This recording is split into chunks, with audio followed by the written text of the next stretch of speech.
Gregorio. Antonio. Ooh. And now, a show the likes of which America's never seen. So appalling, so offensive, yet so entertaining. It's not your normal show. Beamed from satellites in space down to you every single day. What planet are we living on? It's the Opie and Anthony show with Opie. We're experts, and we already know this is going to be great radio, so shut the fuck up. And Anthony. I live in a big house, I make a lot of money, and I fuck attractive girls. And little Jimmy. I don't even like in our opening. It sounds like a little... You dang open hand and don't listen to dang open. Stop with that shit. And now, here they are. Why am I introducing these buffoons? I'm William Shatner, goddammit. But enough of this palaver. Let's get the show on the road.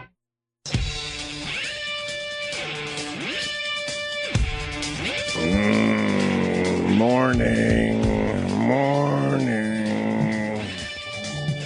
God, I can't believe Louisville beat Michigan last night. I went to bed. I can't stay up for these games anymore, especially keeping the hours we do. And Michigan was kicking their ass when I went to bed. So I was like, that's kind of a shame, because I kind of like Rick Pitino. And then you got the Kevin Ware story. And I'm like, that sucks that it didn't work out in the end. And then I wake up this morning and got a little treat that Louisville outlasted Michigan. Holy fuck. Louisville, national champions. And Kevin Ware got to cut down that net yesterday with a broken leg. Would be funny if they didn't give him a ring. He didn't complete his semester. Oh, they let him cut down the thing? He was the last one, you know. They take turns, so they lowered the net. It was a pretty good moment. I just saw it just before the show. They lowered the net, and there's Kevin Ware cutting down the last bit of the net for Louisville. And Rick Pitino, first coach, I believe, to win with two different college teams. That's never been done before? I thought it was done before. I would have thought it was done before. But then again, these college coaches usually spend, their entire careers at one school for the most part. So there you go. Congratulations to Louisville and all the college basketball fans. It is spring in New York.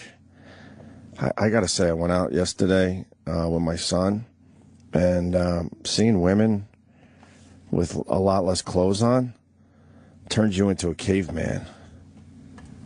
Holy fuck. You immediately walk up to him and go, you should put some more clothes on. Holy fuck.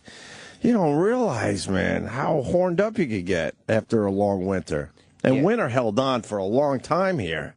And the women, though, especially in New York, like, girls are just ready to rip all their clothes off. And they did yesterday. Yeah. They were running around and stuff. I couldn't believe it. But, I mean, it went from long, heavy coats to barely anything on as they were, getting a little exercise in yesterday. And today it's going to be like 80, so everybody's going to have tiny little shorts on all day. Right. It's very exciting. I hope not. And you don't like that? No. My young son's like, Daddy, watch this. I'm like, yeah.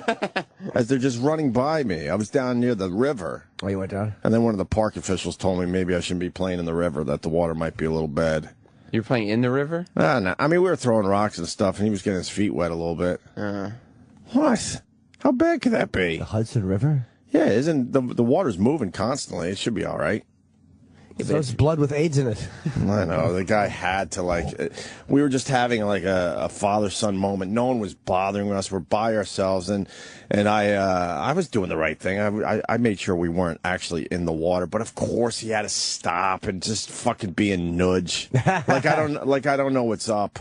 Excuse me. I wouldn't do that if I was you. What? Throw rocks in the water with my kid? Leave me alone. On what planet do you think that's a good idea? Yeah, exactly. He's another one of those guys. Of course. You can't find a spot in New York City to just be alone. There's always has to be someone that's right there to say or do something. Well, everybody needs a little bit of authority, It makes them feel important. Yeah, it's like the traffic cops, This fat fuck. I want to say, why don't you worry about your own fucking eating habits before you worry about what I'm doing? He was a big fat guy? Yeah, big, huge slob of a guy. I don't even know how they got such a big uniform for this idiot. He was heavy set. Let's say heavy set. No, he was a slob. Heavy set. I like that better. You just stand outside Dunkin' Donuts and go, excuse me, I don't think it's a good idea that you go in there. Exactly. Thank you. It's bad for your health. Thank you.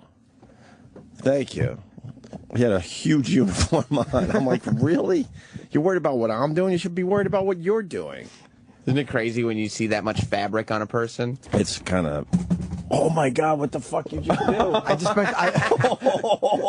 I went to push Anthony's. I had to push the monitor down. Anthony's monitor. Anthony's not here today. He's sick. Will sometimes bump my thing. Yeah. So I pushed Anthony's monitor down so I could move my mic over. And it disappeared. Dude, a sinkhole. It's a fucking sinkhole. I think we got a sinkhole in the studio. I don't think that was supposed to happen. Oh, I don't know. I don't know. Are they going to fix that for you, or you're going to just have to like maneuver? I don't mind. They offered to move it. Now, it's not when Ant's here. It's just You don't mind because you're just a nice guy. You should mind. I have to knock it into his thing. You should mind. So, but yesterday was ridiculously nice outside. Yeah. And, the front of my pants were getting a little tight. You're getting erections outside? A little tight. Creepy. I don't know. Yeah, that's not appropriate. I didn't say erections. It was just getting a little tight. You felt a little blood rush down there? God, man, the first few days of spring, when they take all their clothes off, it's just so ridiculous. Yeah. It does get very exciting. It makes you feel like you're in high school again. It's weird. It's just good to be a man, I guess. Yeah. Fuck. Did you get all fucking horned up yesterday walking around? I don't. I told you. I go tell them to put more clothes back on. That's obscene. Yeah. I don't go for that. You like the winter. You bet I do. Nice bundled up gal. Everybody's bundled up like little penguins. Yeah. Love it. I have enough hard times in the gym. Fucking. Oh, there's another one in the gym. She's not nearly as hot as the other one. Right. She's probably in her early 40s. Mm-hmm. But she has a little bubble ass, and the camel toe is fucking out of control. So it's there you out go. of control. So yeah, but that means it's in the gym. She dresses the same all the time. There you go. But I was out of my mind yesterday looking at her. Me and Jimmy went to the gym yesterday after the show, and we both were very sad that the two creeps that are always in the locker room weren't there. I saw them. I saw one seeing of them there now. We were sad. We got all excited. We walked into the locker room, and the first location he wasn't there. Like, ooh. And then the second location he wasn't there. Ooh. We're all bummed out. But then I saw the one guy. Of course he was there. Oh, who, the fucking meat gazer? Yeah, fucking Alan Arkin. Yeah, the meat gazer that's constantly on his phone, making believe he's got shit to do. Yeah, with his he was there a little walk. later. Stupid walk up the fucking treadmill. He holds on. It's one of those elevated treadmills that points up at an almost 90-degree angle. And he holds on to it and just fucking swishes up it. I want to fucking smash him. He was there. Of course he was there. That's the worst. How do you get away with going to the gym 6 hours a day just so you could do some meat gazing? Yeah, I don't. I guess He just sits there pretending to be on his phone for hours? Yeah. That's why I hate him. Yeah, and I've gone, because of my schedule, I never know when I could go to the gym, so I go, I don't have a set schedule really. I go, all over the place. And no matter what time I go, the guy's there. So he's camping out in the locker room to gaze on some meat. And he just sits in the locker room the whole time? No, he works out a little bit, then he sits down, and then he conveniently sits down where there's like rows of lockers in front of him. There should be rules about how long you can spend in that locker room for the gazers. I don't even care. Yeah, I don't even care. I just find it silly. Then he just sits there Just and gets how silly it is. I don't like them fucking, there's some guys, there's one guy I see, I'd say 70% of the time I'm there, and these lockers, he's a fucking in-shape, nice guy. We have like little chit-chat. Hey, I see you got another shelf in your locker. Is he the guy that obsesses about keeping his clothes clean? Because we haven't talked about that guy either. Holy fuck, there's a guy, he's like American Psycho. He doesn't have that look in his eyes, but he has that same thing where he's constantly taking care of his look. Does he have facial hair? No, I don't. Does he have a little tattoo on the small of his back somewhere? I don't like know. a tramp stamp? No. There's one guy who has a tattoo on his back, but Really? he's always in the mirror, so you see it when you walk by. No, there's one guy that is constantly, and there's some kind of steamer thing for suits, I guess. Something I've never used in my life. He steams his clothes, and he takes forever to get out of the gym. I mean, I don't think he's a meat gazer or anything. Wow. But I think he's one of these guys that is OCD and has to look completely perfect. You haven't noticed him yet? If he's the guy I'm thinking of. He's younger. He's younger than us. His locker's... If he's the one his locker's near you. I'm not sure if it's in the same row or not, but he's right in that area. And he has his suit all, hung up, and he steams it slowly, and then he goes in the bathroom and does all sorts of shit. See, I don't know if this guy wears a suit. It takes him forever to get out of there. This guy's in his early 30s, but he has a beard now. He just got like a little bit of facial hair. He's a really pleasant guy, but he has a tattoo on his back. Again, he's one guy I see him in the mirror every time. Right. He has a towel on. He's not being perverted, but he's always doing something to himself. Grooming? Yeah. I'm fascinated by people. I mean, it's just weird to see like different people in a locker room like that. Then there's the obese black guy who weighs about 500 pounds. I don't know if you've seen him. He sits on those two chairs before you walk into the bathroom. He's not meat gazing. He's just on his phone. He feels like he's doing something because he's at a gym. Right. But at least he shows up. Do you think everybody talks about you guys, and then there's those two assholes that just sit there making judgments And about giggle? all of us all the and there's time? the one guy with the hood. Like I always wear my hoodie because I sweat more that way. But they probably thinks he doesn't want to. He thinks he's famous, but that's really not why I do it. But you are famous. You are famous, Jimmy. No one would even look twice at me in that gym. You're famous. I was almost famous. I'm handsome.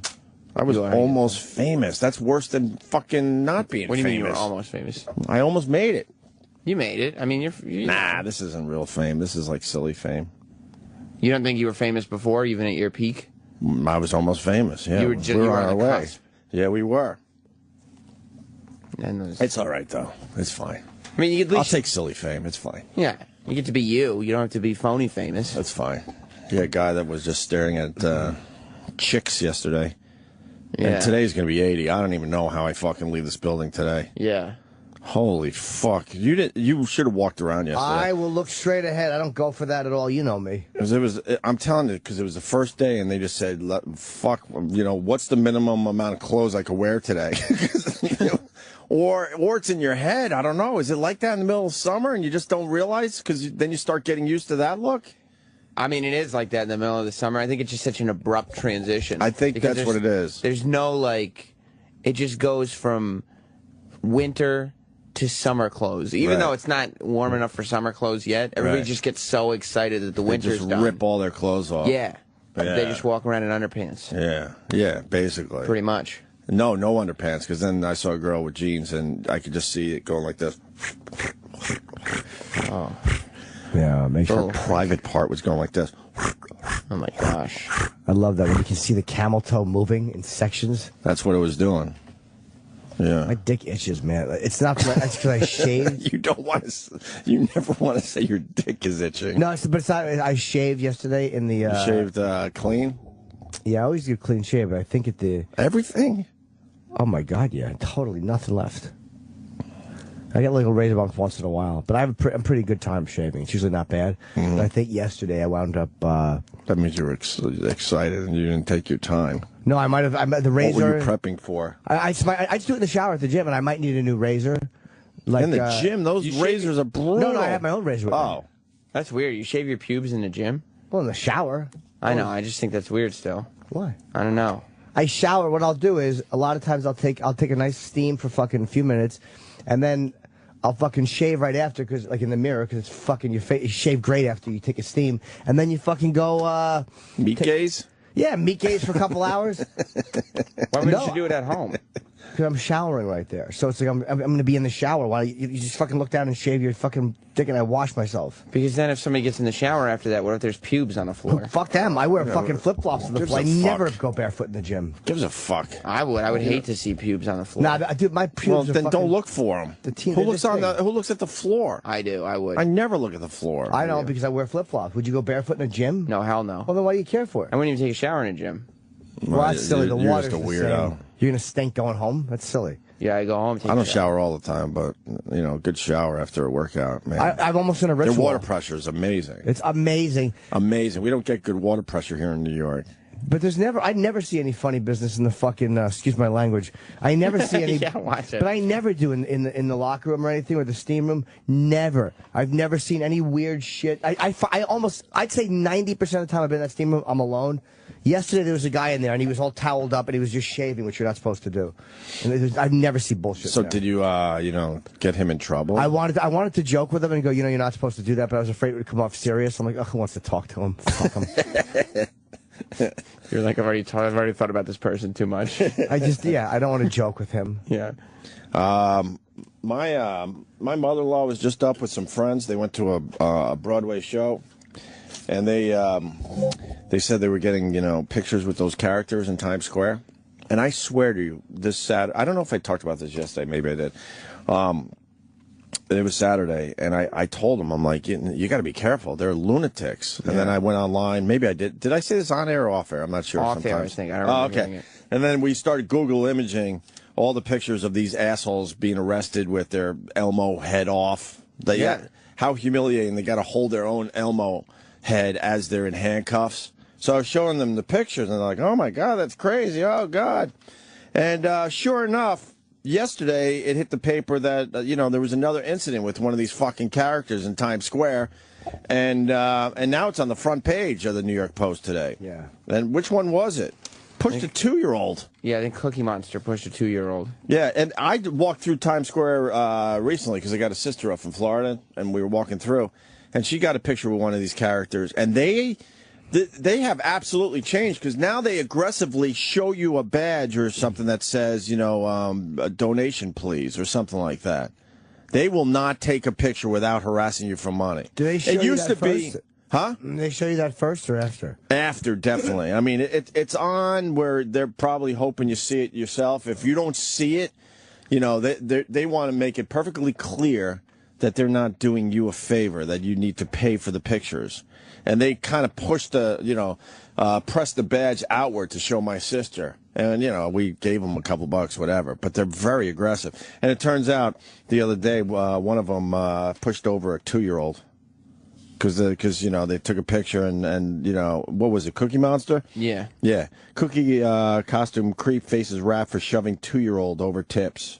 So they took the picture, and then the mom wasn't paying whatever, and then he was aggressively fucking going after the 2-year-old and pushed the 2-year-old. Apparently the woman her husband went to get money out of the ATM to give a tip or something. I guess they didn't have cash on him. And the guy called the cops, and he did get arrested. But imagine you push a 2-year-old. No, that would be it, man. That's just fucking. These guys, that would be it. I kind of understand why these guys hate the public too, because there's so many cheap people. It's annoying. Right. Here's what the city ought to do. Even though hire a few guys to do this, it wouldn't be that much money. Well, that's what they're gonna do now. You know that. And then just fucking say no tips, and then these guys are not allowed in Times Square. Right. Yeah. These fucking, because they are douchebags, and they do wreck it for everybody. And there's a lot of them. There's a lot of these guys now. So. That's a big story in Times Square today. Yeah, there used to not be, they used to do it out in L.A. a lot. Like, they would all do it in front of whatever, the Chinese theater. Yeah. On, Man's Chinese Theater. Yeah, they what's used the street to, that is? Hollywood Boulevard. Yeah. Like, they used to have them all out there, and then at some point, they all started doing it in New York. They used to not do any of this. Like, the Naked Cowboy was the only guy out there. Right. They all have, little backpacks on. Yeah. Where they put their money and shit, and it's a real deal. It's the real deal. They're not just doing it as a nice gesture and hoping to make a few bucks. It's all they're making sure they're getting a tip for every single picture that is being taken. And you're right, and they're pretty aggressive about it, but they usually don't push it because it's illegal for them, I think, because they can't just say right. $5 for a picture or whatever. So they don't have vendor's license. Right. See, this is the point I'm trying to make. Mike in San Francisco. He was in New York recently. Go ahead, Mikey. Hey, how you doing, bud? Hey. I was just there last week, with the family visiting, went to a couple games, and we're walking through Times Square in the evening, and all of a sudden we see every character you could ever imagine all in one place, but at multiple amounts of them. And so my kids were like, hey, look, trying to talk to them, and all of a sudden they started talking to you. So they were like, my kids were like, what the hell? I've never heard Mickey Mouse talk. And they're like, hey, come here, kids, take a picture, And so they try to, obviously get you to take the picture. And after you're done, you're thinking like, oh, cool, thanks. And you start walking away, and they're like, hey, they start nudging you and telling you you need some money because I'm, hard up on money and I need help, blah, blah, blah. Yeah, they're pretty aggressive, Yeah. And it might have been your intention not to take the picture. You're just walking through, and they're like kind of going, all right, come on, here, take a picture. Yeah, they pull a Virgil on you. Yeah, of course. Yeah. They pull a Virgil. Same deal. It's kind of like the rap guys, too, where all of a sudden they go, what's your name? What's your name? And they sign a CD, and you're like, I didn't ask for my name on a fucking CD. Yeah. And then they're like, well, I can't sell it now, so... And they want money from you. It's crazy that, in Times Square, where they have this giant Disney store and everything, that nobody from Disney is walking around at any point and saying... You can't pretend to be our characters. Well, I think they're all illegal. Now that they went as far as push a 2-year-old, you watch. The city's going to shut this shit down. Travis? Yeah, what I notice, I'll walk through and I'll see, like the thing that kind of looks like Hello Kitty start taking a picture with some kid, and then like Batman just jumps in, right? So the Batman can get a tip too, right? And then Mickey Mouse jumps in, and then Mickey Mouse gets a tip too. They're pieces of shit because they prey on kids and they prey on parents, right? But right, because they know that the parent is not going to get into a fight with you in front of your kid. You know what I mean? Yeah. For the most part, like if you start demanding money from a parent and the kid is there, the parent's just going to give you the money to get rid of the conflict. I heard sometimes they pick the kid up and they hold the kid. Yeah. And then one of the things that sometimes they wait for the tip before they give the kid back. Oh my God! And I'm like, I don't know how aggressive they are with that. But. If you're a parent and you're letting and you're just letting some guy in Times Square hold your kid to begin with, like you've got to exactly. And the people walking through Times Square, they're just amazed at how tall the buildings are. So they're easy prey. Yeah, they're such easy prey. These characters come up like, hey, picture, and oh, sure. And then they aggressively make sure you tip them. Yeah, sure, I'll take a picture with you that I think is free. Yeah, this is it, though. I mean, this has been happening for years now, but now that they pushed the 2-year-old, you watch the city's going to fucking move in now. And the guy looks like a scumbag. Like these guys does, right? They all are. Scumbags. They're all scumbags. You could feel their creepiness, even though they're wearing costumes. Yeah. And you can't even punch him because you want to hit in the mask. The Elmo that got arrested was he took off his mask outside Toys R Us and just started yelling anti-Semitic. Oh, right. Yeah, I hate Jews or something. He had enough of show business. Outside of Toys R Us. Like, I'm not getting where I want to go. Enough with the Jews. Like, yeah, they have the best, actually, in the paper today. Damon Torres, 34, allegedly molested a 58-year-old grandmother in December while wearing a Super Mario costume like this one. Then you got the bad Spider-Man. An unnamed character has told the Post that he racked up more than 25 busts for various reasons while in costume last year. So they're constantly arresting these guys. The Cookie Monster guy allegedly pushed a 2-year-old. Okay, that's the new one. And then the anti-Semitic, Elmo. Adam Sandler, his real name. Yeah. 48, allegedly screamed, "I hate Jews" at Taurus in September. So, it's a fucking problem. Yeah. I'm really tired. That's the problem with Times Square being like now it's a waiting pool of just shit collecting and hanging out. And then these kid guys come up with the black guys with their CDs like, hey, listen to this. That's another part of the scam. It's like I always ask if they'll sign it for me. Huh? I always ask if they'll sign it. That's the best way to do it because they don't want money. No, because then they know that I know his ruse. Because that's the game. Oh yeah, will you sign it for me too? Yeah, you're gonna sign it for me? And then he laughs. He's like, all right, this guy. Because the thing is, fucking Bloomberg wants to make this fucking Disneyland. Hey, pussy boy, we don't all get to walk down there with people around us, so why don't you make it comfortable for everybody? Yeah. I mean, it is New York. You're going to get that. But it's gotten way more comfortable than what it used to be. It is funny how Giuliani came in and cleaned everything up. And now it is dirtier than it was like 5 years ago because they're just allowing all of these people to just con these tourists. Yeah, a lot of creepiness. Well, I mean, it started with the naked cowboy, and then everyone else was like, wow, that fucking guy's racking up some dollars every day. Yeah. So then they moved in with their own people down there. No, I know. But with the attention the naked cowboy was getting, it made more people go down there going, well, fuck, I can figure out something here. And that's fine. I'll put on a costume and I'll demand tips for a picture. I don't care about like the naked cowboy or anything, but there's something about these guys that are just preying on children and parents. They're just standing outside Toys R Us where they know they're going to get kids coming out, and the kid's going to say, I want a picture, and not everyone is like you or me that's going to say no. Right. I don't trust anyone that you can't see their fucking eyes. DTA. You can't see their fucking eyes. There's something going on. Of course there is. Yeah, you don't know what the fuck's going on under that mask. I'm not going to let some bum pick my kid up. No, of course not. I don't even like them looking at my kid. Would you like that crazy guy with the lipstick that we used to work next to pick up your kid for a photo? No, it's the same guy. He's just got a costume on. I was walking in the park yesterday with my kid, and an old guy with a mustache is looking at my kid. I wanted to yell, "You're a pedophile!" Same thing. Put a Cookie Monster outfit on. It's so obvious who the pedophiles are. Yeah. You'll see, Sam, when you get a kid. Everybody look at him. That would be a great reality show. I'll walk around with my kid, and I swear to you, I could find out of 10 creepy looking dudes, I guarantee I could figure out which ones are the fucking pedophiles or not. It's so obvious. Do they always look creepy, or is it sometimes you could just like? It's just how they look at your kid. It's just you just know. But do you ever catch like a guy in like a suit that you know has a family, and not really? It's always like a creepy like older guy by himself. Or they just look creepy because you just have that extra sense. Something happens when that kid pops out. They turn on the fucking pedophile switch in your brain, so you're aware. And you can spot him. I fucking see him walking around. It's so obvious. Plus, you have a cute kid, so it's like, that's pedophile bait right there. All of them are going to be looking. All right, relax. I'm just saying. Relax. Hey. Relax. I'm just saying. Uncle Paul fucking... I said the same thing to your mom. It's a delight. Horrible.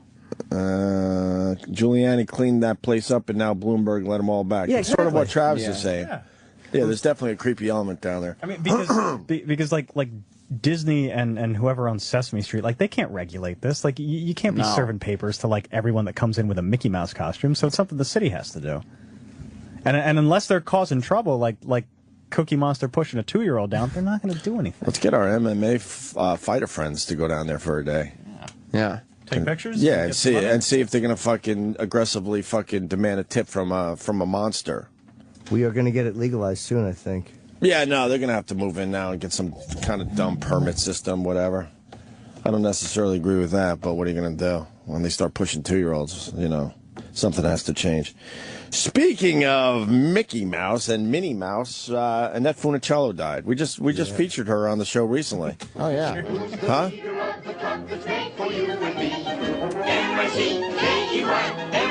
Hey there, hi there, ho there, you're as welcome as can be.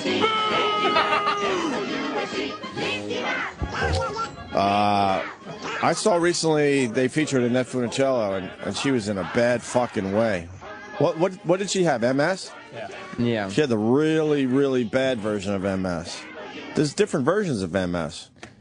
Yeah, but she had, She had the one where she basically was frozen in time. Yeah. She was barely moving. She had no facial expressions. She had a guy that was absolutely taking care of her. She was lucky in that way. And she died of, obviously, of complications from MS. So, here's the, play that. Taste of it. Terrible. Hey, you look awful good. This is Annette Funicello today. She's 70 years old, can no longer walk or speak. The price of progressive MS. I'm sorry that she's that way. I would love to have her back dancing and singing and doing everything she always loved to do. But she can't do it. He said Annette tried almost every treatment for MS to no avail. That's just fucked up, man. Torture. That's just torture. She looks like a mannequin. A mannequin in a wheelchair, and she, thank God, she moved on. So her brain is active in there the whole time? Supposedly, yeah. Supposedly the brain is right there. That's horrifying. Look Yeah, at Stephen Hawking's. I mean, it's different, but I mean, it's the same thing. You're trapped in your own fucking body. You can't move. And your whole thing. She's in there somewhere, and she can't even tell the fucking guy, look at my armpit itches. Could you itch it for me? Nothing. Yeah. So what do you do in that situation? Do you just itch your body every hour just in case there might be an itch? Well, there's nothing you can do. Or maybe Your you just hourly itch. or maybe you just deal with it after a while. Maybe, or they put cream on. I don't know. Just horrible. So she's no longer with us. So many things I need to work on with medical fucking funds. Right. The cancer they're going to get soon. I think I'm hoping at least. But with that drug that they're working on now, hopefully will have a big impact on cancer. AIDS eventually is going to go. But like MS, all that shit, there's a lot of stuff to be done. Parkinson's is terrible too, yeah. Yeah. Oh, we saw that guy going into Oh, WrestleMania. it's depressing. We were asking an old guy where we could park, and his fucking right hand was rocking. No, both his hands were shaking. Both Rocking. his hands and his head. He obviously Just rocking. I mean, I got out of the car and I bullied him for a little while. That's what I do. Well, you can. Yeah, he's really old and It's feeble. WrestleMania. Yeah, I was poking him in the chest. He's like, "Okay, son." And I'm like, "What the fuck are you saying?" But I don't. The young guys, I'm careful because they hit back. But the old guys, I'll just bully them. Just a little something to make you feel better. Yeah, I toughened up a little bit. I got a little WWE on him. Yeah. Yeah. Did a little UFC on him. You know, the one thing we forgot to mention yesterday, $30 to park for WrestleMania? Is that how much it was? I thought Parking's now up to $30 for events? Well, you know what they did? That's so fucking ridiculous. And they know they do it differently for different events because, Right. like, their Fan Fest deal. Yeah. The day before WrestleMania, it was $20 to park. Right. And then the very next day, in the same parking lot, the same spot was $30 Really? to park. Yeah. Just the brilliance of the whole thing. I mean, back in the day, you got a ticket for an event. Let's just go with sporting events. And they supplied parking for you. Of course. And now it's like they figured out a way, like, no, the ticket's not good enough. Now you got to pay a pretty ridiculous amount of money to park in our parking lot for the event. Yeah, it's stadium-owned parking. Although they basically farm that out to another company, I've heard, but still. Yeah, there's a lot, like all those parking lots by Yankee Stadium, they're not owned by Right. the Yankees. But I just going to the Islanders game. But they know, games. I mean, you're not going to turn around and say, okay, I'm not going to WrestleMania tonight. I know. For You know? $30. What the They find fuck? they find that price that you're outraged just enough. Right. You know, if it was $50, then Right. there would just be an uproar. And I feel bad for the driver because you know you're not collecting the money from your everybody fucking give me asshole $10. pals. No. You're not turning around and going, all right, it's 30, let's do this. You're stuck with the fucking $30 Of course, yeah. Everybody, price. The guy in the passenger seat is just looking out the other window like, all right, pay Yeah, the and guy. next thing you know, you look around, everyone's on their phones, making believe they don't see the big $30 to park sign. Yeah. That is a lot of money. That is way too much. You're reading up on Annette Funicello? No, I'm just this stalker. I can't even look at it. It makes me so fucking angry. What happened? Just the people who stalk. Who's stalking? There's a bunch of celebrities. Alec Baldwin's apparently got this stalking case now, and then there's one way to deal with these fucking people. There's one way to deal with them. Ask them to stop. Yeah, that always works. Just ask them nicely. They usually go away if you ask them nicely. The self-centeredness of them, I can't describe how badly I wish that we could handle them the way the Russians would handle a criminal. Or the way Uma the Thurman Arabs- had a bad one. She still does. Oh yeah, She and keeps Trump's coming daughter back. has one, and fucking there's so many of these, and there should be a way that after a certain amount of time when a person stalks someone, not even a celebrity, just any person, the only answer is to fucking put them down. That's it. There's no other answer. These fucking people, they should be put down. They are valueless to the rest of us. You're torturing someone. Oh, God, are they fucking... Like, Trump's daughter has one. You imagine, I don't care how much money you have. You imagine knowing your daughter was getting stalked by some fucking creep? Ugh. Fucking, I happen to look at that. I'm looking at this fucking woman's face, and it just makes me sick. Is it the Alec Baldwin one? Yeah. Mm. And What then is her- Brian Cashman has something going on with him, too. I don't know all the details. She's crazy. This woman... What is it? Yeah, what is she doing to Alec Baldwin? I don't know. She says she fucked him. She may have. I mean, my guess is they went out and he probably banged her and then ignored her. It was probably something like that. I mean, that's a lot of times what gets somebody crazy. But it was 2010, and apparently she hasn't stopped. And like they offered her a plea deal where there's no criminal charges, but she couldn't come within 10 blocks of it. But she rejected the plea deal to go to trial, and her own lawyer and her just split due to irreconcilable. Like her lawyer and her couldn't see eye to eye, and it makes my fucking fist tighten up.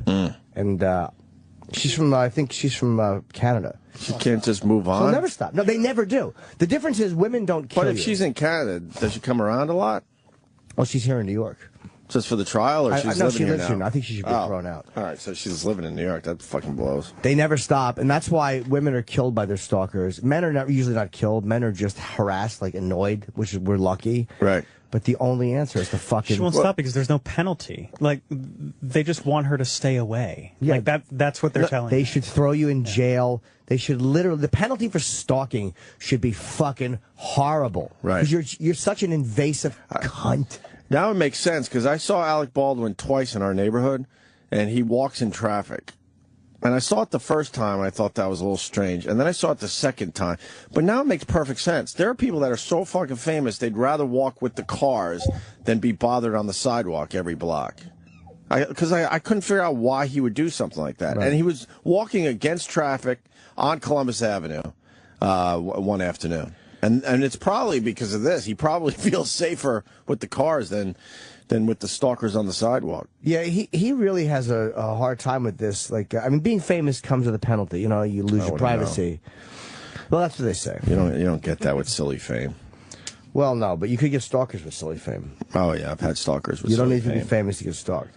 And he has the paparazzi. Like, again, I understand that he's famous and people are interested in his life, but he's one of those guys, too, that got mad a few times. And so now they go crazy with him. Like, him and, like, they'll Sean push him Penn. even more. Yeah. They know. Like, once you start to get mad and show that you don't like them, they're like, oh, shit, this guy's a gold mine, you know?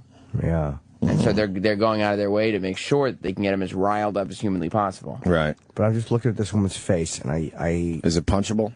I just hate her. Like, I don't even know, because, again, it's obvious the guy doesn't want to talk to you or be around you. Just fucking go away. What do you want? Go away. Well, I just need to. But I just need to have a conversation. Just fucking die. But then you have that conversation. That's not good enough. There's no conversation with any of these people. They want to just nudge their way into your lives. They're fucking, and again, this is the men and the women are the same in this one. The men are just more violent, but they're cancers. They're fucking, this is why I fucking hate mental illness, and I'm so sick of people with the talking about, well, I'm mentally ill. Like, I understand it's not your fault sometimes, but this is the type of shit.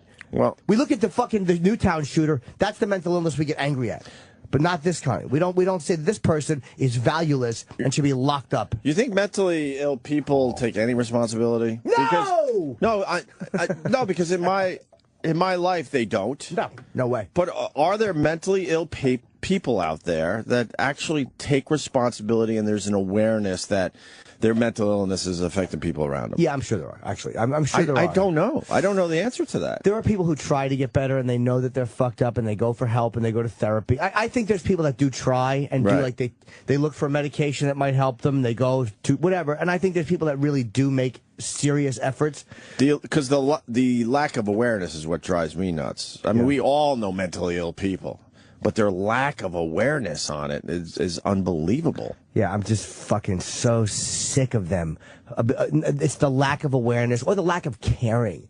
Yeah. The lack of these narcissist fucks. So that you think they're aware, but they don't give a fuck? Some cases, sure.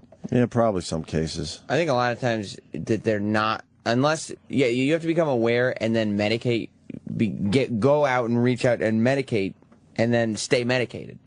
Because a lot of times, too, they'll be like, okay, there'll be some kind of catalyst. Like, they'll do something to somebody that they love. And they go, okay, this is obviously a problem. Right. So then they go and get the medication. But then the minute they feel better, they think that they're fine. So then they stop using the medication again. Yeah. The bottom line is they care more about what they want than you not wanting to be bothered. That's the basic self-centered obsession that these pieces of shit have, is they care about what they want. And the fact that you don't want them around is irrelevant. I'm not talking about when a marriage is breaking up and both people see it different. When someone doesn't want, I just have to say, it's all I just need to, but I just need to have this, but I just need to, and it's like, you don't need to, you narcissist cock. But they also, like, a lot of them, in my experience anyway, have people in their lives. What kind of experience you got with mental illness? I got plenty of experience. I'm calling you out on that. Who do you know? I'm not going to start listing Who do you know? people. I don't know. Someone keeps his hair in a jar at home. Just start there. But they have people that, like, are coddling them, too. Of course. Like, they all have family members that are Those sitting are there called enablers, Sam. enabling which means them. you don't know this shit. Oh, shit. Because I'm not using the right vocabulary. That's right. Words. It's called being an enabler, and those fuckers are sick, too. Everyone in these people's lives should be saying, you are an absolute cancer who brings nothing to anyone. Who do you know? And you'd be better off dead. Who do you know? I'm not going to say. Be vague. Well, I can tell you it's family members, but I can't be... Close family members? Yeah, but I can't be more vague than that. Very close family members? Well, I mean, you know who I know. I don't know who it is. Yes, you do. I do? Your mom? No, it's not my mom. I hope It's not in my immediate family. She's nice. Then how would I know? Because people Oh, have I do spoken to know. you. Oh, Of course you Jess. know. I know. It's Jess. I course do you know. Yes, you know. Oh, yeah, all right. Oh, fuck. That's Yeah, that's Sam pretty has... fair enough. Sam has you do have some experience, yes. Oh, my God. Okay, all right. I apologize. You know. But you should have said enabler. You should have said that. Yeah, it's a nightmare, right? Yeah. Yeah, and you see the people not only the mentally ill people, but the people that are coddling them and making it so that it's okay. Wait, who coddles in this situation? Completely self-centered. Be vague. Who coddles? I've never seen the coddling. There's coddling. By... I don't know. You just made him... Well, I'm somebody with arthritis? Yeah, I don't know. No, I'm just like, giving the sign of big boobs. Right, yeah, I don't know what that means. I'm just trying to figure out if it's a female or a male. Oh, there are females that coddle. See, if it was male, I would have been like, right, dick. Dick, here's it's my a dick tits.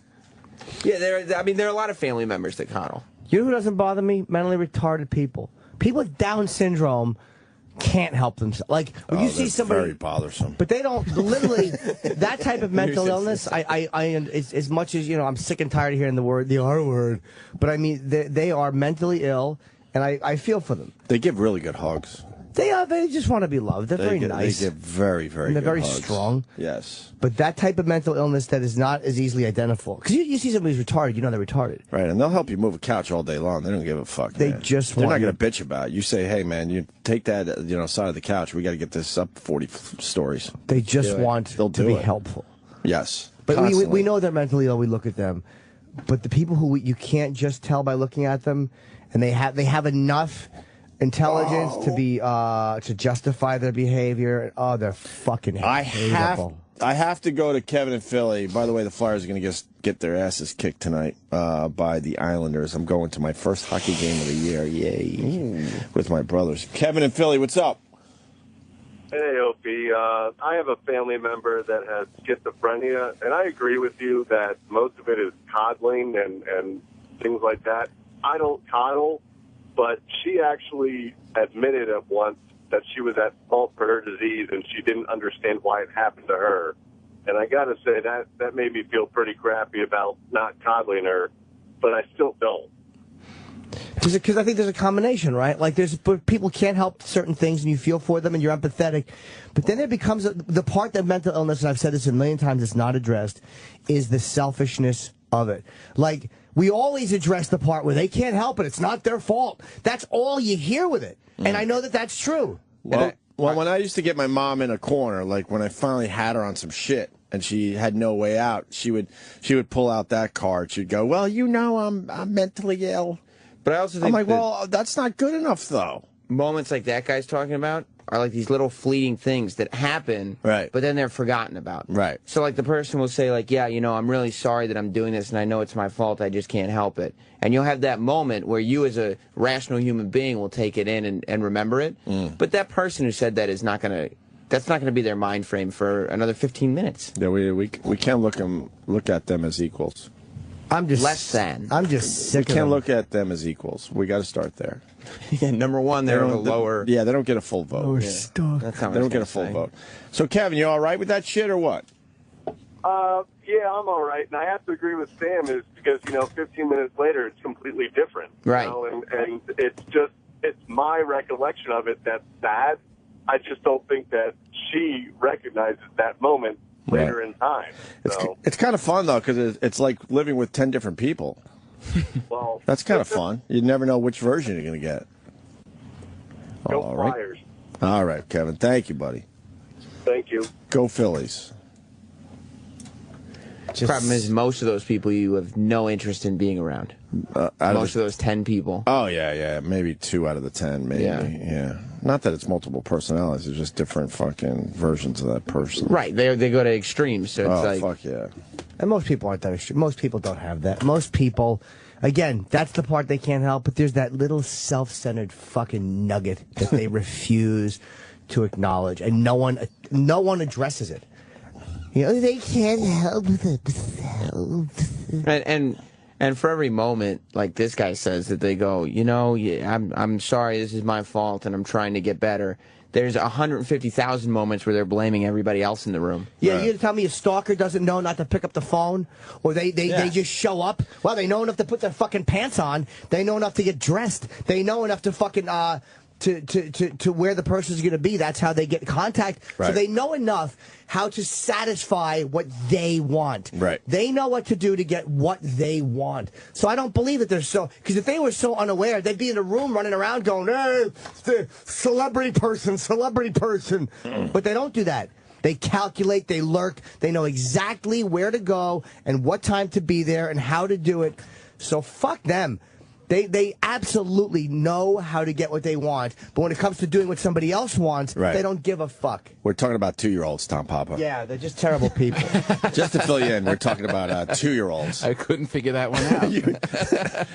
You look confused. We're just talking about 2-year-olds and how selfish they are, and they should have more awareness. It's not 2-year-olds. What was it, Jimmy? The fucking just a fucking this plague of mental illness in this fucking country with stalkers. It's a stalkers thing. I'm reading about stalker in the paper, and I have such a loathing for these people that won't stop calling. It's a loathing where I really wish they would. I mean this. Put a gun in their own mouth and do us all a favor. You are better off dead. Now you're extra excited about it today. You got something going on? No, I do not actually. Okay. I have in my life. No, but I it was know a you long time have in the ago. past, so I was wondering if something popped up. No, it's just whenever I read about people like this, or you read about women being victimized by these fucking cocksucker, weak, fucking faggot ex-husbands who can't let go, I have such a hatred for these people. Right. It's one of the things I hate the most in the world is people who are stalkers. To catch up, Tom Papa, mental illness, stalkers, 2-year-olds being pushed over by the Cookie Monster in Times Square, and girls in short shorts. And I lost my fucking mind yesterday because it was the first real day of spring. Did you notice yesterday? Of course. What is that? It's that first day. It just where they just say fuck and they rip off all their clothes, and it's just so like it's so raw funny because like if you're in LA for a while, it's so all over the place all year round. You don't even notice it. Well, But no, here, you notice people it are covered up for so long, right? And it's just everyone's walking around in these cloaks right. for month after month. And when they break out, it's like, oh, my God. Usually it's on a level you could kind of like, you know it's there and you're handling it. But yesterday, I'm with my son in a park, and I'm like, he's trying to tell me to watch him. And I'm like, yeah. I couldn't believe it. It was, and a lot of these women were like 5s. I'm not even talking about like hot women, but it's like it was just the fact that they had no clothes on. I know, or very little. It's like seeing any woman like on a golf course. It's like they're not supposed to be here, so you're excited. It could be a whale, but you're just like, oh my God, that's Look a at woman. The skirt. She's got her golf skirt on. Yes. No, it's been long. It's because it's stretched out. We were supposed to see this like 3 weeks ago. Yeah, a couple of weeks, right? Yeah. Yesterday was the day, though, man. It was so noticeable. Noticeable. But do you have like because you're married? Do you have is become more of an annoyance? Would you rather they just be cloaked up again? No. I mean, I like to. I mean, I really like just looking, and I'm fine with that. I really am just fine with that. I am to a point, and then it's like, all right, just put. All right. I can't have that. Right, exactly. Why are you teasing me like this? But imagine being a caveman, and spring hit. And there were no rules yet. Holy fuck! You get out your lady club. Oh my God! And just run through the fields. Wow. Donk. They were onto something back then. I know. Who ruined that? Yeah. The other part is you're really onto something when you have the Islamic guys covering everything up. It's like, I just can't take it. Right. If you want me to focus, these women are going to have to be in a garbage bag. Yeah. I just want to see their eyes, or not even their eyes in some cases. I'll never. It's a lovely culture. Lovely people. I'll never get used to that. We were just outside Wildwood last year for a week, and a Muslim family goes to the beach. She is head to toe. Yeah. Completely covered. Yeah. He's in American swimsuit. Right. Of course. And she's fucking putting the suntan lotion on him. Mm-hmm. And he's in a beach chair all nice. Oh, my God. And it's a hot fucking day where you're just getting enough breeze off the water, and you got to be suffering in that. Yeah, because they're garbage and the men are everything. That's the lovely culture they live in. And the kids, they're shit and we're important. And the kids are running around, and they look Americanized is the only way I could explain it, I guess. Yeah. And she has to sit on the blanket, not in a chair. And I'm like, that is just the most amazing. I just will never wrap my head It's around ownership. It really feel like it's And like the a guy pet. It's like they own them. And people you could see are looking at the guy like, dude, relax.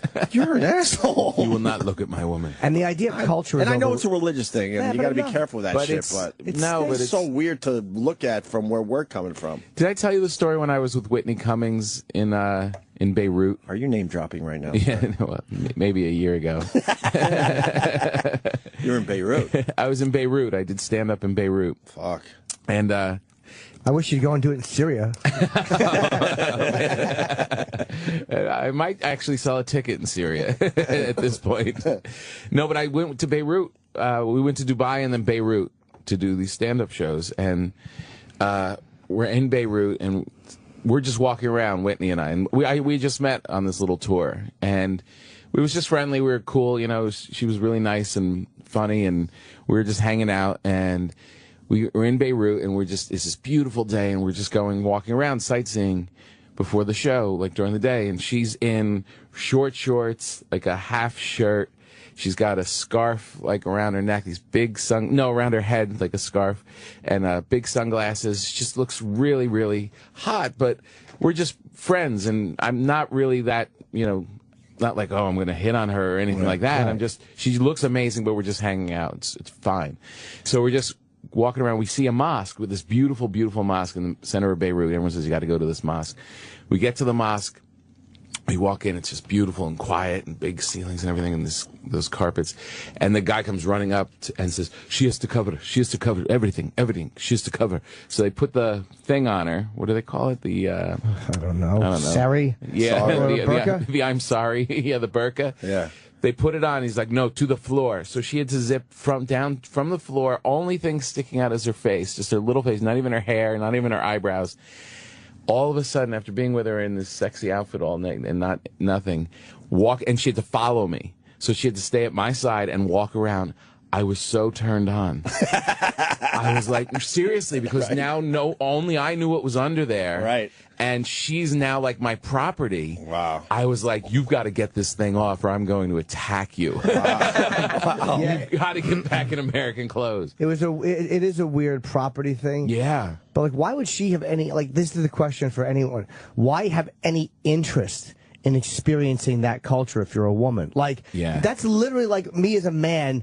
If I walked in and they're like, all right, well, you have to carry this fishbowl full of horse shit and you can walk around. Like, I have zero interest in experiencing that culture. They don't really have a choice. I mean, people won't leave their hometown because, it's too scary to move to a better place because you're going to leave family and friends behind. It's amazing. Those cultures are so abusive. I mean, like adultery. Like if there's adultery, the woman, a lot of times the guy will be fine and the town will stone the woman because she's a woman and she asked for it. That's just, it's a savage way of looking at women, and it's like, I understand, like, being with Whitney because she's a friend. There's something taboo or weird with the dynamics of a friend change. Yeah. But that's how they treat their girlfriends, and it's so bizarre. It really is Did strange. you see in Egypt, in Tahrir Square, how they're raping women? Just in Tahrir Square, where they had that spring awakening and the whole thing. Right. And it was this amazing, we thought it was going to be this rebirth. And now the head of the police said women are getting raped in that same square now. They can't be alone there. There's a journalist was there, and for like 5 hours she was just sexually abused. Jesus. And it's just their way of thinking. And the head of the police said women are 100% responsible for rape. Jesus. Just because they are women. Hell. I mean, this is how archaic and backwards this thinking We were talking is. recently, I mean, most of the world is archaic. I know. I'll say it every day now. We're so lucky that we were born in America. No kidding. Think about it. Or We women won the being born lottery. here. How lucky are women to be born here? Exactly. My God. I'm trying to figure out the percentage of Earth, the world, that is relatively living normally. In modern times. What do you think? It's less than 50%, right? Much less than 50%. You think? Well, yeah. I mean, Then again, Africa's... China, Europe. modern, Russia, Canada. North, You South take the America. Middle East, you take Africa. Those are two massive areas that have a very different way of life. Yeah. Oh, my God. They treat their ladies a little differently in that part of town. Mexico. Any culture that just treats their women terribly like that is a shitty culture. It's like we find like, well, that's how they were raised. Like we look at all this Right. stuff and we excuse it. And sometimes, you know what? Some cultures are just shitty and they have shitty parts of them. And if you throw rocks at a woman who was raped, your culture is shitty. I don't care who you are. You're right. I don't care why you do it.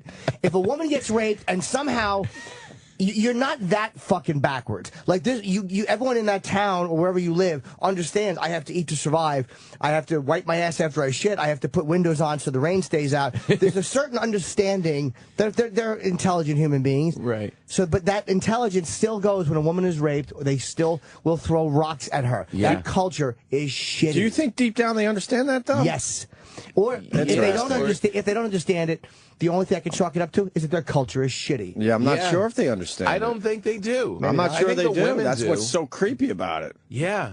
The women must be like, what the hell? You kidding me? But maybe they don't. But maybe not. I mean, you know, when things start off when you're a tiny kid, right? It just becomes reality. Yep. But you're right, and we end up having to make excuses for it. Like you always, well, but it's them, and well, it's their religion. Well, it's that we're always making excuses. It's like, no, let's just call it out. Why is religion so sacred? Right. Who gives a fuck? It's his religion. Then walk away from your dumb religion, whatever your religion, and walk away from it. Stop abusing another human being in the name of it. Yeah, it's like they act like religion is not a choice. It's a choice. When you're a kid, it's not. But the older you get, you can choose to walk away from it. And if you're not intelligent enough to look at the teachings of any of your religion and go, wow, that's fucking horrific, and that's barbaric, and that's unfair, then you're guilty.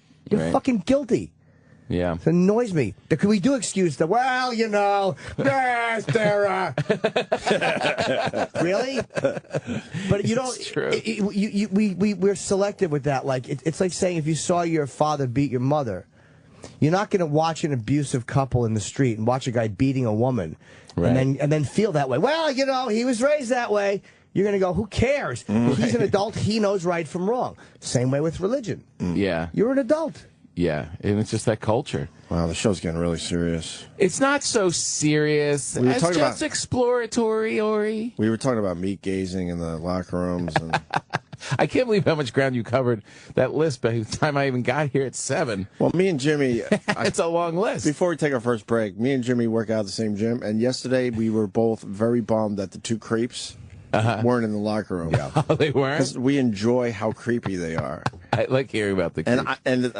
You know, the hardcore audience has heard this many times, but it's worth repeating. There's a guy that talks to a black guy in our gym. I've heard it. Oh, okay. You even heard it. Yeah. But the guy won't start talking to him until he gets completely naked. The white guy. The white old Jewish guy has to get completely naked, and then the black guy will talk to him, and they talk about the Knicks. So who's pushing it in the relationship? Who's pushing it, Jim? The creepy old white guy. He's the guy that gets it going? And he knows the black guy loves talking basketball, but he will not give him that until he's naked. Because the black guy works in the locker room, he's not going to get naked. Right. But Jimmy says that he plays with his fly a little bit. Yeah, I've seen him fumbling with his zipper. Fumbling a little but bit. I think he's a little slow. Like, I don't think he's retarded, but I think he's a basic guy. Right. You know, I don't know who pushes. I don't see enough of it. I just see it. But I don't see how it starts. Like, is the nakedness a treat for the black guy, or is the black guy... Well, the guy's so awful naked. His cock is terrible. His balls are awful. The nakedness, it symbolizes some kind of dominance or some kind of a weird thing. It's not... I don't think he looks at him and goes, well, that guy's got a great body. Right. I don't know what it means. But who's in control? The old guy. No, the old guy. The old guy, because he's obviously rich. Right. And the other guy works in the locker room, so... Right. And probably the old guy that takes care of him here and there, too. Oh, yeah. A few bucks here Like, and there. I mean, the guy will fumble clumsily with his fly, and his big dumb dick is inside of his fucking pants, and the little old naked guy with his fucking I have a small cock fetish humiliation will throw him a 50 once in a while gazing at his cock bulge. There's some kind of creepy dynamic between these two. So he wasn't there yesterday, so me and Jimmy kind of got bombed, and then we turned the corner, and the other guy wasn't there either. So we were, in a weird way, we were both bummed, because it makes us laugh. You guys are there. Like, we start laughing as soon as we see this shit. People are pumping iron, and it's like, ah. You're like, well, the other other guy waiting for a show inside the locker room. The other guy is the scrolling guy in his phone. He just like this, just scrolling constantly. Oh, really? Yeah, but you can film doing that. I think he's filming. I That's don't know why if I he's hate filming. him. I think he's just trying to look like he's got shit to do, and there's a reason why he's in the locker room every single fucking time I'm in there. He's just acting all important. I don't know. I had a psychopath at the gym the other day who had a full New York Times. I thought you were going to say a full rod. Exactly. A full rod just running around and tagging a us. full New York Times? I didn't realize we worked out at the same gym. He's on the treadmill. You know, some people like they half-ass it and they put the papers up and they got a whole thing going. Their coffee. This guy had the newspaper, and as he's reading the paper, he's taking a sheet and just throwing it behind him. No. So around this treadmill behind him is this psychopath. It's just newspapers just littered around on the floor. It's like, why? Another guy that doesn't give a Just a selfish. No one's that saying there's other anything, and no people one's in saying that anything 'cause- space. Yeah, no one's saying anything because you think, well, he must be a psychopath. He's just selfish. He's just selfish. Yeah, in a gym, a public gym. Yeah, did he pick the stuff up when he was done? Yes. But that, But you know, still- went on for like an hour. And there's just litter all around him. Yeah, he's just a selfish cunt. And the bottom line is, but I understand why you don't approach a guy like that because he could be crazy and he wants to get fucking their face bitten. Right. But employees, they should have two guys at work. There's Yes. trainers that are employees walk over and go, if you do this again, we will throw you out and you will not get your money back. Selfish fuck. Exactly. It shouldn't be on us. It shouldn't. The citizens shouldn't have to do it. Amazing. With that, let's take a break. Tom Papa sitting in today. You got anything going on, Tom? Yeah, I'm next week. I'm going to be at Bananas, and I've got a big. I have a pre-sale tomorrow. If you follow me on Twitter, I have a pre-sale for a big show going in Philadelphia at the Kimmel Center. Wow, really? Yeah, which is a beautiful theater, and it's going to be a big show. So I'm going to put that up for pre-sale tomorrow. That's pretty exciting. At Tom Papa. How many seats? 650. Yeah, man. Yeah, When it's is a your nice special theater. My special comes out in the summer. You taped for it Epix and Netflix. Yeah, I just taped it. My old one just went to Netflix. It's amazing how many people see it on Netflix. That's where I want. That's exactly. Epix is great because they're fun to work with. And Yeah. they fucking do a good job, and then it goes to Netflix. That's all. It's the Man, places I want to be. so much more than when it was on Comedy Central. Yeah. People it just got posted up there like a couple weeks ago. It's like it just came out all over again. Oh, that's exciting. Yeah. Tom Papa on Twitter. The Opie and Anthony Show continues in moments.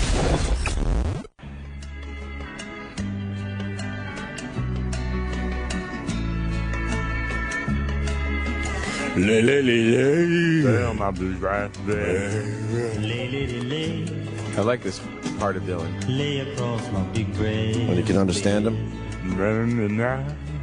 Too bad Ant's not here today. He hates Dylan. Drives him nuts. How do you hate Dylan? I love Dylan. God. Because he's not listening to the words. He's got to listen to the words, man. You're not getting the meaning of it. I guess 44 years ago, Nashville Skyline was released by Bob Dylan. What was the big song on that?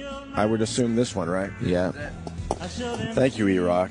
That's wonderful. Tom Papa in studio. We were talking about Annette Funicello, and I forgot to play the Britney Spears thing. She's just an idiot. It's really funny. She didn't know what she was saying. What did she say? She said this. Hey, Brittany, what do you think about the passing of Annette Funicello, fellow Mouseketeer? I think that's great. I think that's great. I think that's great. What a fucking idiot.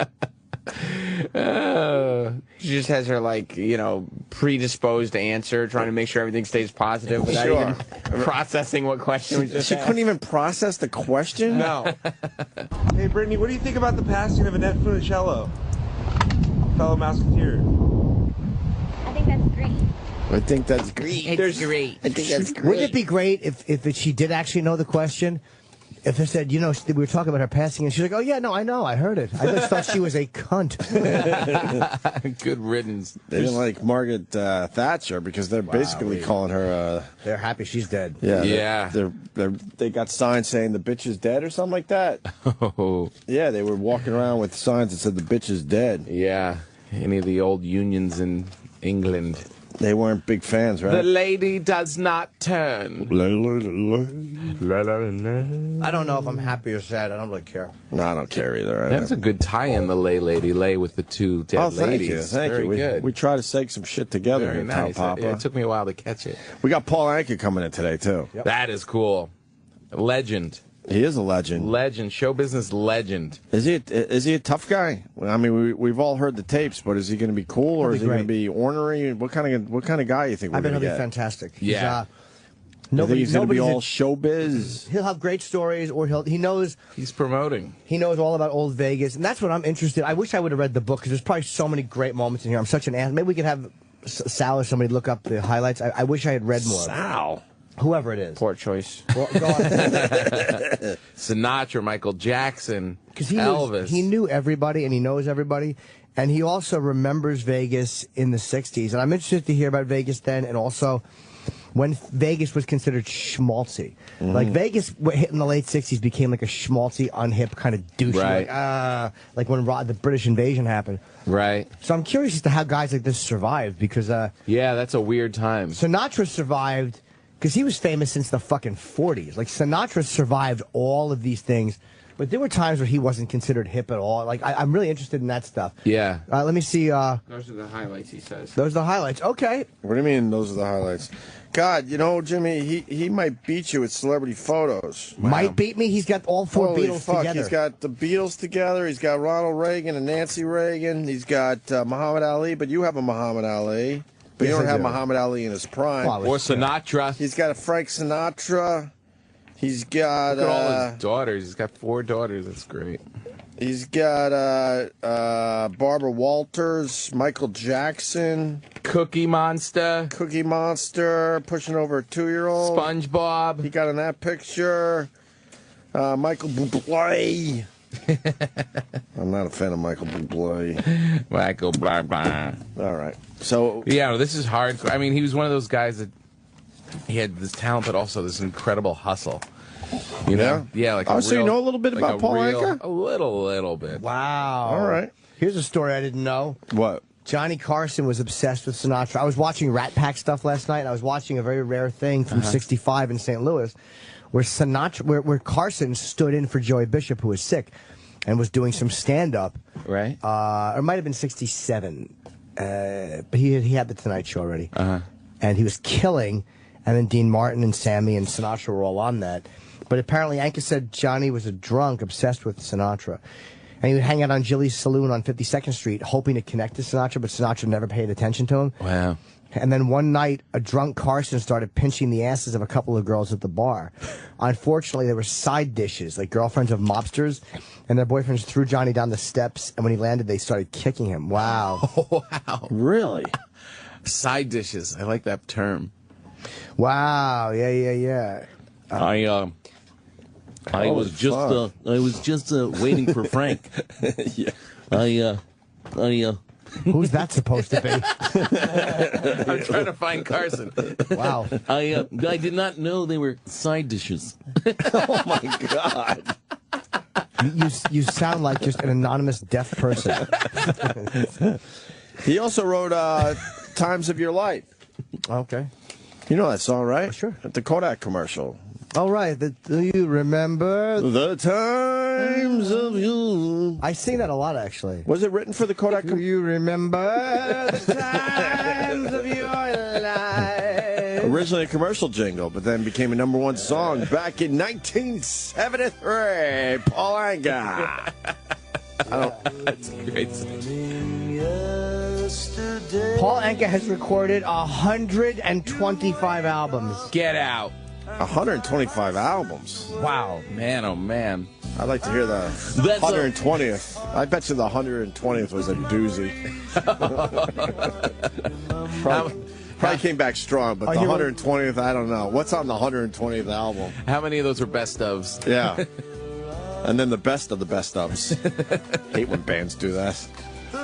God damn it, I wish I had read this whole book. Oh, shucks. Ah, jeepers. Why? We got all the good stuff. No, I know. We got all the good stuff right in front of us. We got the Cliff Notes. That's all you need. Yeah, why read the book? You think Colbert reads the book every time these guys come on? No way.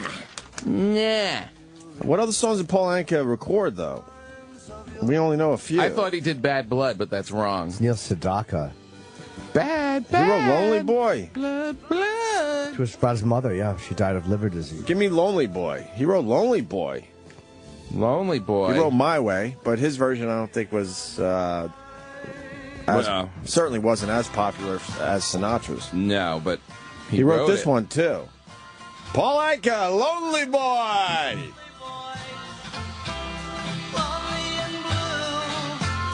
Nah, I don't know this one. I know another Lonely Boy song.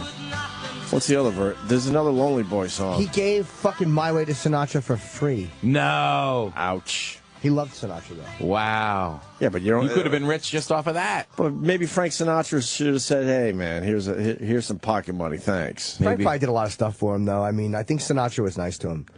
You can't give away My Way for free. I'm giving you a side dish. That's what I'm doing for you. We got to ask him about that because you don't. I would assume if you're a songwriter, you know when you got one where you're like, "Holy fuck, this is it," and you just hand it to Frank Sinatra. I don't know. Maybe it wasn't going anywhere. I think there's a story there. You're right, though. Maybe it wasn't. Maybe it was like you try to do something with this. Good luck to you. What's his version? Do we have Paul Anka's version of My Way? And now, time is near. Yada da da da. Much different. It's very fast. I don't think I've ever heard Paul Anka's version of My Way. You got that, E-Rock? The one I have here is him and Sinatra together. Nah, come on. I was looking at Sammy Davis Jr. Did I say this on the air or off? Off. Sammy videos online, watching him sing like Candyman and how great he was live. Yeah. He was just a smooth fucking dude. Yeah. And then they had those little blurbs of information on these videos, and they were talking about Sinatra really loved Sammy Davis Jr. He loved him. Yeah. And when Sammy was in the back of a limo asleep and had a car accident, and that's how he lost his left eye, and how he recovered at Frank's Play. He had a broken jaw. Right. And That's he how he recovered. lost his eye? Yeah, it was a car accident, and he recovered at one of Sinatra's places. What, did he have his head out the window? No, he was asleep in the back seat. Why did I answer that literally? I was going for a little. I know I gave you a serious answer. Like, no. He was. Take the back room, cure that eye. And he that was a good Episcopal. And he said that Sinatra encouraged him and said, "You're going to be even more famous." This is like 1954, and he was. I mean, Sinatra. It makes me like Sinatra more the way he took care of Sammy Davis. Why, you didn't like him before? I never cared about him. He's the coolest. I don't like his music. I think it's terrible. What's wrong with you? I just don't enjoy it. What's Paul Anka doing My Way? I'd love to be a lady. Can you turn that, Sam, so I can watch and enjoy it at home? The end is near, and so I face the bells. I'm gonna do it without the bells. Yeah, that's probably was the difference. my friend. I'll say it clear. It's a great song. Yeah. State my case, of which I'm certain. Do you know who introduced him here? Pause it. Oh, no, not the pause it, but I think a comedian named David Steinberg. Oh, yeah? I watched this video the other day. Oh, wow. Steinberg's still around. Yeah. And every heart. You Trying to get to the hook. Let's just get to the hook. But more, You gotta put more pep in it. much more than this, I did it my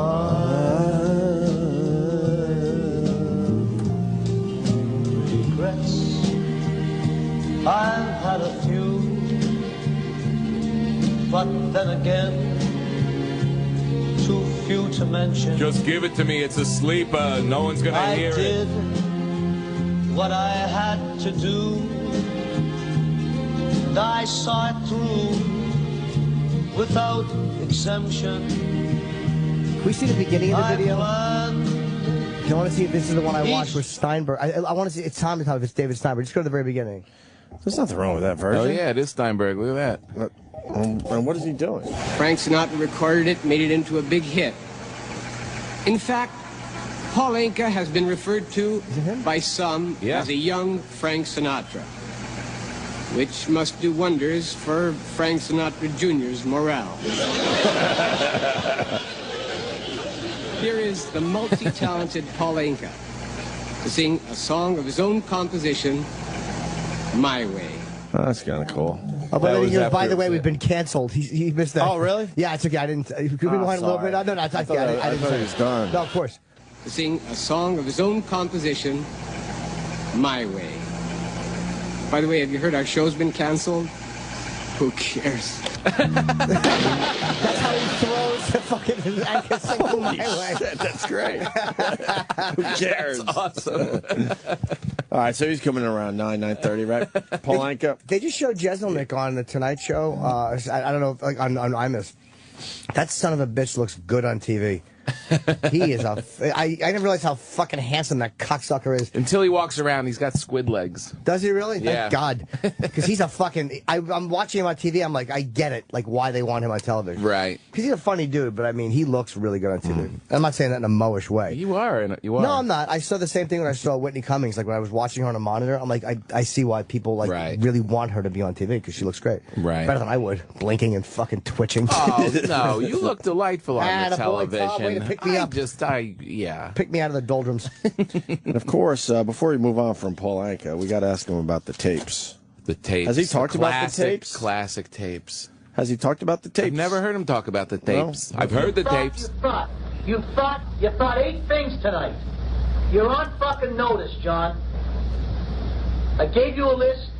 You had half a list that I gave you with cues and everything on it. Okay? The guys get shirts. Don't make a fucking maniac out of me. The guys get shirts. Do you understand? We're not going to be as strong as our weakest link. The guys get shirts. Damn. Fuck. He did explain it on NPR.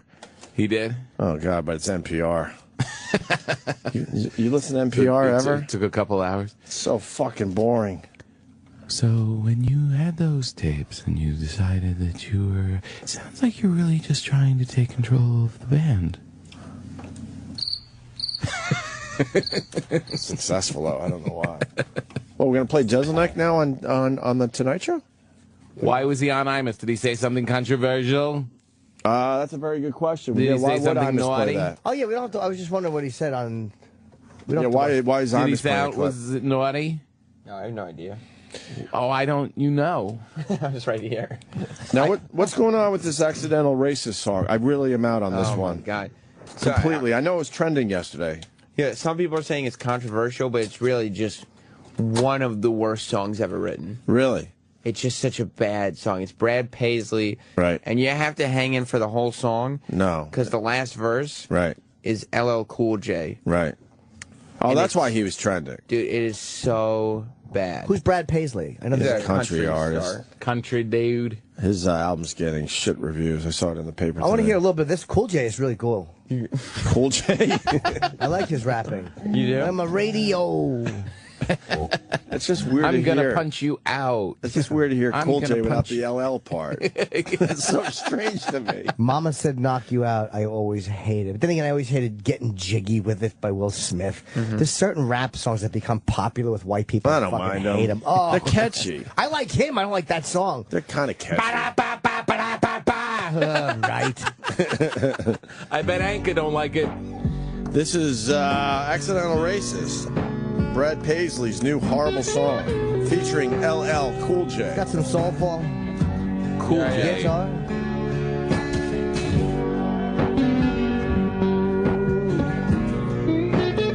Wait, this is going to turn into some rap shit by the end? LL has a verse on it, yeah. But really late? Yeah, at the end of the song. Can we just go to that part? It's a slow get into. This is a long song. It's a really long song. It's almost 6 minutes long. Oy. To the man that waited on me at the Starbucks down on It's like smelling your own fart. Let it go. Oh, my What God. did he say? I missed that. I was reading the Do Paul. it again. Starbucks. Do it again. You didn't hear this? No. I don't know shit about writing music, but I know this much. You should never write about Starbucks. Oh, filter your thoughts. Oh my God! Listen to this, Jimmy. All right, hold on.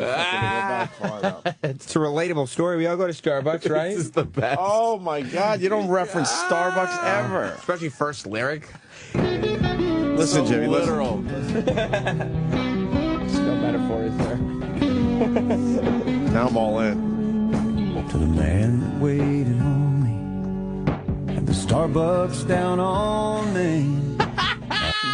What was the first part? To the man that waited on me. To the man who waited on at me. the Starbucks down on Main. Oh my God! Are you kidding me? So literal. It's fucking beautiful. There's multiple Starbucks. You guys are fucking crazy. That's beautiful.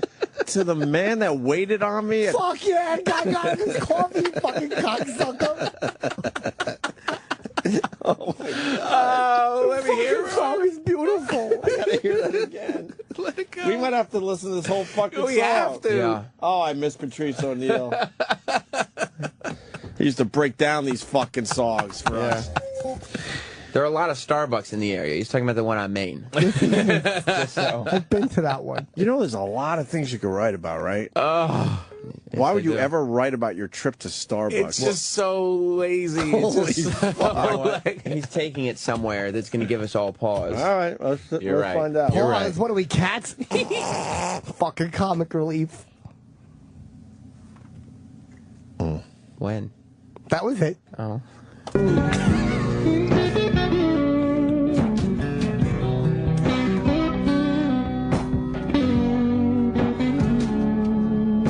To the man that waited on me at the Starbucks down on Main. I hope you understand.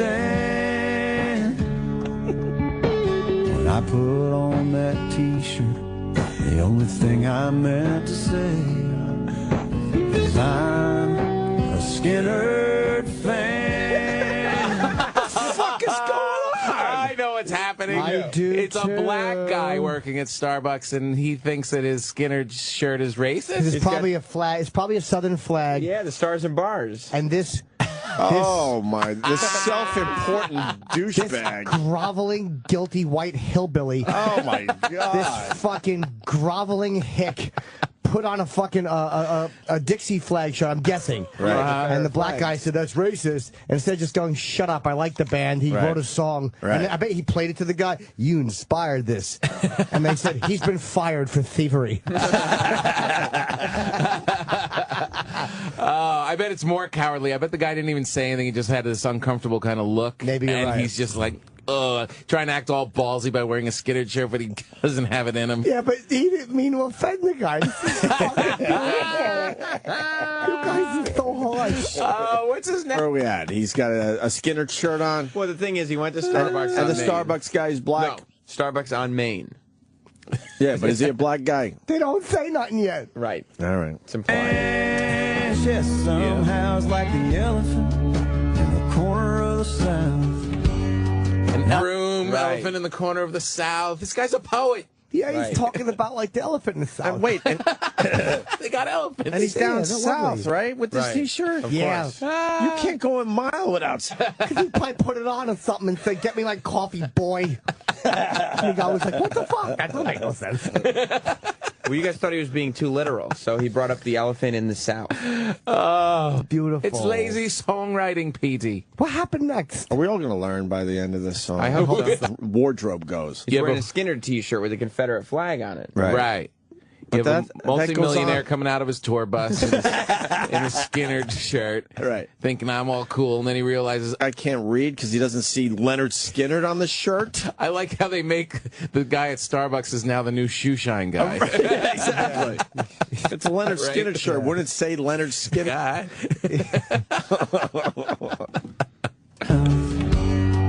I just a proud rebel son with an old can of worms. Looking like I got a lot to learn. Pause this. Fucking me was going fishing. Fucking can of worms with him. He's going fishing or something. No, he's not. He's a With an Catching elephant. fish. With an elephant. Yeah, he's gonna go fishing for elephants. Poor guy. That fucking black cocksucker embarrassed him. He's not being literal anymore. Fucking shit. He's not. The black guy. Yeah. Fish with his elephant. They would always do that to me too. They'd be like, yo, There's a lot of fucking guilt in this song, huh? It's hard being white in the South. All over a latte. Wow. Oh, yeah. This guy might want to make his own coffee. He can't handle going to Starbucks. God, we've only started, and already we've got Starbucks as our anchor, and a pink elephant and can of worms, bad cliches in the other two lines. Yes. You haven't even hit the hook yet. God. Oh, I bet I know what he's going to say next. And then I looked at you and ate some strange fruit. Little Billie Holiday. He goes, no. Funny. This is great. I kind of like it now. Yeah, we do have to play the whole thing. I thought this was a throwaway. Fucking song's amazing. I thought we'd hear a little LL Cool J. All right, whatever. Good for you. But this is fucking horrible songwriting. Beautiful. Bad songwriting, Petey. And also showing that Brad Paisley is completely out of touch. Right. But from my point of view,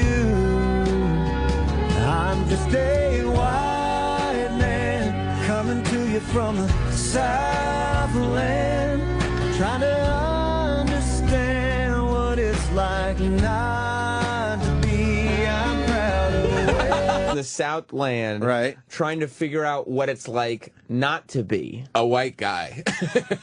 He's trying to learn different cultures. Stop overthinking everything. No, you don't get Get it. your stupid coffee and get on the tour bus. You're not as intellectual as And Brad get back to your Paisley. Candy Crush game. He's just now realizing there are other people who aren't white. Right, there are blacks and Hispanics. He had no idea. He finally realized that as an adult male. Because none of them buy his shitty records. That's why. None of them go to his shows. You're right. I thought someone threw dirt on you, and someone said, no, that color. He looks out in that sea of people watching him in that one black not face. one black face. And they took him to go into a Starbucks to realize, hey, what's that kind of... He's an interesting-looking feller. So this idiot is trying to get some color in his audience?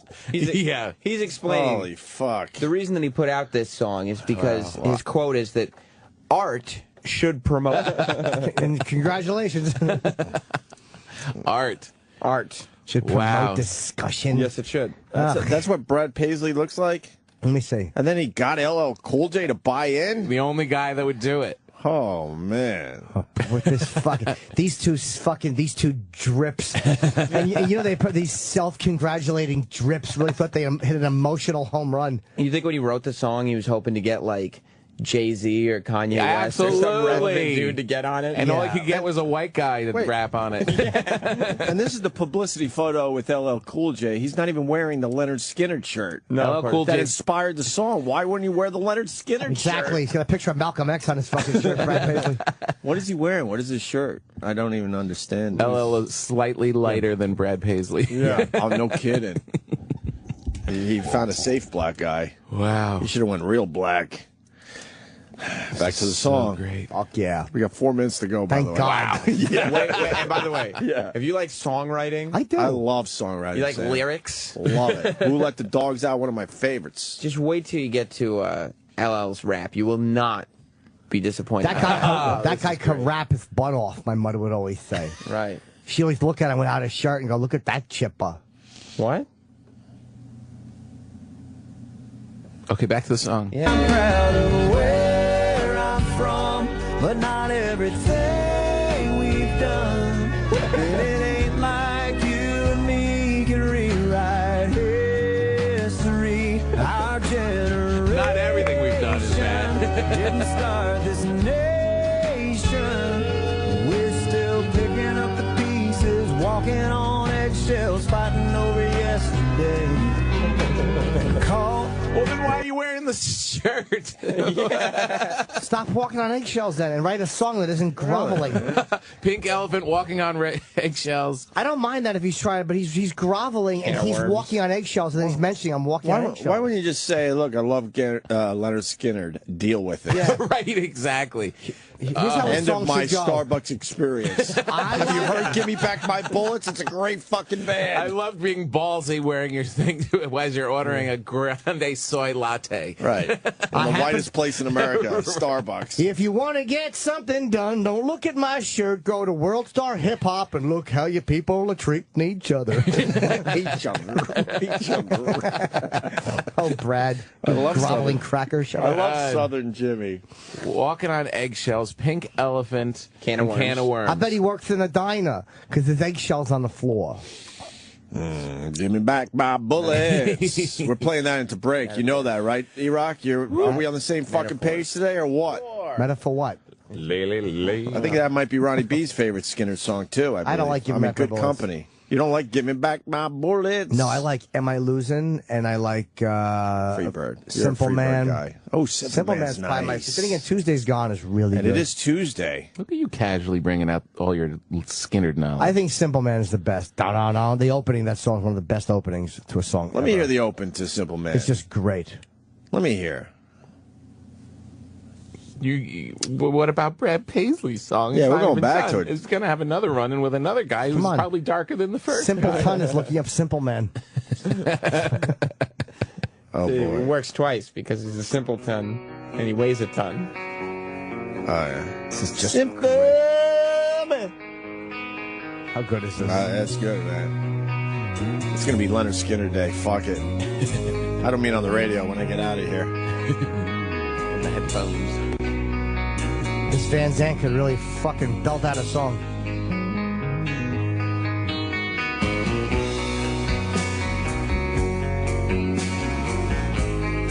You like this, Sam? I like this song, yeah. Mama told me. He had a great voice. Yeah. Fuck. Yeah. Was Anka and Skinner? Sit beside me, my only son. The last thing this great voice said was,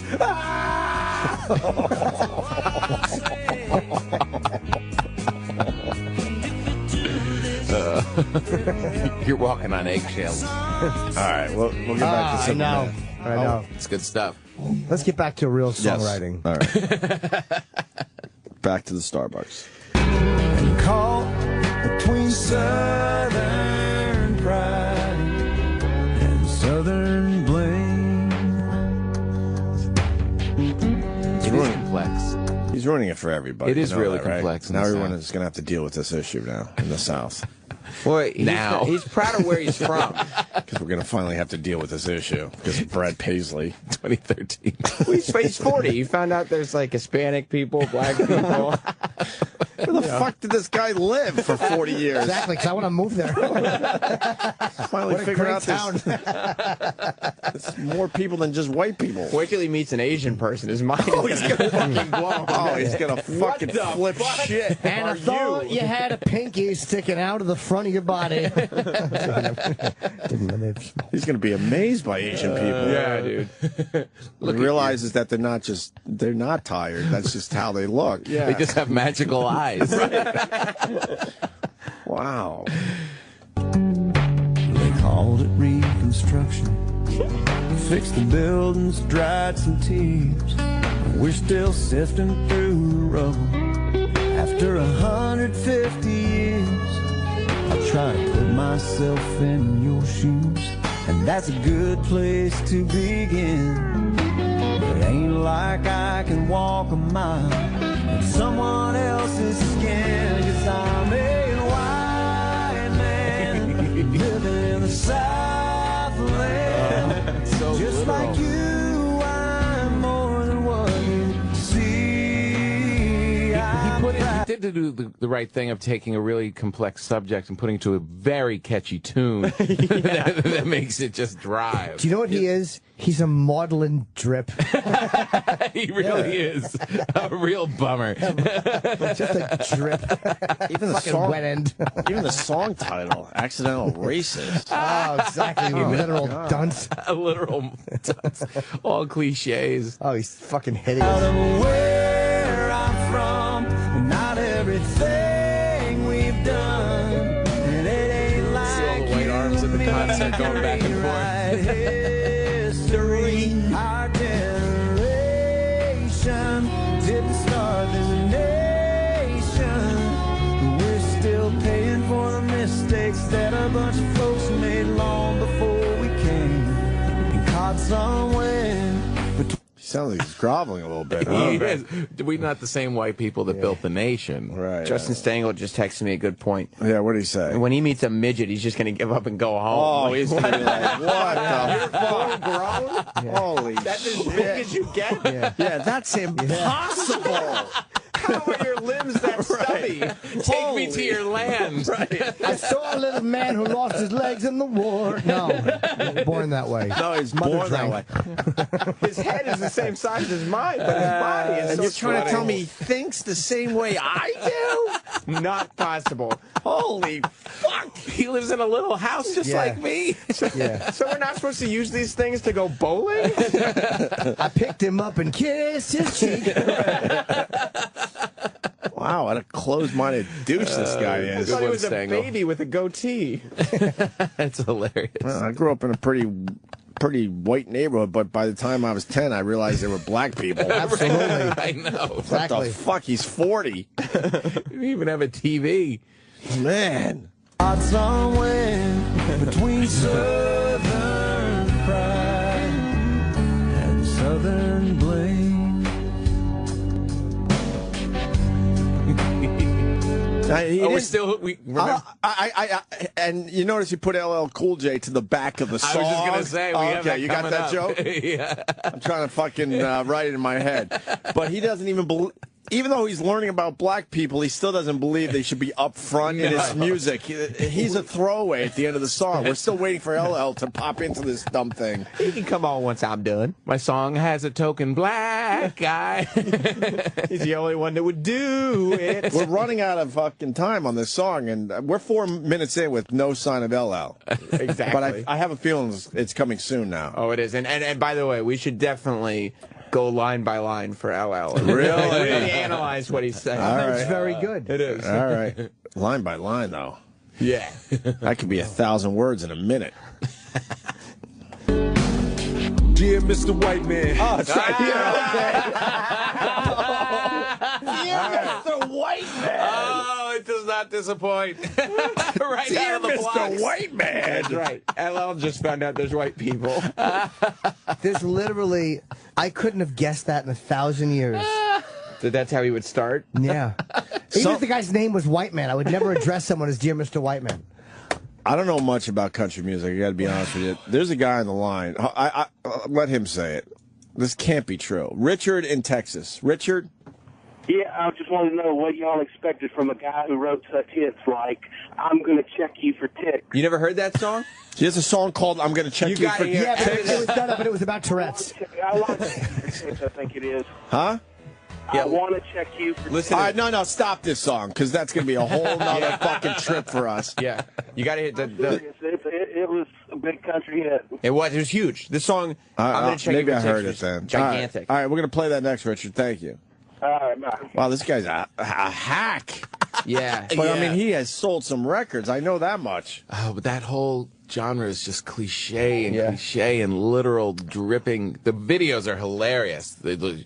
If it's I walked, he'd come into the Starbucks. The guy would have a tear as he's making the latte. God, I mean, no. This guy's good. This guy's a treat. You guys ready for LL Cool J? Yeah. Dear Mr. White Man. Ooh. Dear Mr. White Man, I wish you understood what the world is really like when you're living in the hood. Just because my That's the most racist thing I've heard. No, that's a really good rap in 1983. Yeah. That's a really good rap in 83. And 83 was the last time LL lived anywhere near the hood. No, yeah. I wish you understood what it's like to live in the hood. Yeah. You understood, LL. You got the fuck out. Yeah. What are you talking about? He raps like a guy in a fucking prison documentary who's showing you what he's going to do when he gets out. Like they'll show some guy who's convicted of raping an old lady with a cheerleading baton, and then he's fucking rapping in his cell and they show it just to be fucking comical. Grandma's rapping have more cred than this. Oh, Yeah. This is like somebody's dad, like, reading rap lyrics. Man. like when you're living in the hood. Just because my pants are sagging doesn't mean I'm up to no good. You should try to get to know me. I really wish you would. Now my chains are gold, but I'm still misunderstood. No. This guy's fucking good, man. These raps are good. You should try to get to know me. I really wish you would. I wish you would. Like these guys, like real black guys, are longing to be embraced by the country But when you scene. when you look at the way rap was, like this type of stuff, yeah, fucking Big Daddy Kane made this style of rap seem irrelevant.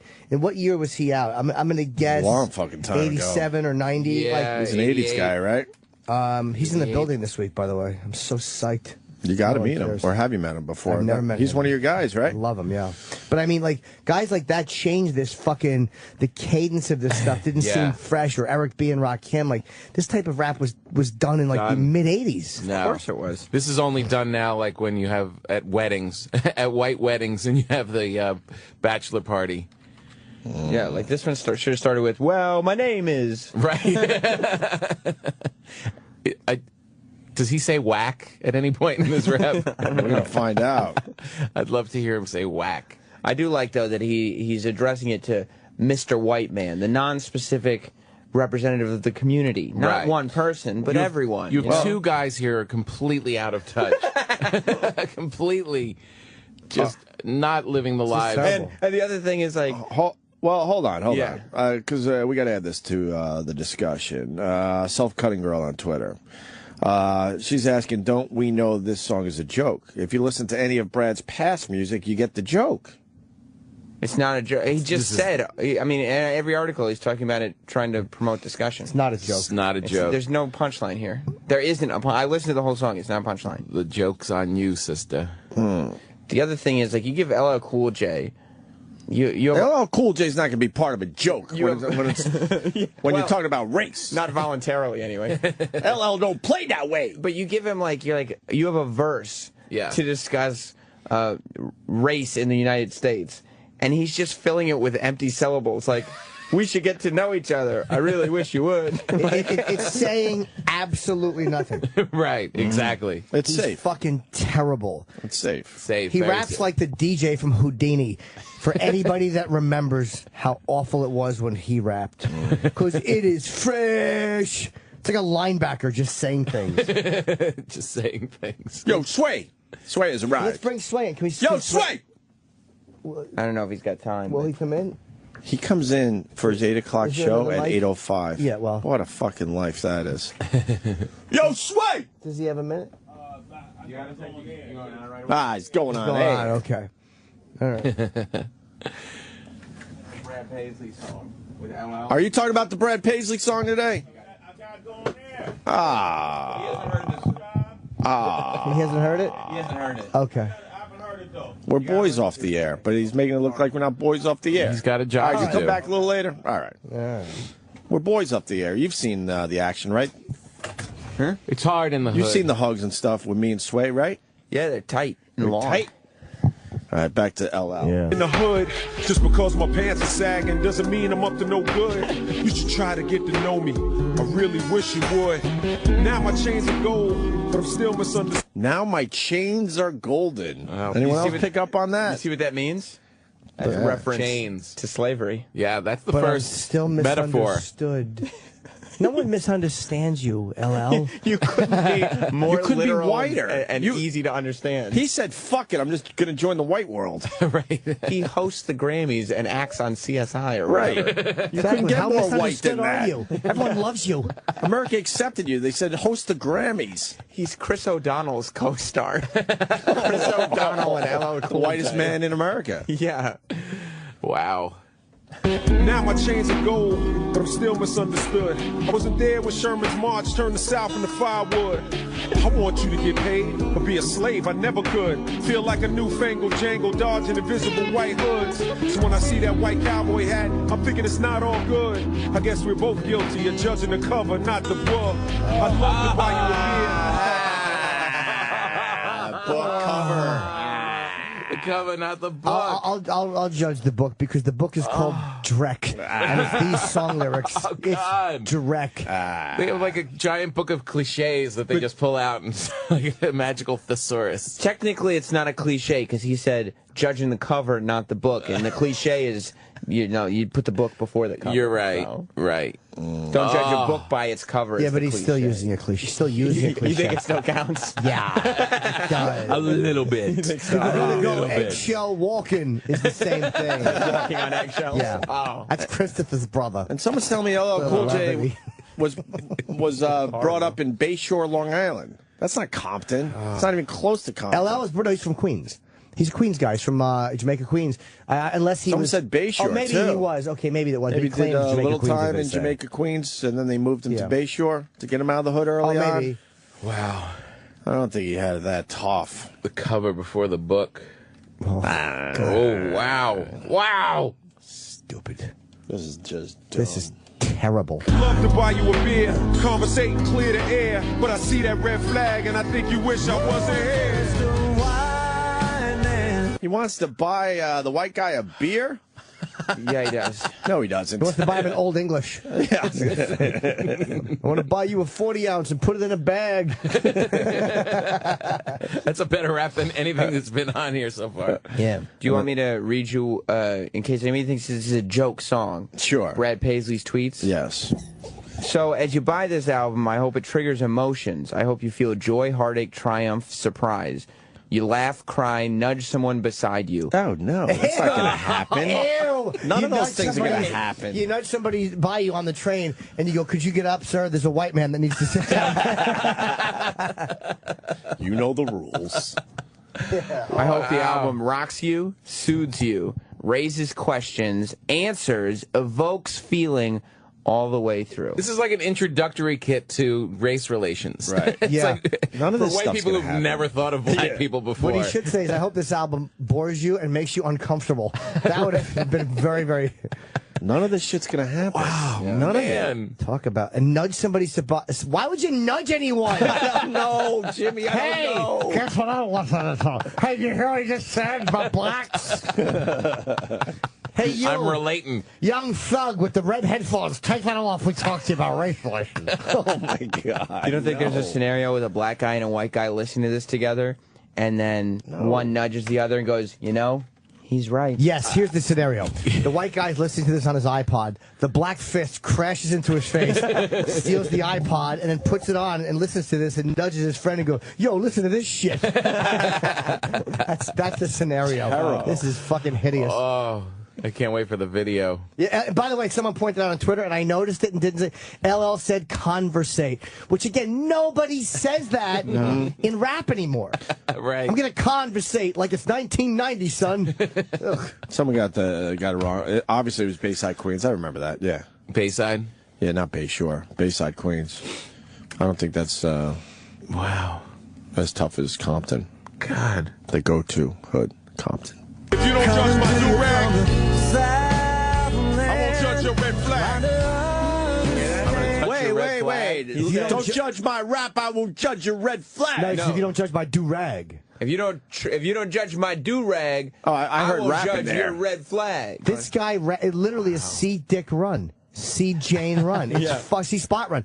It's fucking, first of all, do-rag. Other black guys will judge you if you wear that out of the house. Right. That's like, what are you wearing that out, fucking outside for? You look terrible. Right. I didn't hear do-rag in there. Yeah, he said, "You judge my Complete do-rag." asshole now.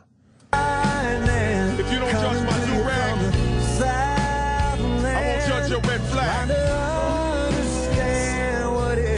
You see how he uncomfortably had to try to get his words in there? Of course. And what a statement. If you don't judge what I'm wearing, then I'm cool with your, your Right. flag that represents killing all my grandparents. Yeah, like, I don't think the do-rag ever represents everything that the Confederacy did. But luckily it rhymes. Yeah, right. If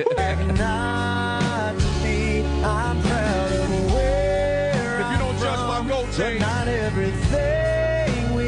forget the iron chain. What a sellout. What a sellout. I'll forget the iron chains if you don't say anything about me wearing man. gold.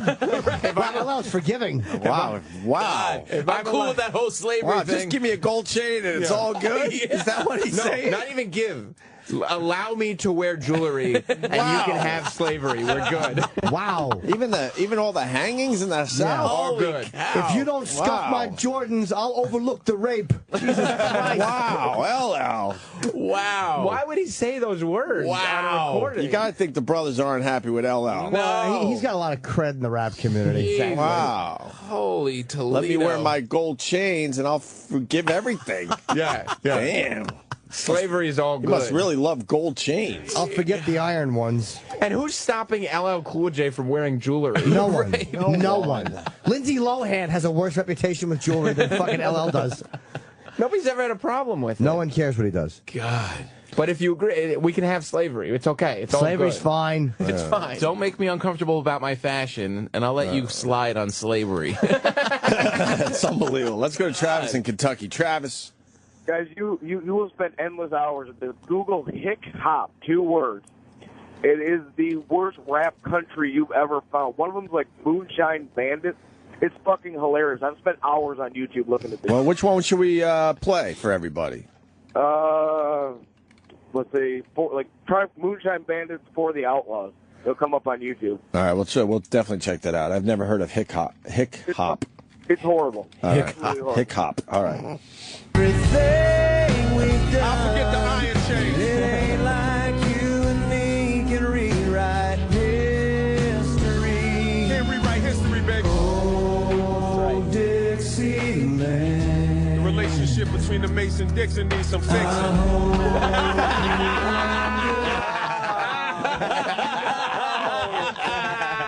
We're laughing at you.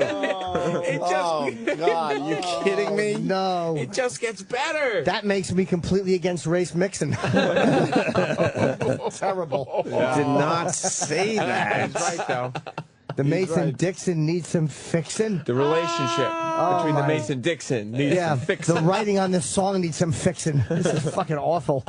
Can't rewrite history, baby. Oh, Dixieland. The relationship between the Mason-Dixon needs some fixing. I hope you understand what this is all about. Quite frankly, I'm a black Yankee, but I've been thinking about this lately.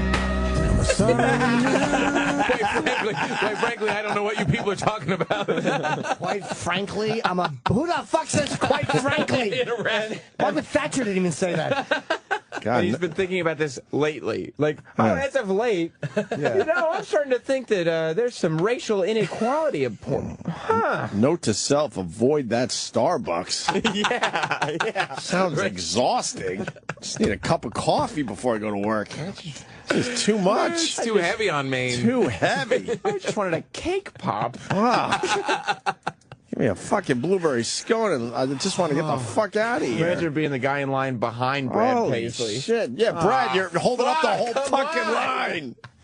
I understand that Mason-Dixon needs some fixing, but Right. I'm tired. I need coffee. How about you get the black guy's number and you guys talk about this after his shift? Yeah. We're all waiting for our coffee. Quite frankly, Jeez. I'm just here for some coffee. Oh my God. Quite frankly, I just want the beverage. The past is the past, you feel me? And I just want to make things right. Let bygones be bygones. All that's left, LL's Southern pride. R.I.P. Robert E. Lee. But I gotta thank Abraham Lincoln for freeing me. Rewind this. R.I.P. what? Robert E. Lee. I got to thank Abraham Lincoln for freeing me. Nah, I mean. And then nah mean. And then he said nah I gotta mean. thank Lincoln for freeing me. Nah mean. R.I.P. Robert E. Lee. He's saying it's all good. Oh, what trite nonsense. See what? R.I.P. Robert E. Lee. But I gotta thank Abraham Lincoln for freeing me. Know what I mean? It's real. It's real. It's real. It hurts you. It's true. No, it's really real bad. No, what sucks? Let's hug it out. This song's going to be huge. No, it ain't. In a dumb way, it's going to be huge. It's all over the internet being dismantled. Of course. I mean, Like, mocking country it? music is going to play Yeah. the shit out of it. I don't know. For other fans who have never met black people, it's going to be huge. Yeah. Or people that are like, well, LL says if I just stop disliking black people for no reason, he'll forgive slavery. So Right. this is... Right. You think there's... Know how many white people are going to be held up for gold chains? Yep. LL says it. You give me a gold chain, I'll forget everything. Yeah. You think all of his fans are like, you know that LL, he's a good one. Jesus. He's a good one, all That's right. horrendous, man. Questlove from The Roots is chiming in on Twitter saying, just heard the accidental racist Man, that Weird Al is amazing. Yeah. No kidding. Man, they are two out-of-touch guys. So out of touch. Holy shit. Completely out of touch. It's like if you took two people from another planet and said, can you explain our race problem? And they tried to cobble it together. They said, I got you. Wow. So what's the tick song? I'm Morgan Freeman. I'm going to check you for ticks. No. That's the big hook. Can we play it to the hook? We can't play another Brad Paisley song all the way through. We're discovering Brad Paisley like Brad Paisley's discovering black people. Yeah, exactly. All right, I'm just going to jump to the hook. Hang on. No, you can play it from the beginning. I mean, the hook doesn't take that long to get to. Okay. I just don't want to play the whole fucking song. I remember he performed this on one of the big award shows. This song was the biggest thing in country music.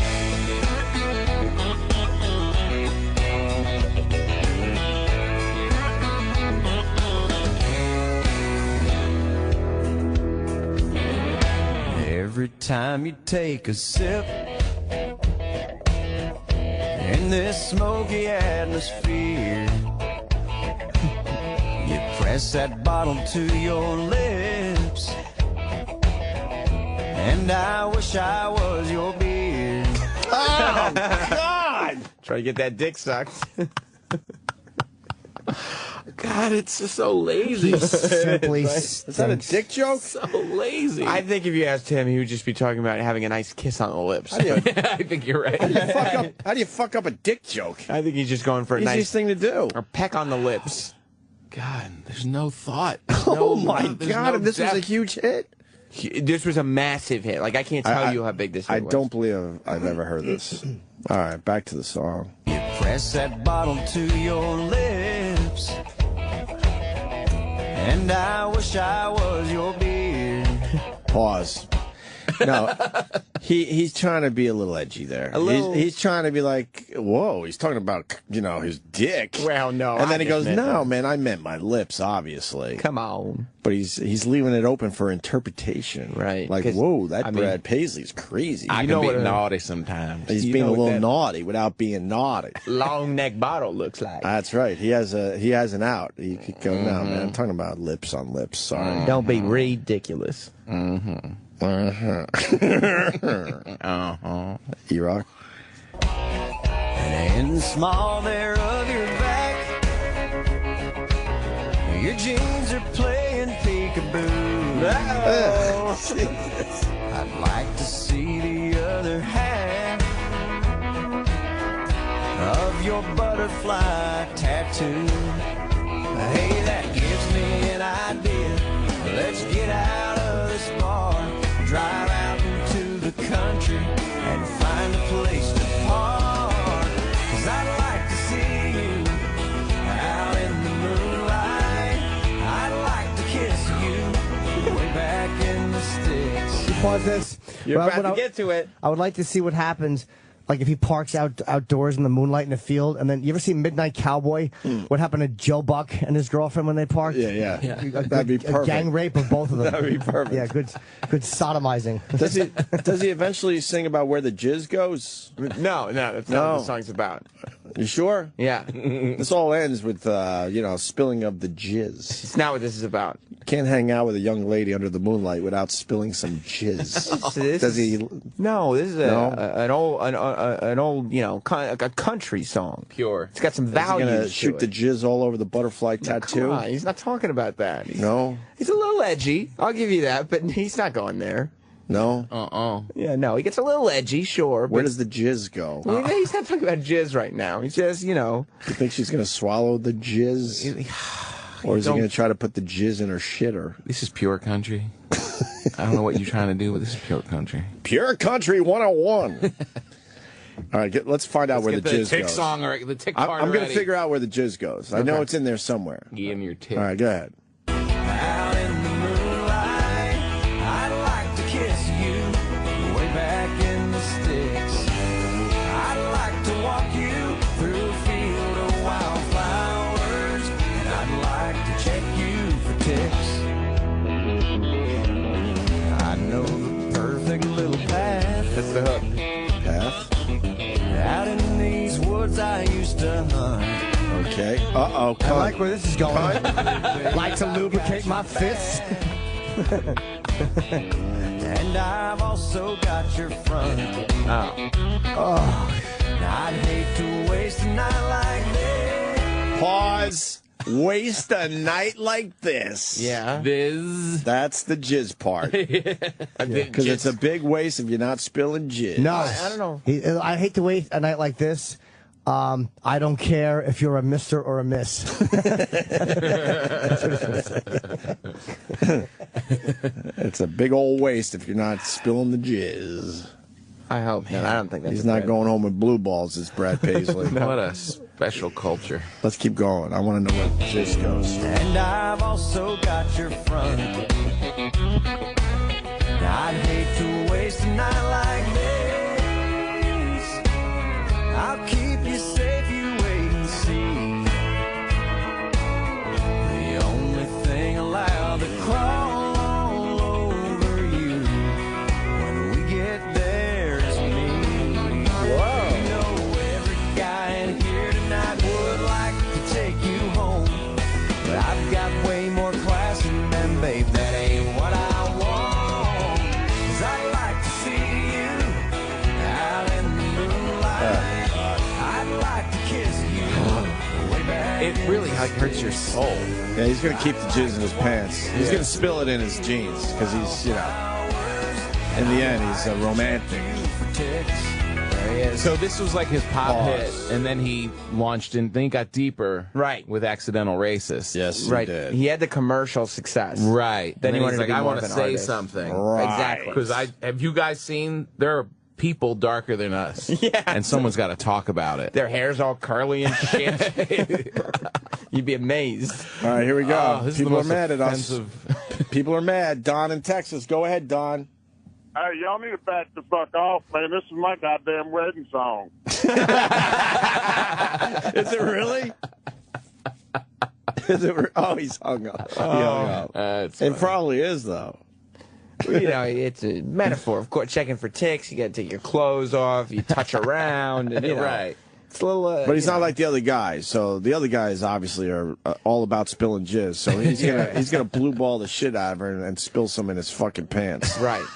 Right. Like there's gonna be like some heavy petting, maybe even a little under the shirt. Right. But yeah, he's gonna be coming in his pants. He's not gonna. He's gonna be coming in his pants and his dick's gonna be chafed. He's not putting his dick in her tonight. No. No fucking way. And then because that's what the other guys would do. He's got class. He's trying to be, the nice guy. Right. And then LL Cool J will clean your clothes for you.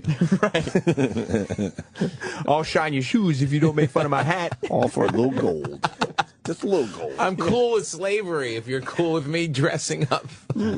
If my droopy drawers. Oh, hold on a minute. Yeah, she's still around. Very good. Wow. All right. Country singer. Damn, we missed it. Fuck. Everyone thought Cher died. Look, they're talking about accidental racist. Oh, hold on. Accidental racist. Red flag on my chest somehow is like the elephant on the corner of the South. I just walked him right in the room. Well, the media will love it because it's guilty white person. Of In the course. song, Paisley sings about his appreciation for the Confederate flag and its role in Southern culture. LL Cool J makes a cameo to give his take on the situation. Paisley says he's serious about the tune, that it's not a publicity stunt. He says LL Cool J was wearing a Yankees cap when he recorded his verse. Okay. Gives So a head on fuck. starting point. Two candidates. Wow, they don't even have an opinion on it. That was the most non-reporting reporting. LL was wearing a Yankee hat. Gives a fuck. If he was wearing a Klan hood, I'd want to hear about it, but who cares? Guess Yankee what? hat? Black people like to wear Yankee hats. God. Why is that shocking? What is happening? What year are we in? I don't know. Well, I think it's because, the Yankees represent the North. God, And the get North- it! The North and the South is still so, And this is why I'm giving up on Twitter. Yeah. Because Margaret Thatcher died, a lot of people thought it was Cher, as in that Cher. That Cher. Could you get the story they just did on CNN? Yeah. It's a Right. huge story today. So many people thought Cher died because that Cher was trending. Thatcher. Thatcher, yes, exactly. Hilarious. Hilarious. I have to piss badly. Oh, no. I'm going to go to the bathroom. Why? Fuck, Jimmy. Dude, I got to whiz bad. Jimmy, we're going to... Fuck, we're just getting started. We're just talking about the accidental racist. I know. I'll be at Caroline's this week. I'm sure all the fans want to come out, and I'll be at Magoobies in Baltimore next week. Nice. And then Austin. I wouldn't say nice. And then Austin, the Comedy Festival, Saturday, like the 27th. I'm missing fucking Joan Sunnin here in the East Coast because I've committed to this festival. So that's not even close to So being why don't sold you out. not commit to the festival? I can't. Believe me, I want to because it's fucking, I love Austin. Tell but me it's just not selling. Tell me you fucking pulled a hammy or something. I want to go to the fight instead because if it was sold out or close to sold out, but it's not. You could sell tickets. They're in Austin. Maybe you meet a nice girl down there. If and you check out her had a ticks. black friend. Can we get into the Cher's dying thing or Cher died thing? Yeah. You got some tweets? Yeah. But I also want the news story they just did, too. The hashtag was, now Thatcher's dead. Yeah, now that Cher is dead. Right. That's what everybody. people thought. Yeah. That's silly. A lot of people. That's all you need to know about Twitter. It's ruled by the dummies. Ruled by the dum-dums. The dummies. They got confused there. Hashtag. They thought Cher was dead. E-Rock, you know I won the Leonard Skinner battle, right? Jimmy gave up his post to take a leak. That means we get to play my song. Yeah. It was between Simple Man and Give Me Back My Bullets. Oh. Doing Give Me Back My Bullets on the home of rock and roll. Oh, yeah.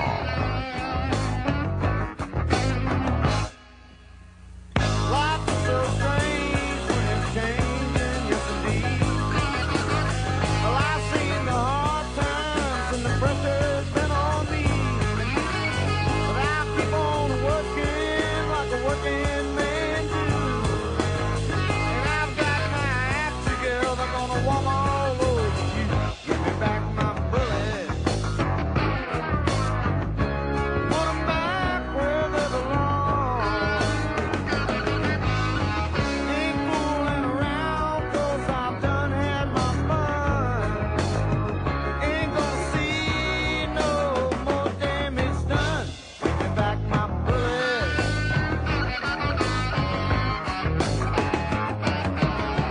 Sweet talking of people done ran me out of town. And I drank enough of whiskey to float a battleship around. But I'm leaving this The Opie and Anthony Show.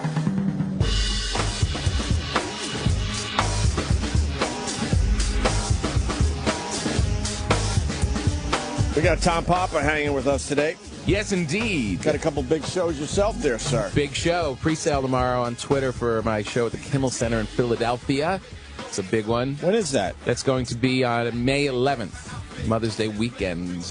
Oh, One show really? only. Fuck. Yes. What day? Saturday, May 11th. It's going to be a big one. So I'm starting to think I would go down, because I go to Philly a lot. I'm like, all right, go to Philly and then check out Tom Papa. yeah, But we'll be home that night. No, we'll be I- home to take care of our wives and our mamas. I think that's the weekend of my son's 3rd birthday. Oh. And he wants everyone to dress in costumes. That's funny. Man, kids. I can respect So that. I think we're all going to dress like it's Halloween for his 3rd birthday.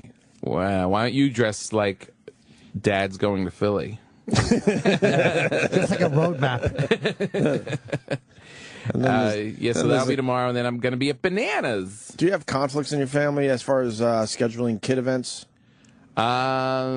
What do you mean? Within well, the like kids? it's my son's 3rd birthday, but then I got a nephew who's doing one of those religious things. I'm not sure which one. Well, your kid over anyone else, right? I know, but it's like fuck. Now, now I'm going to see who likes who in my family. Because I think we're still scheduling the birthday party. Then we're going to make family members choose. Yeah, that's what you got to do. You just got to stick. You got to say no to a lot of stuff. Religious thing greater than 3-year-old Religious birthday. things should come after everything. Nice. Everything should come before Birthday the religious much more thing. important, right? Yes. Yeah. Man. Religious thing is birthday. silly. In my family, after like the 5th birthday, that's when we start like tapping out as far as going to every birthday party. Yeah, you got to say But the no first to few, the you stuff. got to go, right? Yeah, of course. There's too much going on. You got to say no. You can't do everything. You can't say yes to everything. And you got to put your kids ahead of all the other ones. Nice. I like how you think. And it's not rude. It's just you love those kids too, but you're not. No, not you so don't- much. You don't. You don't like them. I'm kidding. Not so much. I'm kidding. I have Yeah. found that I don't care about my nephews and nieces as much since I've had kids. Amazing. They were kind of my kids. Yeah, you're Before like, I had "Oh." kids. Yeah. Oh, every step of the way I was all in. Like, You actually oh, think man. like, oh, I love them as much as I would my own Yes. kid. Then you're like, oh, I don't really like them that much. I would bring them to sporting events like they were my own. It was like I got to rent a kid. It was nice. But as soon as my first kid popped out, not Get so it. much. Yeah, who are they? Now I'm just polite. It was his birthday yesterday. Oh, we forgot again.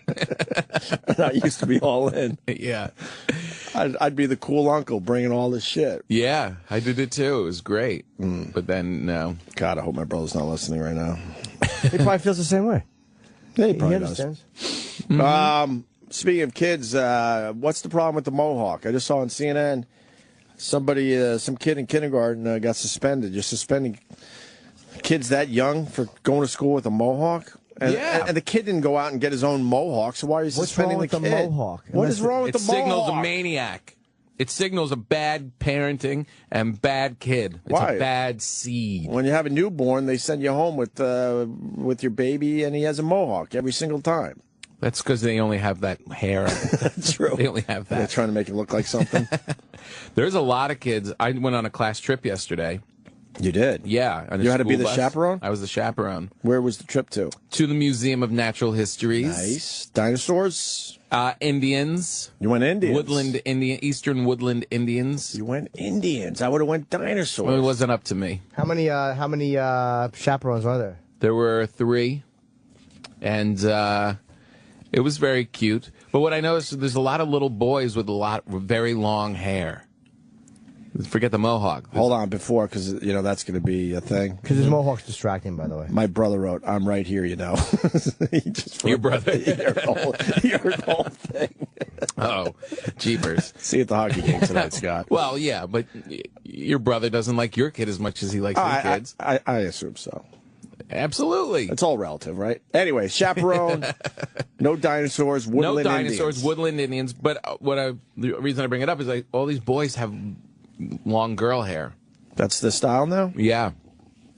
Were you going to let your guy do that? Below the shoulder. Well, my wife likes Second grade. My wife likes the hair short. I like it longer. Mm-hmm. It's like below his earlobe now, and I like it that way. But she's ready to get it all short again. Yeah.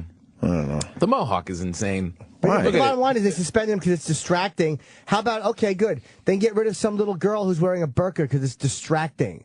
Get rid of some little, how about you get rid of the kid with a fucking a yarmulke because it's just, oh, that's right, religion is okay, but just a personal decision isn't. It's nothing wrong with this kid's mohawk. I think it's course stupid, not. but that's his parents' prerogative. He's a weirdo. It's an accepted hairstyle at this point, as long as you don't make it into the fan thing. How about if he was American big, Indian, tall, though? peacocky one? If he was American Indian, they'd let him stay. Yeah, I still can't accept that, but the little, what do they call it, a faux hawk or a fucking... Yeah. Those are all right. No, he's a weirdo. He should be kicked out of school. Fucking assholes. Anything else in that story we're missing, Sam Roberts? Where was it? That's about it? The school's handbook. It was... in the handbook? Yeah, there's a school handbook in Springfield, Ohio. And the school's handbook states that hair shall be worn above the eyebrows and must be kept clean, neat, and trimmed. Hair styling or coloring arrangements which are disruptive or distracting are not permissible. Okay. Isn't it disruptive for the first day the kid comes in, and then after that the kids don't give a fuck? They're onto something kids else. never care. Who would allow, like, what kind of fucking cock parents allow the school to dictate their kids' hairstyle as far as color and distracting? You don't have like, a choice. They really fucking fight individuality. Yeah, they don't What have about a choice. school uniforms? Other than them being hot. I was going to say, don't believe in completely them, really. acceptable on the girls. I don't think you need them. No. Everybody dresses the same. Like you teach kids to be individuals, and then you tell them they all got to dress the same. It's just stupid. Yeah. It's stupid. And then- Lockstep. And the fat girl doesn't look as good as the thin girl in the uniform. So now she's uncomfortable. My favorite. Because she would wear something to hide her fatness. And now she has to wear a skirt. Now she used to play by the rules. My favorite thing when I was little, like in 5th grade, was when they would hand out T-shirts to the whole class. Yeah. But they would give all the kids XL T-shirts because that way it would not be too small for the one fat kid that it would fit. But instead, we would just make fun of him because his T-shirt actually fit in all of ours. We were swimming in our shirts, and one fat kid had his shirt fit. How about you give the fat kid a fat shirt and everyone else regular shirts, and you cut the tags off? Yeah. Problem solved. Yeah. Right. So they don't know we it's got an the XL. big shirt. We have a giant shirt here for one big fat So kid. they wasted all the T-shirts because you're not going to wear a shirt that looks like a dress on you. No, I mean, none of us could wear our Dare T-shirts until it was cool. We all started doing drugs and wore the Dare shirt anyway. Listening to Hendrix at that point, or what? Well, Hendrix, The Doors. What? When you got into the drugs, what music did you discover? Well, I never got into drugs, but... Pink Floyd. Little Floyd. Yeah, no, I mean, I was a kid in Did another brick in the wall late talk 90s, to you? so... Nothing? So Vanilla Ice. I guess, yes, maybe some Vanilla Ice and we got Cool Mo D. We got the sheriff shit. So enough on the Mohawk. My kid officially starts a school program in September. Oh, yeah? I am going to have stories because I don't know how I'm going to deal with this shit as a parent. What do I've you heard mean? all the stories from everybody else over the last few years. Yeah. Just the shit they're doing now in school. Yeah. But you know, I don't know. My kids are in public school, and it's Not too bad? No. The total freedom, and... It's not as bad as the stories I hear? No, they let their freak flag fly. Okay. They do whatever they want, really. All right, that's good to know. Yeah. I mean, the hardest part for you is going to be just being in a school environment again, which you were so happy to leave, and now you're back listening to people, and you know. Well, the other thing is because my siblings decided to have kids at a normal age. Mm-hmm. So they got like it's over with. Yeah, I'm the oldest, and my brothers and sisters have kids that are they're up there now. Yeah, and you're just we're talking 15 years old now. And the one thing that I don't understand is like all of a sudden my sister and my brothers, they have to do homework again. They have to do their own kids' homework. It's a big thing. Yeah. It's you do your kids' homework? No, I just tell them to do it. Oh, good for My wife you. gets more involved with it, and she'll be like, this is wrong. You've got to do this the right way. And they get in fights, and I'm Right. like, look, I remember it's your homework. You screw it up. You go bring it back to the teacher. Like if she shows me and it looks crummy, I'm like, well, look, I'm not going to correct it. This is wrong. And you just bring it in and let the teacher judge you. And then she'll learn from that. You don't have to learn from me yelling at you. I remember I wanted to do something with my sister, and she goes, I can't. I have a book report that I have to do. No. I'm like, what are you talking about? Really? She had to do the book report for her kid. It's ridiculous. I'm like, what? I'm going to have to do book reports again? It's a Hell lame no. way to raise kids. Because now these kids, they don't know how to do anything for themselves. Well, Our parents didn't. My parents had no clue what I was doing homework-wise. Really? It was totally up to you, and then you brought home your report card. That's the only thing they saw. Right. Yep. And if it was bad, you would get your ass kicked, and then you'd have to just rally. No, parents today are very involved with the homework part. Extremely involved. I remember when I got a C- in conduct, and the teacher put next to it gift. It was a gift. Oh, really? I would always get In N's case you were and- going to argue it, the point. No, but she was saying like you just barely No, I know. made a gift. So don't even How old argue were you? this. A fucking probably 14. I was maybe a sophomore in high school, whatever, or maybe I was younger. I don't remember. That's funny. I would always get N's and needs to improve in conduct. That really is funny. That's hilarious. My conduct was always bad. Were you really bad? Always. Really? Yeah, I never did well in conduct. Wow. Ever. We just attention and jokes. in the middle of class. Oh, nonsense. Which teacher did you drive Every craziest? one of them. All Every of them? one of them, yeah. Every one of them. If your kid breaks his arm and goes to school, wouldn't that be distracting the cast? Mm-hmm. So is that breaking one of the rules? You can't have your kid dressing up like a psychopath and going to school like Taxi Driver. You got to conform. Conforming is one thing, but the act of going to school is conforming, I think, and the act of doing the work and doing the assignments. If you're doing that, I think you're conforming. And there's lines with individuality, like, all right, the kid's being a douche. But a Mohawk is, first of all, a Mohawk is more about the parent's identity, not the kid. Exactly. That's At the that parents. age, for sure. That's the parents. Trying to be rock and roll parents. Yeah. But with violence in schools, isn't it kind of cool to call out the weirdos once in a while and be like, this guy's a little bit of a freak? Sure, as long as you're honest about it. As long as they're honest about it, because they don't call, they're so selective on 100% We don't judge. We don't. It's almost like zero tolerance is simply because administrators and people at work don't want to just go, no, you can't do that. Right. Because they are too afraid to defend themselves in an argument against parents. They can't just go, your kid is messed up. It's zero tolerance. Because they know the difference between the kid that draws the gun who's good-natured and the kid who's going to shoot people. Right. They know the difference. Right. But you can't get the little worthless, dumpy fucking dud kid out. Right. So they say no kid can draw. All the good kids have to suffer. Right. It's awful. We got a teacher who wants to explain why uniforms are a great idea. Hey, teach! Hey, teacher! Let's go, Greg, the teacher in D.C. Good morning, boy. Good morning, Greg. Listen, the reason uniforms are a good idea, especially where I am, is because I work in an area that Anthony would consider hell. And the people who come to my school dress in a way that get them beat up, get them smacked around, get them robbed in the neighborhood, get them murdered. Oh, gang colors? Over articles of clothing, whether it's gang colors or expensive articles of clothing. Girls come to school dressed like whores because that's the new thing to do. We had a girl recently who came to school in a shirt that came down past her ass and leggings. That's it. Jesus. And these are kids whose parents don't give a crap about them. They don't pay attention to their homework. They don't pay attention to where they are or what they're doing. We are the babysitters 8, sometimes 12 hours a day. Wow. We have kids that come to the school at 6:30 in the morning and don't leave until 6:30 or 7 o'clock at night. Wow. And if they're not in a uniform, then they're trying to do what they can to dress like all the other kids in the school. And if they're poor, they're going to rob them. All right. And in this area, sometimes, there are kids who have a little bit of money because they have an actual job. There are other kids who have money because they rob all the kids who have jobs. So what you're saying makes sense. I just wish the school would be honest about it and say because of the savagery and horrible parenting and behavior, this is the best way. But I guess what you're saying makes sense. You would know better. It would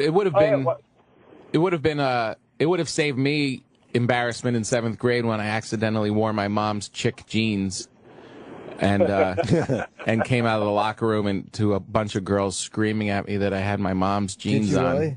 We were about the fucking same mom. size. We were about the same size. So I just threw on these jeans. I just grabbed them from the laundry room. Oh my God. And then walk around with chick, C-H-I-C, on my ass. And then all the girls just waited for me outside the locker room like hyenas. And as soon as I walked out, nice chick jeans. I'm like trying to look at my ass and horrified. If I had a uniform, I wouldn't have that scar. That's funny. Here's another thing that they don't talk about, though. In my school, we have armed guards that walk around the school to try to break up fights and things. Jeez. Kids don't get suspended for beating up teachers. They get sent home. They smack teachers. They throw things at teachers. They get sent home. Wow. Sometimes they get transferred to another class. Jesus Once a Christ. month, I walk into the boys' bathroom. Yay! I collect all the money that's on the floor from the craps games that are going on, and I take some other teachers out to lunch. Not even a joke. Oh, my God. That sounds like a nightmare. This sounds terrible. And that's a public school Jeez. Where is it? in the D.C. area. Gee. Of course. All right, Greg. Thank you. Wow. Good luck. What do you think of Accidental Racist? I mean, it's a terrific song, isn't it? If that Brad Paisley song could clear up that whole school. Sure. Yeah. All right, so we got the share thing. Yeah. So that Thatcher, really, I keep Thatcher was trending on Twitter, and people thought that meant that share, and they were really bummed out that Cher died. Do you get some of the tweets? Feeling very uncomfortable about people celebrating someone's death, no matter how hated she was. Well, Thatcher. That's for Thatcher. That's for Thatcher. I want the Cher ones. Oh. and Twitter very much alive with chat about Margaret Thatcher, but a ham-handed hashtag is making some people wish they could turn back time and add some capital letters. Hashtag now Thatcher's dead being misread as now that Cher is dead. Just look at some of the misguided social sharing. Is Cher dead? Gone to join Sonny. R.I.P. Cher. Ricky Gervais came to the hashtag rescue, correcting the record for mistaken mourners. Turns out a website critical of Thatcher is responsible for the confusion. To avoid such Twitter fails in the future, there's a rising call for greater use of camel case, where you use capital letters to separate words. That's what I've been doing for years. Just in case. You can't imagine life after love of this woman. For now, the panic is subsiding. Don't worry, Cher's fine. Very fine indeed. Oof. Wow. That's some dumb people. Some hardcore reporting right there. Yes. Where's Paul Anka? He's 9:30 for Paul Anka? 9:30. You did it my way. Well, we got a little audio from Geraldo Rivera. He's going after Bill O'Reilly a little bit. Oh. This is another terrific clip. You can never use the expression illegal alien again. It is pejorative. It's like saying Negro or homosexual. Homosexual is accurate. Yeah, exactly. Why can't you say homosexual? Right. Everyone needs their word now, or phrase. What are you supposed to call homosexual? Exactly. We had Geraldo on once. He's a strange bird. He's a fucking baby. Like, he was a kinda good is a guy. baby. Oh, he got all bullshit about the language. It's like, oh, shut up. He's as biased as anybody. You can't say illegal immigrant? I don't understand that. Illegal alien. If you're not here legally, you're a fucking illegal alien. Go fuck yourself. Yeah, what are you supposed to call him? I don't care where you're from. Travis talked about his wife and how hard it was and how much money he had to spend to get her here legally and how much work it was. If you're not legal here, you're an illegal alien. Right. Go home. Or just become legal. You're just an accidental visitor? Again, it is pejorative. It's like saying Negro or homosexual. It is a loaded term that doesn't accurately describe. All right, so now I can't use. You cannot use it. I can't use illegal aliens. Why don't you just give me a list of stuff I can say? I can give you illegal alien and Bible thumping. I think maybe after what you experienced in the last couple of days, maybe you should put that aside. Although I agree with you substantively on that one. You know me. I'm not giving into this stuff. You're crazy. If somebody's in here and breaks our immigration laws, they're an illegal alien. They're not an illegal alien. If they're here and it's just their status, they're an undocumented immigrant. Give them some What's slack. the difference? Oh, Jesus. What's the difference? Just this softer. Good for Bill O'Reilly. It's the same thing. They're undocumented. No, they're here illegally. Good for O'Reilly. You can't say homosexual. That messes his whole argument. God, Geraldo, this is, you're a member of the media. Right. They're the worst, these guys. The fucking worst. In America, we're really all about making sure we can't say words anymore. Right, exactly. Words speak. Fucked up. How did it get to this point?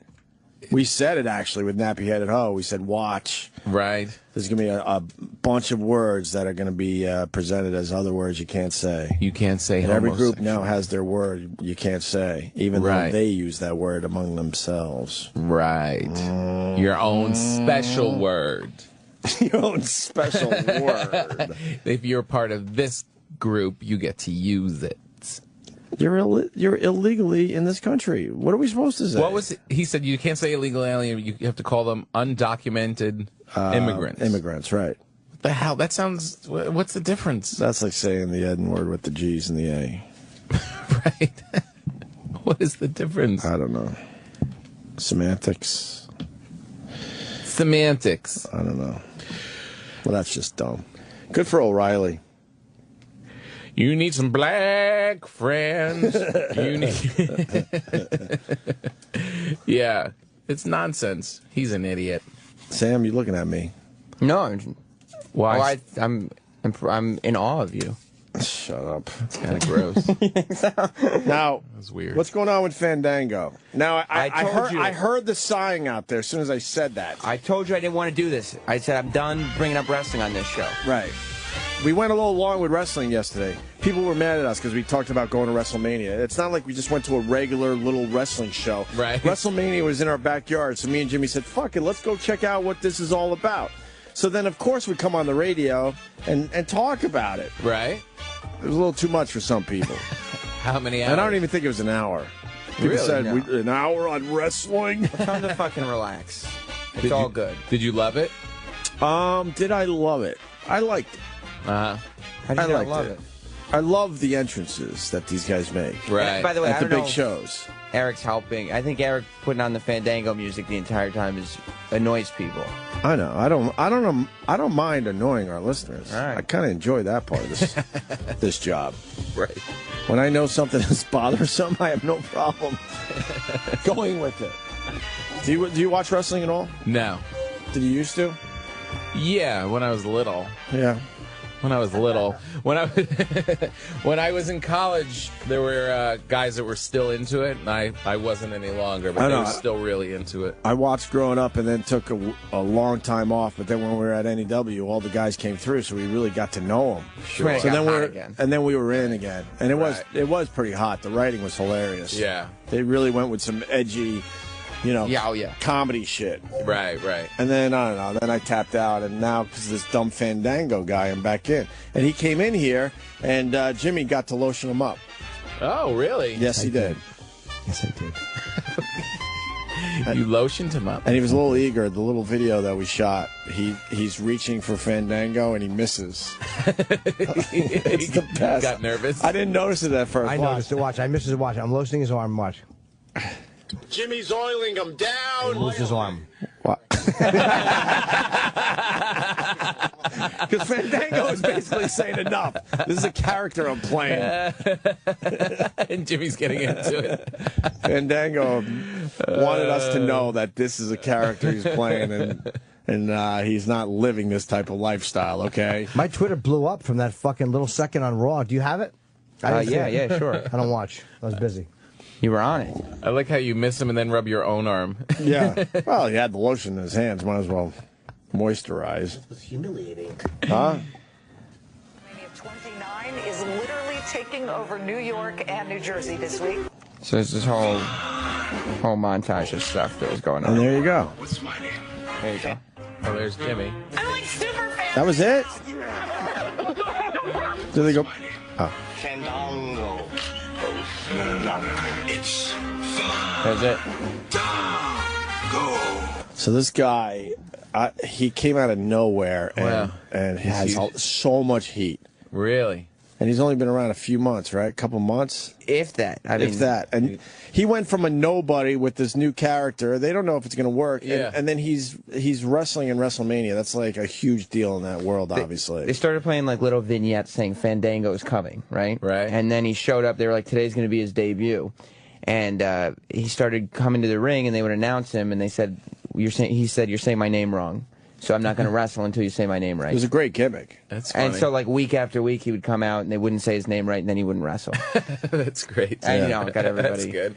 Yeah, there is. I mean, the sense of humor to it all is really good. Well, but it's absurd. Yeah. It's completely absurd. So why are we talking about wrestling today? Because What happened? Last night was, of all the years I've watched wrestling, the most insane crowd I've ever seen in my life. Right. And during Fandango's match, Tom Papa's putting his coat on. Hurry up before we lose him. you think he's going home? I think so. I think this is... Good seeing you guys.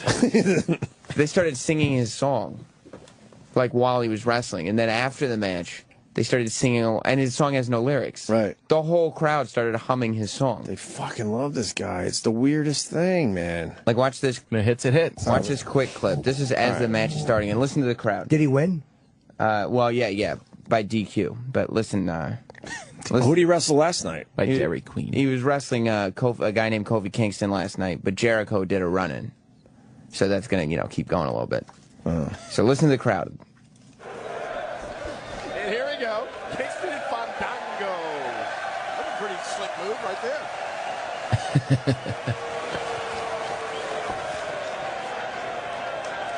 I heard he can even make a tissue dance. Oh, he can? How's he going to make a tissue dance? Put a little boogie in it.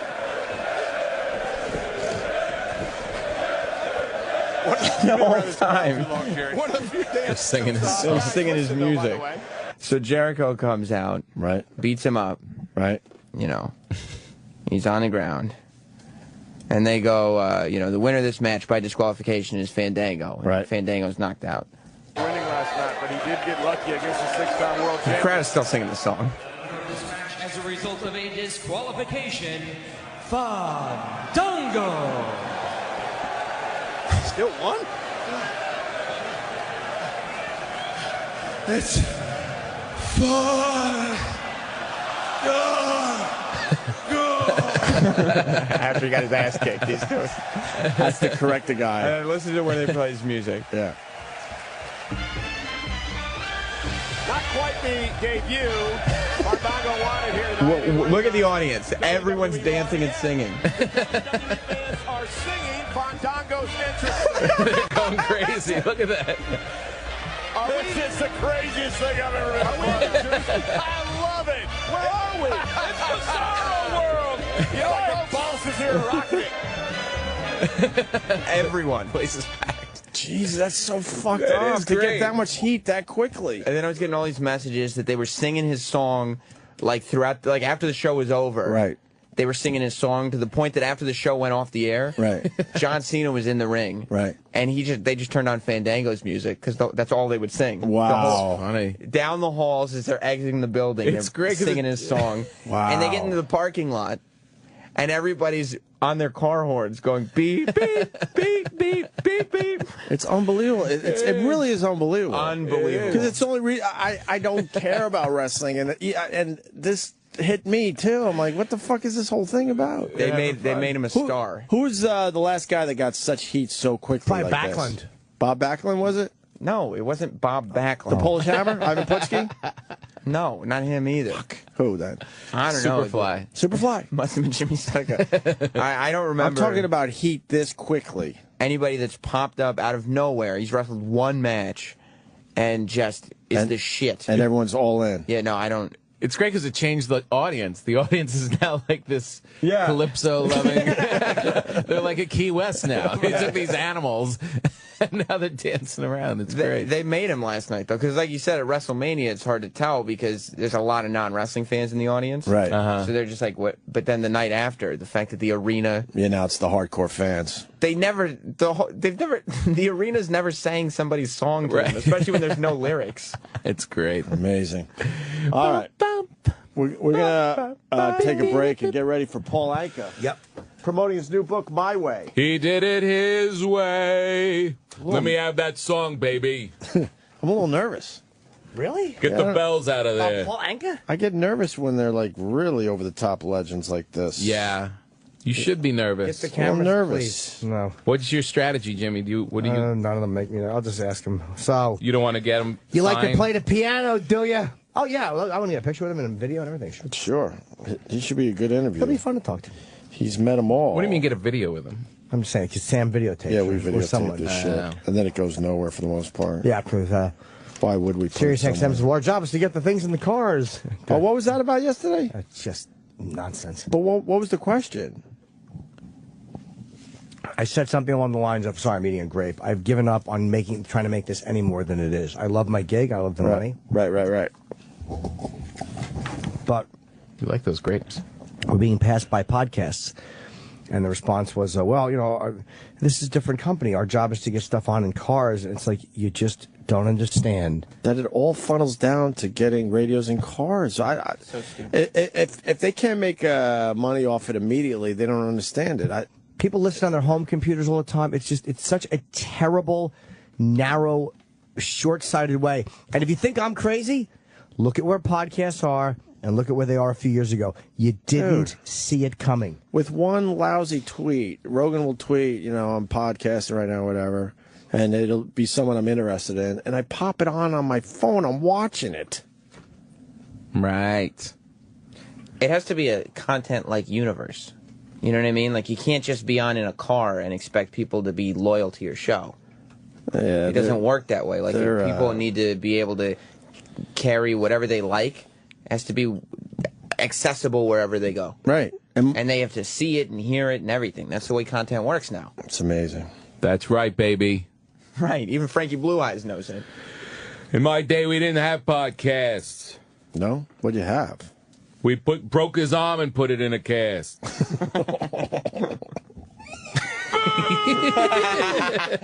Be more funny. This is going great. Okay. So to speak, literally. I hate you. Okay, faggot. What's next? So, is this great? Okay. Save it for the field. Shucky ducky crack crack. Holy shit. All right. Sam will grab the camera. Yes. Tom will apologize to listeners individually. And, It wasn't me, it was Sinatra. All right. And Right, Jim Frank? Norton will be at Caroline's this weekend. You doing the Thursday show? Thursday through Sunday. Yeah. Nice. Nice. And This week? Yeah. Wait, you got to do Sunday too? Yeah. This Thursday through this Sunday? Yeah. At Caroline? How many shows is that? 2, 4, 6 shows. Yeah. Wow, that's The a bigger lot guys of get shows. 10s because they sell out the 6. Guys like me don't sell out the 6. So Saturday is sold out. So What do you mean Thursday, they get 10? they'll get add shows. They get 3 in one night? No, they'll add one. I remember Thursday. Brian Regan doing 3 in one night. Sure. He was That's out of what- his mind by the third show. That's what real comics can do. I will have 6 shows. Saturday is sold out, but and Friday is almost sold out. So Thursday and Sunday. Nice. That's good. It's not good. Go see It's to be Jimmy. expected. I mean, you should do that if you're doing Caroline's, So I'm not doing anybody a favor. Nice. Promise I'm not selling out Thursday and Sunday. Let's sell it out. Let's sell it out. Go see Jimmy on Thursday. 212-757-4100. Let's sell it out. Thursday. I'm going on Thursday. Thursday. Uh-huh. Thursday. No, you're not. Yes, I am. I got my tickets. You can't stop me, Edgar. You have to pay for them. I have the tickets, Edgar. Wow, you know how to talk to him? I spent a lot of time with all I these people. don't like Polanka. You know how I talked about going to WrestleMania with Jim Norton? Yeah. I actually went with Edgar. Oh, you did? And I don't know how to talk to him. Like, I know. Socially? Yeah, he wants me to talk to him like he's actually Edgar, and I failed miserably. Oh. I've seen everyone else around him talk to him as the character. Right. And I can't do it. Yeah, how would you? I tried, and then I started heating up inside because I knew I failed miserably. But I've seen his ex-girlfriend do it. Kenny does it. Jonathan does it. Sam just showed you he could do it. I tried. We're on the food line. I just tried. I felt like such a douchebag. I'm like, I've known this guy for 10, 12 years, and I feel like an idiot. I've got to talk to this other person. Yes, you do. See, try. See if you can do it. I don't want to talk to him. Why not? Why not? I don't like Tom. Why? Tom Pappy. Don't like him. He's gutter trash. Why would you say that? Because he's a judgmental piece of shit, is why he says that. Shut up. Why do you have your mouth like I'm that? with you, Hope. I don't like it. That's weird, right? It is. I'm just pulling your fucking chain. Ah, look at his back the whole time. He was here the whole Like the time. army jacket. What are you going in the fucking army? That isn't funny. This is the Opie and Anthony Show. This is the Opie and Anthony Show. It's healthy here. I think Paul just walked in the middle. Did anyone help you out? They brought Paul in while we're doing a live And read. he's just standing there awkward. It's a pleasure to meet you, Paul Anka. A pleasure. Yeah, let's get a good picture. Get over here, Jimmy. What are you Let's get guys a big doing? photo op. Nice. I love it. I can't stop reading the book. Yeah, the book My Way is going to be a big hit for Paul Anka. Stuff in there. It's a lot of stuff. I wish I had more time with it because I haven't finished it. And you started, you've heard a million stories about old Vegas and Vegas in the 50s and the 60s, but for some reason the way you described it is the best description I've heard of Vegas back in those glory days. Like, it really made me crave going to Vegas back in the 60s. Well, it was a place to be craved. I mean, it was the real deal when I was out there. I mean, the way I laid it out very carefully was, a lot of it was hearsay. A lot of people were on the periphery trying to capture it. But when you're there and you're living it, you're in the steam room with Sinatra and Davis and Dean Martin, and you're all running around nude. A lot of stuff happens. Did you ever see Milton Berle nude? Oh, good. And his third leg, yes. Is that true? All true. All true. There's enough for all of us in this room. A Believe me, all true. Well, Frank was pretty good too. Really? Oh yes. Oh yes. Of the Rat Pack, did Sinatra have the biggest hog out of the Are whole we Rat on the Pack? air? Yes. Yeah. Oh, gee. This I didn't mean anything I said. Are you kidding me? Francis was very well endowed. Yeah. Guy Marks. Yeah. Milton Berle was the guy. Yeah. That was it. You know, I mean, I didn't get down and measure it, but I had good perception. I was watching. I went on just how you get into a YouTube loop and you start watching live videos. And I was just watching Sammy Davis from. He was overseas. It was after Candyman went #1. Right. And I think everyone knew Sammy, but people forget how he was a great singer. Oh, he was incredible. I mean, he wanted to be Frank, but the guy as a singer was sensational. Frank adored him. They had a little outing there somewhere in the middle because of something. But when you get down to it, pound for pound, he was the greatest entertainer for me. I mean, I'd sit and watch this guy at the Sands. You know, we knew each other very, very well. Nobody liked him. Nobody liked this guy, and I learned a lot from him. He lived his life. You know, he really lived it to the fullest in a time where we weren't really a media-driven society. And the stuff that he got into and put his courage of his convictions behind it, you gotta really hand it to him, because he went through a lot of adversity and had a tough life, but so talented. And I don't see anybody today like him. A lot of guys copy him, but there's nobody like Sammy Davis or Frank Sinatra. And didn't Sinatra, I don't know much about Sinatra compared to other artists, but he really, he wouldn't work if they wouldn't treat Sammy right. Like, he really loved Sammy Davis. He loved Dean Martin. He loved Sammy. He loved his friends. Put his foot down. Talking about civil rights and all that garbage that went on back then. Frank literally turned all that around. When they wouldn't let any blacks into the hotels, it was Frank and all of us that just said, we're not here if they're not here. So he was very, very supportive of Sammy from day one. And that's the kind of guy he was. You know, in a time where, you guys are, you're not my age, obviously, but pop music and that whole genre of stuff, show business was in its infancy stage back then. You know, when you had Vegas and you had that crowd, that was it. You know, Bobby Darin and I would look at those guys and go, we want to be like them. Right. We didn't see Hendrix coming. You didn't see the Beatles coming. You didn't see hard rock coming. Thus, it was all that Vegas vibe.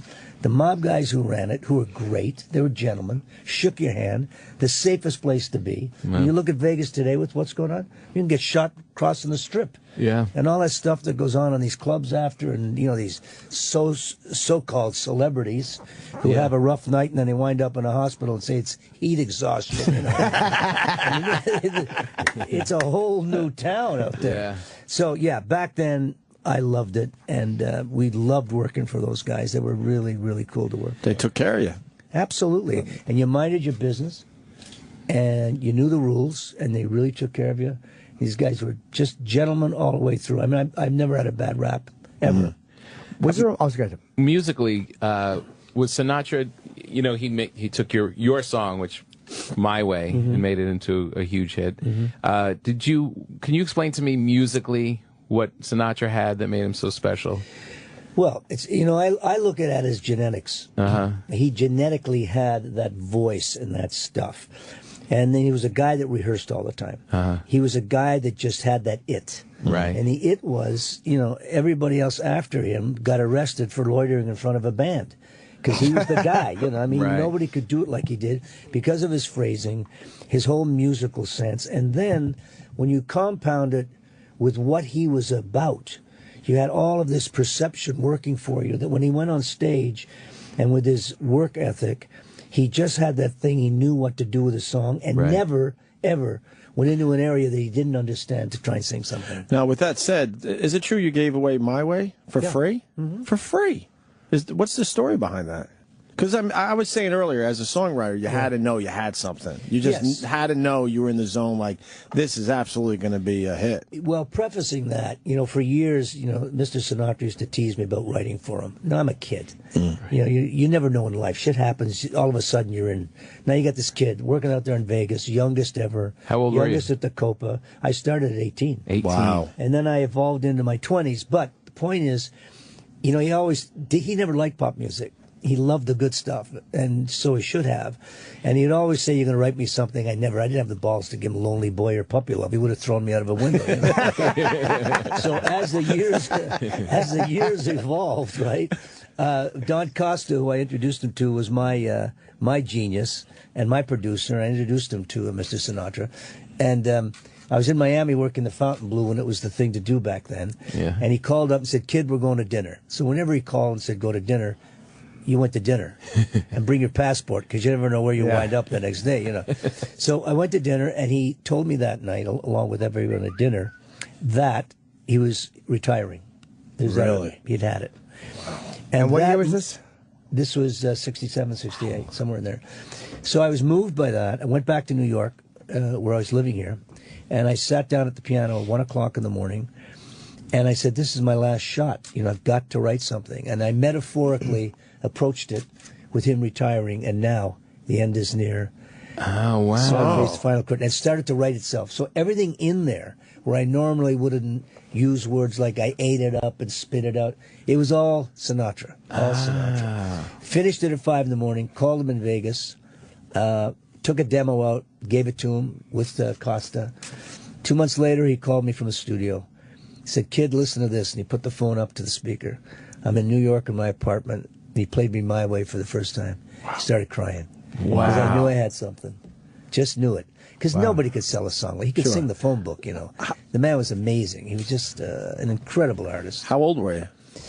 I was in my late 20s. Late 20s. I was in my late 20s to write it. RCA Victor, the label I was at, were a little pissed because I didn't record it. I said, look, I'm old enough to write it, but I'm too young to record it. No kidding. Wow. It's all about Sinatra. When did you get your version out there? Oh, years later. Yeah. Years later. Yeah. And Elvis's version, I actually have you may want to smash me for this, but I prefer Elvis's version. Like, I love when Elvis covers songs, and that, I loved it. There's a very great video of Elvis at the end where he's going, "We're going to do a number now, and I don't know the lyrics to it," and he goes, and then the band guy had to go, "It's my way," and he goes, "My way." Like, he was just so high. The guy had to tell him it was my way, and he's holding the fucking lyrics to it. Oh, poor Elvis. You know, I used to sit with him in Vegas at the great artist too, great voice. Yeah. Great interpreter of songs. And we used to sit together, you know, near the end. And he used to sit at Caesars backstage because he worked the Hilton and go, "Paulie, I'm going to do that song, Paulie. I really love that My Way." And I'd say, "Elvis, it's not your kind of song, man. You don't want to do that." He said, "No, man. It means a lot to me. I'm going to do that song." So anyway, he does it. And he called me and he told me about it. And I really got the kind of the intent and the emotion of it, because he knew what he was going through. It was the same kind of vibe I got from Sex Pistols, Sid Vicious. Yeah. You know, I kind of went, what? When I first heard it, when Scorsese called and used it for the movie. But then I understood it meant a lot to him. I forgot that they did. I forgot, and they got a lot of shit from their fans when they covered that song. But their version is great too. Yeah. Yeah, real cool. So what I'm saying is, it meant something to Elvis. I loved his version. Absolutely agree. Only because I knew the backstory and the lead up where I tried to talk him out of it. Right. And how he really wanted to do it because it meant so much to him. Anyone else do My Way that we don't talk about? Yeah, there are any My Ways out there that you're like, "Oh, let's do that guy." Yeah, some of those. Yeah, I ate it up and swallowed it. I'll give you a clue. There's some great versions, actually. One of my favorite is Brooke Benton. Brooke Benton. I Nina don't know. Simone and Brooke Benton. Okay. I don't know that one. And the Gypsy Kings. I'll check it Yeah, out. you check it out. I'll definitely check it out. Do you like? Do you enjoy when people cover your music and like you don't know about it until you hear it on the radio, or is there something where you kind of want to be told beforehand, or are you just happy to hear it? Well, the the technicality of it and the infrastructure of our industry is before they do it, they need a license. Oh, they do. So they'll send me a piece of paper saying so and so is going to record it, and you go yay or nay. I mean, I've never said nay. Right. And you know in front what's happening, and you love it. You know, your songs are like your children. You know, you can't pick your favorite. You put a lot into it. And when an artist comes along with a different interpretation, like Tom Jones, you know, I could never have done She's a Lady. And Tom's got a great voice, a great artist. And when I wrote it for him, when somebody like that comes along and you're writing for them, I mean, it's, you know, I started as a writer. It all starts with the song, like Shakespeare plays the thing. Right. Yeah. Without that song, you're nowhere. You got to get back to the music. I mean, even today, I mean, you really got to get back to it. Man, you wrote a lot of hits. He wrote a lot of hits. And also, speaking of Shakespeare, God. didn't you want to take his lyrics when you were younger and make songs out of them? Which I think is pretty ambitious for a really young guy to read Shakespeare and go, "I want to make songs out of this." Well, I kind of played around with it just to get structure and see what was in it. It was obviously a lot more complicated and sophisticated in kind of the quatrains and the way he rhyme things. But it was kind of a test for me to play with it because I wanted to be a writer. I was working at a local newspaper as a cub reporter, and got thrown out of shorthand because I hated it. And I took music, and it all started from there, you know. And then I saw this girl who I had a crush on, this Diana, who was a few years older, and I started writing. You know, in a time when there was no American Idol. You know, when I grew up, my link to the world was a radio. I'd go sit in the rug in my mother's living room and just listen to the radio. We had nothing to relate to. Yeah. And that started turning me on. I knew I had to get to New York. And I knew I loved to write, but it wasn't happening in Canada. So I entered a contest for IGA food stores. I saw an ad in the paper that said, collect Campbell soup wrappers, and you'll win a trip to New York. So I went to IGN, I got a job, and I was packing groceries. And I was writing down all the women that bought the Campbell soup. So I win the contest from my district. I'm on a train with 40 guys, and they brought us down from Canada, and I'm staying at the Sloan House here, up on the, 38th floor, and I'm looking at New York. I never saw a high-rise in my life. I'm from Canada, 200,000 people, and I knew that this was it. I knew I had to get down here and make it happen. So it all started from that whole writing experience, and then evolving into singing, breaking in a dressing room when Chuck Berry and Fats Domino were in town, and running up to Chuck Berry and singing my song. He says, "It's the worst song I ever heard. Go back to school." I said, "Really?" It's in his book. And then, but Fats Domino was cool. He was a nice guy. And anyway, fade in, fade out was a year later. I make Diana, and I'm on tour with, guess who? Fats Domino and Chuck Berry. Wow. And did he remember you from the year before? I think he did, but didn't want to admit it. Yeah. And how old? You were about 18? 16. You were 16. I wrote it at 50. I left at 16, yeah. Wow. Yeah. Was there an arc to your writing? Did it just kind of come out of the gates really explosive, or did you mature for you personally, did you enjoy it at a certain point more than another? Yeah, it evolves like anything. Yeah. You know, I mean, you start as a young teenager and you're writing about stuff that teenagers think about and what they do, right? You know, you have to realize all of us that started in the business, any of us, I mean, even you guys and what you do, you know, we're not born sophisticated. You get this stroke of luck, you're doing something you like to do, and then you're scratching your way along that highway of life, trying to cope with success and find out who the hell you are. Right. So as you evolve under that premise, as you get older and learn your craft, your songs get better. You know, all of a sudden you're sitting on the beaches of Normandy with Daryl Zanuck, you know, at 21 years old, and you got John Wayne and Robert Mitchum and all these guys that you went to a movie to watch, and you're trying to remain cool. You're going, shit, look at this, right? And you're there with thousands of troops, and then you get inspired, and then you write The Longest Day, right? Wow. Now you're the youngest kid that's nominated for an Academy Award at 21.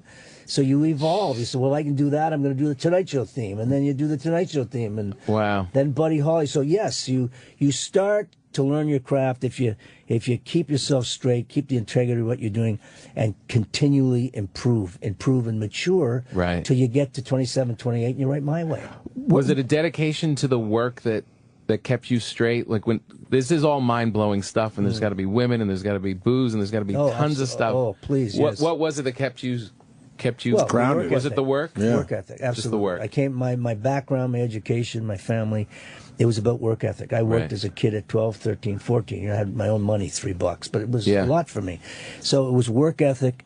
You know, I look at these kids today and I really feel for them because they're not handling it for a lot of reasons.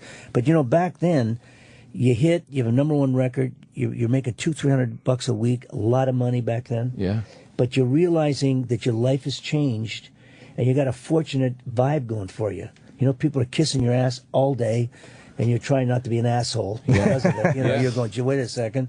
But you realize that if you lose that, you know, it's like the old saying, you know, a man is defined by the occupation, and a woman is defined by the man she marries. But, you know, if you don't got that occupation going for you, something that's working for you, you're kind of like, you're lost. It's over. Yeah. And I didn't want to lose that. I knew that if I kept producing and if I kept working at it, that I could get some longevity out of it. I just never crossed the line to where it got me in trouble. You can remember, I was around that stuff. I saw Frankie Lyman shooting up. Wow. And, you know, you make these decisions, no and yes. Yeah. And then the Rat Pack and those guys who were great to be around. Yeah. And a lot of fun, but a lot of drinking and a lot of this, a lot of excess. You do a little of it, enough that you can get up and go to work the next day and keep what you're about. Right. But good question, because there's many times where you go, I could almost have blown You could it. easily said yes. Yeah. Well, you Right. said something interesting too in the book. You talk about people, and you said kids today in the fame, and you said that I wrote the quote down. Fame has become an end in itself, unattached to any achievement. Like people just now want to go. I want to be famous, not I want to be a songwriter or a singer, which will make you famous. They just want the fame That's without the point. When I meet with kids today and they want to do, it's, I just want to be famous. Well, what do you want to do? Well, I don't know. I just want to be famous. I want to make money. What? And then you got the others that come up. They said, I'm a musician. I'm writing songs. I want to perform. And they hand me a computer. I said, what do you mean? They said, you're not a musician. It's a computer. Well, you know, and they sit and they write on these computers. Right. Now, I think times change and I get it.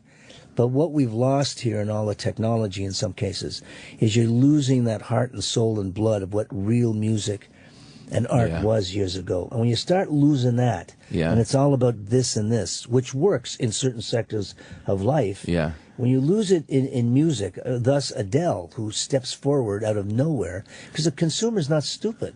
You know, they know what they want, they know what they don't want to hear. So when they hear something that's got some substance to it, they go to it, and they'll go to good music. I'm sure you've addressed it before, but the very famous tape of you yelling about the guys having Those shirts. Yeah. We love that. We had so much fun with that, Paul. I got to tell you. Oh, you and Howard Stern. Howard, We had a blast. We loved it. Like, listen, I get a lot of fan mail on it. I don't get it.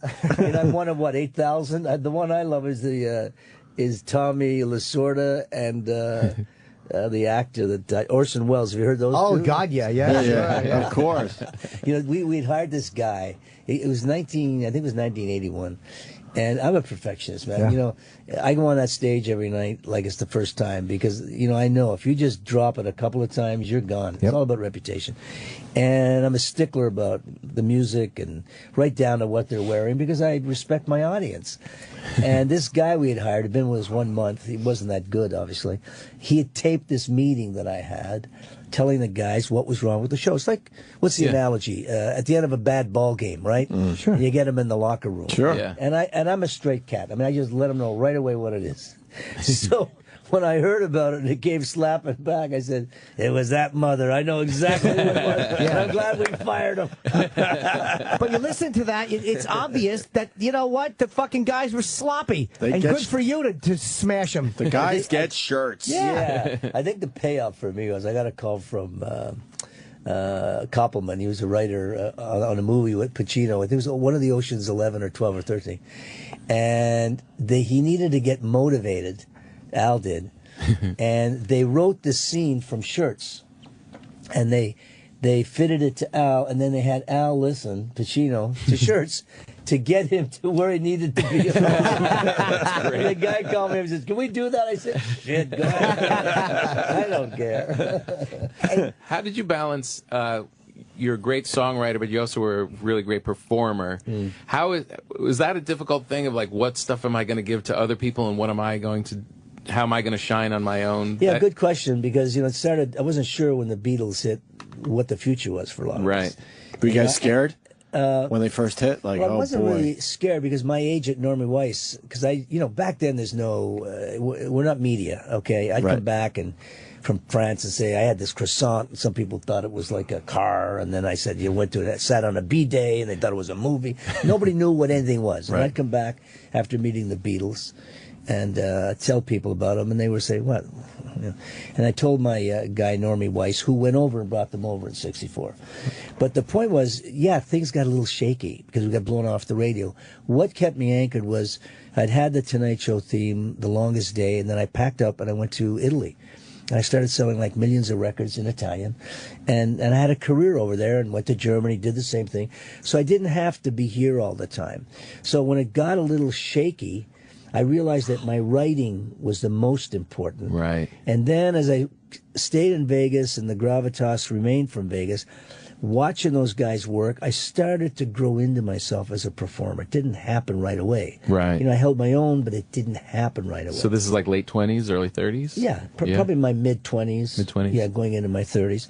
And at some point it just clicked that I knew what I was doing on stage and I'd learned enough. Yeah. But I always felt that the writing was the most important, but I never wanted to keep it always for myself because I felt insecure about wait a minute, how can I go and have a record out every 3 months? And why should Paul Anka be on the radio every year for the rest of my life? So it was Tom Jones. It was giving stuff away because it kept that other side of my life out there for people. And it's what I enjoyed doing because I started as a writer. I only started singing my stuff because nobody wanted to sing it. Who's going to sing, I'm so young and you're so old? I mean, the first line alone will turn you on. I'd love to sing that to my coworkers. How close were you to growing your hair out, though? And following the trend. Well, Bobby did it. You know, Darren, he made the left, and we talked about it. And I said, you know, Bobby, look, you're a great artist, and he could probably do anything.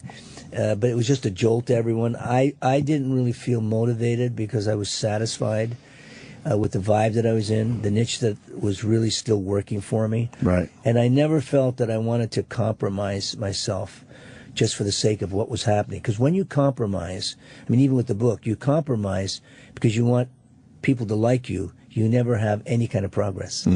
So I never believed in it in that aspect. And you guys were all about the same age, too. The Beatles and... Yeah, Bobby was a little older. Yeah. The Beatles and the Stones and those guys were around my age. You know, a couple of them are a couple of years give or take a few, but within range. Yeah, absolutely. Can you talk about, too, I was flipping through the book. At every page, there was something interesting. I'm not being polite. True. It really was unbelievable. And I landed on when you were talking about meeting with Sinatra for one of the last times you saw him, which was a dinner you guys had together. Yeah. And could you talk about that? Because it was really interesting, one of his regrets. Well, you know, I always loved being in his company. He was a very warm human being. And he loved his friends, and he was always a lot of fun. And near the end, obviously, it wasn't all working. And we were all touched by that. And I had dinner with he and his wife, Barbara, at the MGM where he was working. And somewhere during the course of the meal, he said, you know, I've really got one big regret. And he said, I always wanted to do the Marlon Brando part in The Godfather. He says, I called everybody. I tried to go in and audition. That should have been me doing that. Nobody felt that part like me. And, you know, I couldn't get anybody to listen to me. But he wanted to play The Godfather. Wow. That's such an odd thing to look back on. Yeah. I guess everybody, if you're going to regret something, not playing The Godfather. That's a pretty good regret. That's not a bad one to have. Right. Yeah, exactly. You know, I regret that I didn't bang that 5 in Connecticut. that's like a real. And Annette Funicello passed away, and you were close. Sad day. Yeah, we were close. She was part of our young teenage scene back then. You know, she came out on tour. She was huge for Disney. America loved her. You know, she was the one. You know, she was just that girl next door. Yeah. And they put her on tour with us. And, you know, obviously there's me and Frankie Avalon and Fabian. And, you know, we're teenagers. You know, it's not about the money. It's the women. Yeah. And everybody loved her. And anyway, I started writing for her. She was very shy about singing, even though she could. But she really had somewhat of a, I'm not sure. And I kind of helped her through all of that, and wrote an album for her. But she was a very professional, dedicated family woman. You know, her mother would travel with her. Everything that she did was, she would study and want to do good. And I had some great times with her. I mean, she was, we talked about marriage. Obviously, I couldn't do it. She didn't want to do it. Well, she wanted to do it, but knew that it wasn't going to work because Disney and everybody around her were just all over us, that it was a puppy love. Thus, I wrote Puppy Love, you know, for her and I, because they kept pounding it into our heads. But it was a great loss. You know, she was very courageous, and when she found out about MS, very quickly, post of that, she stepped forward and really shared it with a lot of people to give them some kind of sense of what it was about, to give them some hope, to give them some education, if you will, on it. But loved Annette, loved her family, just good people. My agent at the time, Jack Gilardi, another great guy, he married her, had some wonderful children, very successful. And it's a great loss. You know, you're never ready for it, even though you hate to see people suffer. When that door really closes on anyone, you hate to see it because something inside you closes. You know, I just feel that God is now got a lot of people bowling in my bowling alley. They're just going down. So, and she'll be missed. She was a very special girl. You had all girls yourself? I have 5 girls. 5 girls. Yeah, married a Catholic woman with bad rhythm. And then I got a son recently. Oh, recently? Yeah, well, 7 years ago. Wow. And he's something else. Changed my life and takes the focus off of you and you put it into a beautiful little human being. Children are where it's at today, I got to tell you. Yeah. I feel very blessed to have that little boy in my life. Is there anything you regret? Because Sinatra talked about that. Is there anything you look back on, and I'm sure we all have them, but is there anything you look back on that's kind of been a thorn for you that you're like, I wish I would have done that a little better? Yeah, I think we all have regrets, you feel funny talking about it when you've been given so much. Sure. So when that balance is so to the right, to sit down and start regretting stuff in abundance, to me, it's just kind of ungrateful, Yeah, there's things that you've done, there's business moves that you've made you wish you hadn't made. But, shit happens in life to all of us, and you can never really see what's coming. My whole approach to that at a young age was try and see problems coming before they get there, and you alleviate all of that. Big regrets for me were losing my mother. I could do nothing about it. She was my ally. She'd give me money. She worked at Sears Roebuck so I could get my music. Back then they didn't know about all this American Idol stuff. So she was the one that stuck by me. And, at 18, she died in her mid-30s. And, I couldn't quite grasp all of that. That was tough on me. And then later on, some business things that went down. But nothing that to really talk about. Right. I can say they're out there and there is stuff there. But is it embedded in me? No, when you got it going and you're still going and you're doing it, you kind of look back. The good thing I look back on is, we learned to fail back then. You can't fail today. Yeah. You guys do a stretch here and fail for 3 months, you got trouble. In my business, back then I could fail and I could go on stage and do my thing and you learn from that. Today you can't.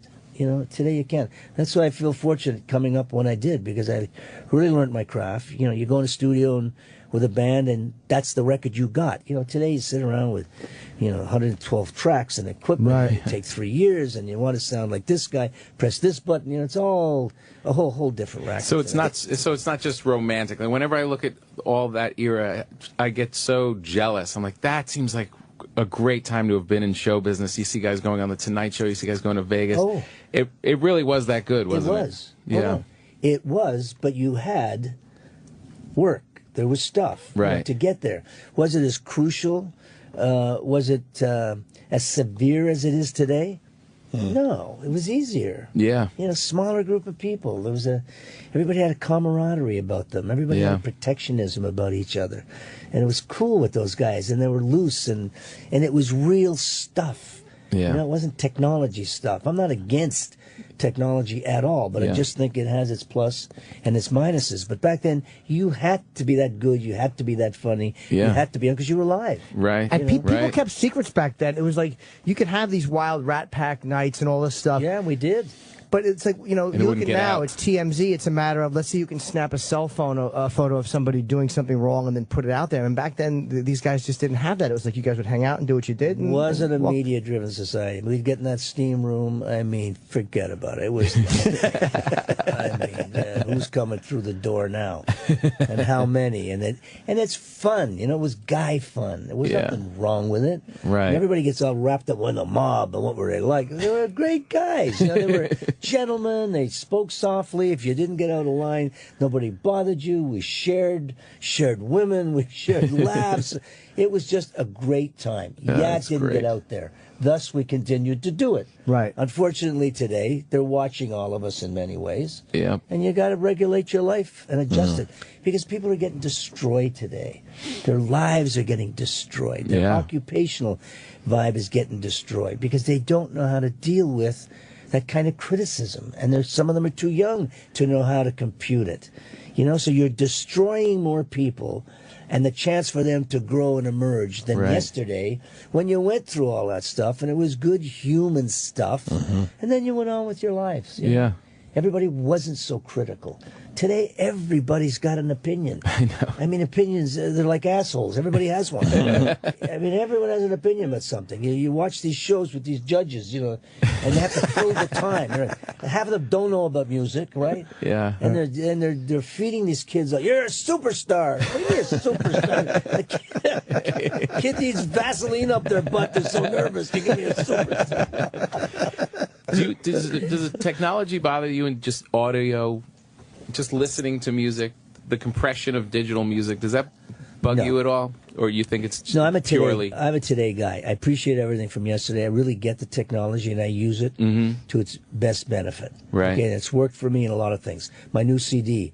You know, I got Frank Sinatra on there. Yeah. I've got Michael Jackson on there. Wow. I mean, I got guys on there because of the technology. It's called duets, by the way. Yeah, the duets. And we got Willie Nelson and Dolly Parton and Michael Bublé. And, you know, a lot of it because of the technology, we were able to have all those people there. Right. You know, like if I speak to Bublé, he's in his studio in Vancouver, and I'm in L.A., and we're making the record. Wow. So the technology, when it works, is great. But it doesn't bother me when I know it's been used right. Right. And I know a lot of people are going back to vinyl, and I love that sound. Right. And it's honest shit. I mean, that stuff is, you go in a studio, you write the notes, and you get 3 hours to get it, and people work hard, and it's honest, and it's real. Yeah. Technology is a whole other application. Right. You don't like when it makes up for. I'm sorry. You don't like when it makes up for a lack of talent or a lack of work. You like when it's just it adds, it makes things more convenient. Exactly. Are Because we talking about auto tuning? Yeah. Yeah. Well, you know, a lot of these singers out there today, and they'll go nameless because I don't rap my fellow artists. You know, they can't really sing. You know, so and that helps them and gets them where they're at. But you got to live by that. So you go and lip sync in concert, and that in itself is a whole other. Right. Drives me nuts watching lip sync. I watched McCartney when he did the Super Bowl. He didn't lip sync. I know. He didn't lip sync when he sang at the Super Bowl. He sang. Yeah, right. Makes me fucking nuts. Yeah. These dummies running around lip syncing. I love when the record skips. Oh, it's just so great. That happened to me on American Bandstand. Did it? You had no choice. There's no bands. You go on and do your record, right? Right. So I'm doing Diana, and the guy's playing a record. You know, sometimes you get a bad record. And I'm singing away. I'm scared to death. I'm 17. I love you with my heart. Uh-oh, uh-oh, uh-oh, uh-oh, uh-oh, uh-oh. Oh, no. Uh-oh. What did you do? What could I do? I'm just looking around. Uh-ohing. I don't know. That's not to me. Uh-oh, uh-oh, uh-oh. Hey. Did they fix it? Yeah. It went from that to the end of the record. Oh, please. Wow. That happened. What was the girl on the Saturday Night Live, the sister of Jessica? Oh, God. The sister. Remember Not Jessica Simpson, her sister. Ashley Simpson. Oh, yeah, of course. Yes. Oh, man. That happened to her at a football game, I think, right? Wasn't it? it was No, it was on SNL. Oh, it was? Oh, it absolutely was. Yeah. It was humiliating And for her. they're telling us Paul has other press. That's too bad. I have there's hang. That's okay. Another great part in your book, too, where you talk about Dean Martin and seeing him at the end. It's just so sad how this you know, it seems like he broke down after his son passed away. The son died. Look, a loss of a child, man, and you know, you don't even want to go there. And he was a cool guy. I mean, this guy, forget all the drinking and everything. This was a lot of his apple juice. This guy would, you know, after the show, he'd go sit in a little tent off stage and eat a bowl of spaghetti and watch a Western, go to bed or to get up and golf. So he was a real cool, relaxed guy. But after the son, and then when Frank wanted them all to go out on that tour, he didn't want to keep up that late night stuff anymore. And he was just hurting inside. And I would go over and see him at this little restaurant on Cannon called La Familia. And he'd always sit in the back, and I'd go with a buddy of mine who, you know, we knew him. And he'd be sitting right in the back with his, you know, the pasta and the booze. His teeth were out, and they're right there on the table, sometimes in the glass. And he'd say, "How you doing, Dean?" And he'd say, "I'm just waiting to die, Pally. Just waiting to die." Jeez. Yeah, he just couldn't recover. Just waiting to die, Pally. And that was the last time you saw him? Well, no, I saw him after that. You know, I saw him, you know, other restaurants near the end, but he was like that at least the last couple of years, you know. And a nice guy. You know, all those guys, Sammy, Frank, Dean, they were really cool guys. You know, they were men's men. When they liked you, you know, they behaved with that fun because they'd been given this incredible life. And even after they all passed, and I remember we were so sad, I said, look on a happy side. These guys have lived the life of 3 guys. Yeah. They lived like they were 250 years old. But they lived, and they were honest about it. And whatever they went into that wasn't normal to others, it was what they wanted to do. And they were great guys to be around. All of them. They were gentlemen.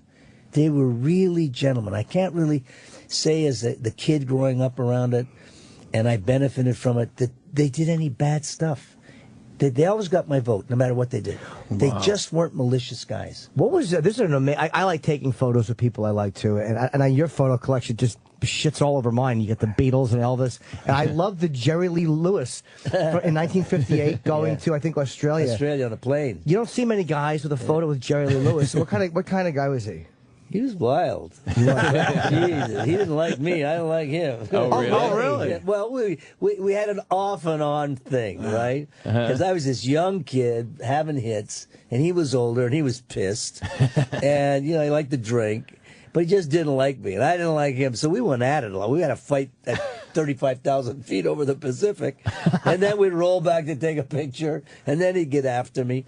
But it wasn't and I went down with him and Buddy Holly. So he and I were off and on, Jerry. Wow. Yeah. You knew Buddy as well? Oh, Buddy was my dear, dear close friend. Oh, really? Yeah, Buddy Holly. He and I were opening a company together, a music company, because he wanted to change, and that's why I wrote the song for him. It Doesn't Matter Anymore. He had called me with my manager and said, I'm quitting with the group, getting rid of my managers, I need some money.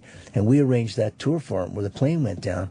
But he and I would always get together and just talk. He was such an influential guy. When I met the Beatles for the first time, they talked about Buddy Holly, Chuck Berry, Muddy Waters. These guys had influenced them. And Buddy was such a raw, talented guy. His music was just so clean. And we would talk about forming a business together after he got his affairs straightened out, and we were going to have a music company together. And when he called, and I wrote the tune for him, and I said, let's go to New York. We'll use a big band. That was the first big band with strings and all that stuff that he liked that I was doing with You Are My Destiny and all that. And we went in the studio here in New York, and here was Buddy Holly coming off a 3-piece band with a huge string section and all this shit around him. And he does It Doesn't Matter Anymore, right? And it starts to climb up the charts, and then a few months later, I get that phone call. Just devastated all of us. Man, oh, man. Yeah, what a talented dude. The book is called My Way by Paul Anka, and it's on. I wish I had read the whole thing. I just didn't have time to. But what I've read is every page I turned to, just to get like little notes and discussion points, was packed with something that I wanted to read. And you start off writing about Vegas, and it's fantastic what I've read of this book. Thank you very much. I really, really want to read the entire thing, and you have a fascinating life. I think it's going to do well. I think it's going to do you all right. can't, even if you don't like certain kinds of music, you can't not be interested in the lifestyle that these guys, and I love the honesty in this. Well, that was a big decision, how open I cut the veins here. And I realized that I'm not going to write a fluff book. I'm not going to get into what Frank had for breakfast, or Frankie Avalon and I had a cannoli contest in Wildwood. Who cares, You're ultimately maybe stepping on some toes, and I hope not. But I wanted to be very honest about what my experience was. And the message in there, with all of that honesty of what I saw. You have to remember, there's always a lot of hearsay, and there was a lot of hearsay about the mob and Frank and all that.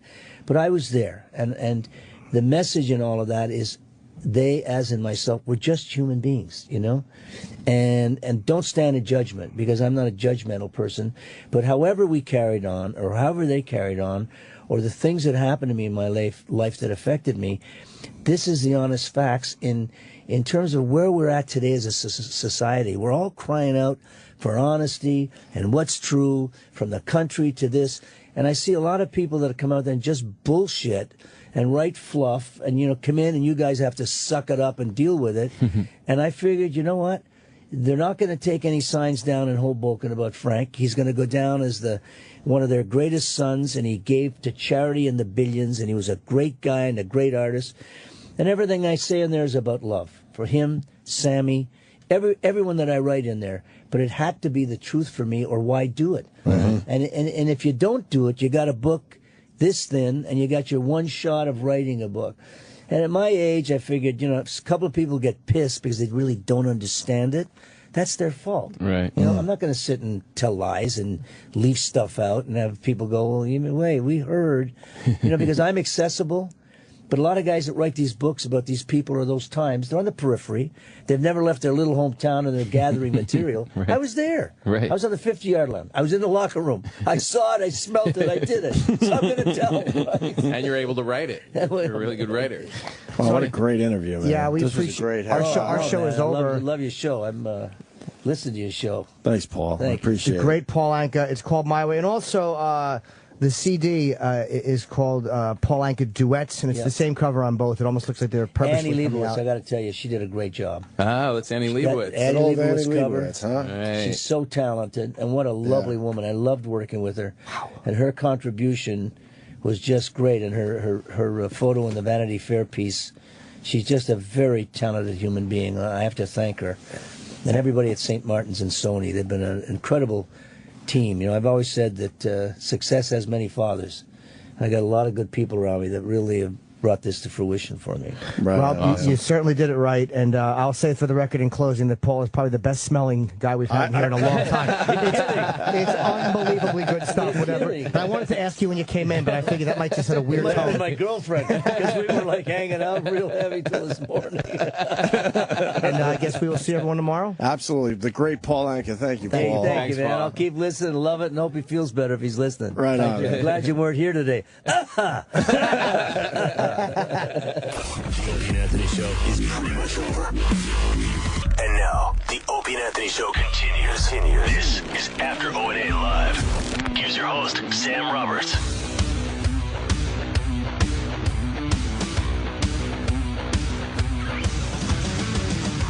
Yes. Say that again? Were you at the after party? No. I wish. That was hilarious. It's After Opie and Anthony Live. Brendan Burns is here. You remember Brendan Burns? Hey, how you doing? He was in with Mick Foley. How long ago was that? It was a while back, huh? Yeah. Hey, can I get a water? Because I just had a Red Bull on an empty stomach and I'm a bit shaky. Can we make this happen, interns? That was a bad move. Can we make this happen, huh? Are we on the air? All right. Yeah, we are. You've tricked me again. Have I? I'm good like so that. You're going to get such a kick out of this. Yeah. We started the Fandango thing last night. Okay, so we ruined matches. Last night, I don't know if you ruined them, dude. That was one of the most. Last night we played it. Get my kid on mic. Luke, come in here. Is that okay? Of course it's okay. Luke's welcome to join the show. I should stress, Luke is 13, so he will undermine any lie I tell. You tell the truth a lot, Luke? Not really. No, you don't. Sometimes you lie quite a bit. He'll undo any exaggeration, I dare say. Last night, we played the clip on O&A today. Yeah. Fandango. The weird thing was, and I think it might be, there's just an insane, intense energy to this crowd on Monday Night Raw last night. You always have to go to the Raw afterwards because everyone's hungover and giggly and feeling slightly sarcastic. And it's all the dumb wrestling fans that are showing up. Like WrestleMania, all the Hollywood types and people that might not be wrestling fans are at WrestleMania. But at Raw, I would argue against that You think because so? it's actually all the foreigners. Because everyone gets it with the travel package. So it was all, here's what happened. But it's all the foreigners that are big wrestling fans. There is a weird, bizarre Venn diagram that I've now tapped into of wrestling fans and stand-up fans. So they all came to the Foley show when we toured Australia. We were in massive theaters in That's Australia. crazy that you and Mick Foley were touring. Because the thing that people don't know about Brendan is that, here in the States, everybody's like, oh, Brendan Burns. Oh, okay, yeah. I guess I know. Maybe. But in the UK and in Australia, you're famous. No, I'm not famous. I mean, people know who you are. Dude, I'm so painfully unfamous, I recognize the audience. Is that right? Yeah. You're like, oh, I remember you from the last show. And they're like, I don't remember you. I get blanked. I get blanked in the street. No, You've been on television before. You've made a career for yourself. The British version of The Daily Show, but I got sacked pretty soon. You got fired from that. And I walked off the set of Help, I'm a Celebrity. Why'd you do that? I was the host because I hated it. So but I mean, you could have just stayed. You could have used the cash. No, it was terrible. They put a. You quit live on the air? Yeah, it was me working with Kelly Osbourne and interviewing people like Tara Palmer Tomkinson, and I'm not allowed to ask them the only question I want, which is, so what's the fucking point of you ever?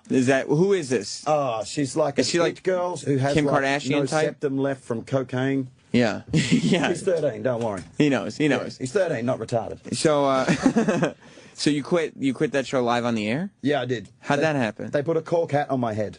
What's a And, cork hat? Well, that's a bit like giving a black guy a spear. Oh. An Australian, like the swinging corks to keep the flies out of your eyes. Gotcha. Like they might as well give you like the Crocodile Dundee thing with the so some reality alligator star teeth. Muppet stuck it on my head. But that was the inspiration because I was offended, and then I wrote a show about the nature of offence, which won me the Perrier, which is like on the international circuit, that's like the Oscar for stand-up. I thought they gave you a drink. They were like, here's a seltzer water. Here's a Perrier. You won, buddy. Way to go. Well, it It's a got long way to fall. boycotted because it was owned by Nestle. Although people claim they boycotted it, they boycotted it after the nominations came out. Oh, I see. Yeah. I see. So, all right. So there's a little history. So here we go. So yes, I digressed. Right. So there's a weird Venn diagram of wrestling fans and stand-up fans. That at WrestleMania I was there with Rove McManus, who's like the Jay Leno of Australia. Okay. So he was with us. So they recognised Rove, but they recognised me from the Foley shows. Oh, all the wrestling fans knew because they were over there. All the Australian wrestling fans know because you. the ringside is filled with people that bought the travel packages early. I So see. it's all English and Aussie fans. Is that what you did, or are you there as Yes, a I freebie? did, yeah. You're a real wrestling fan. Oh, absolutely. Good. I'm a proper mark. Good. Yeah, I love that. It was funny, like Rove and I were at the after party, and we kind of had to go home and take our shirts off first. And Oh, because you had like wrestling shirts on? yeah, That's funny. and because we know a few of the guys, obviously Yeah. through Mick. Yeah. And Mick got inducted, so he had plenty of passes this year. So, Yeah. So he took us all along, and but it was really weird because a lot, I'm now like. I've got this weird demographic as the wrestling comic, and a few of the guys knew me and marked out. But that's weird though, because how long were you a comic before you were I've been doing this for 23 years, and I've been doing wrestling stories for about a year and a half.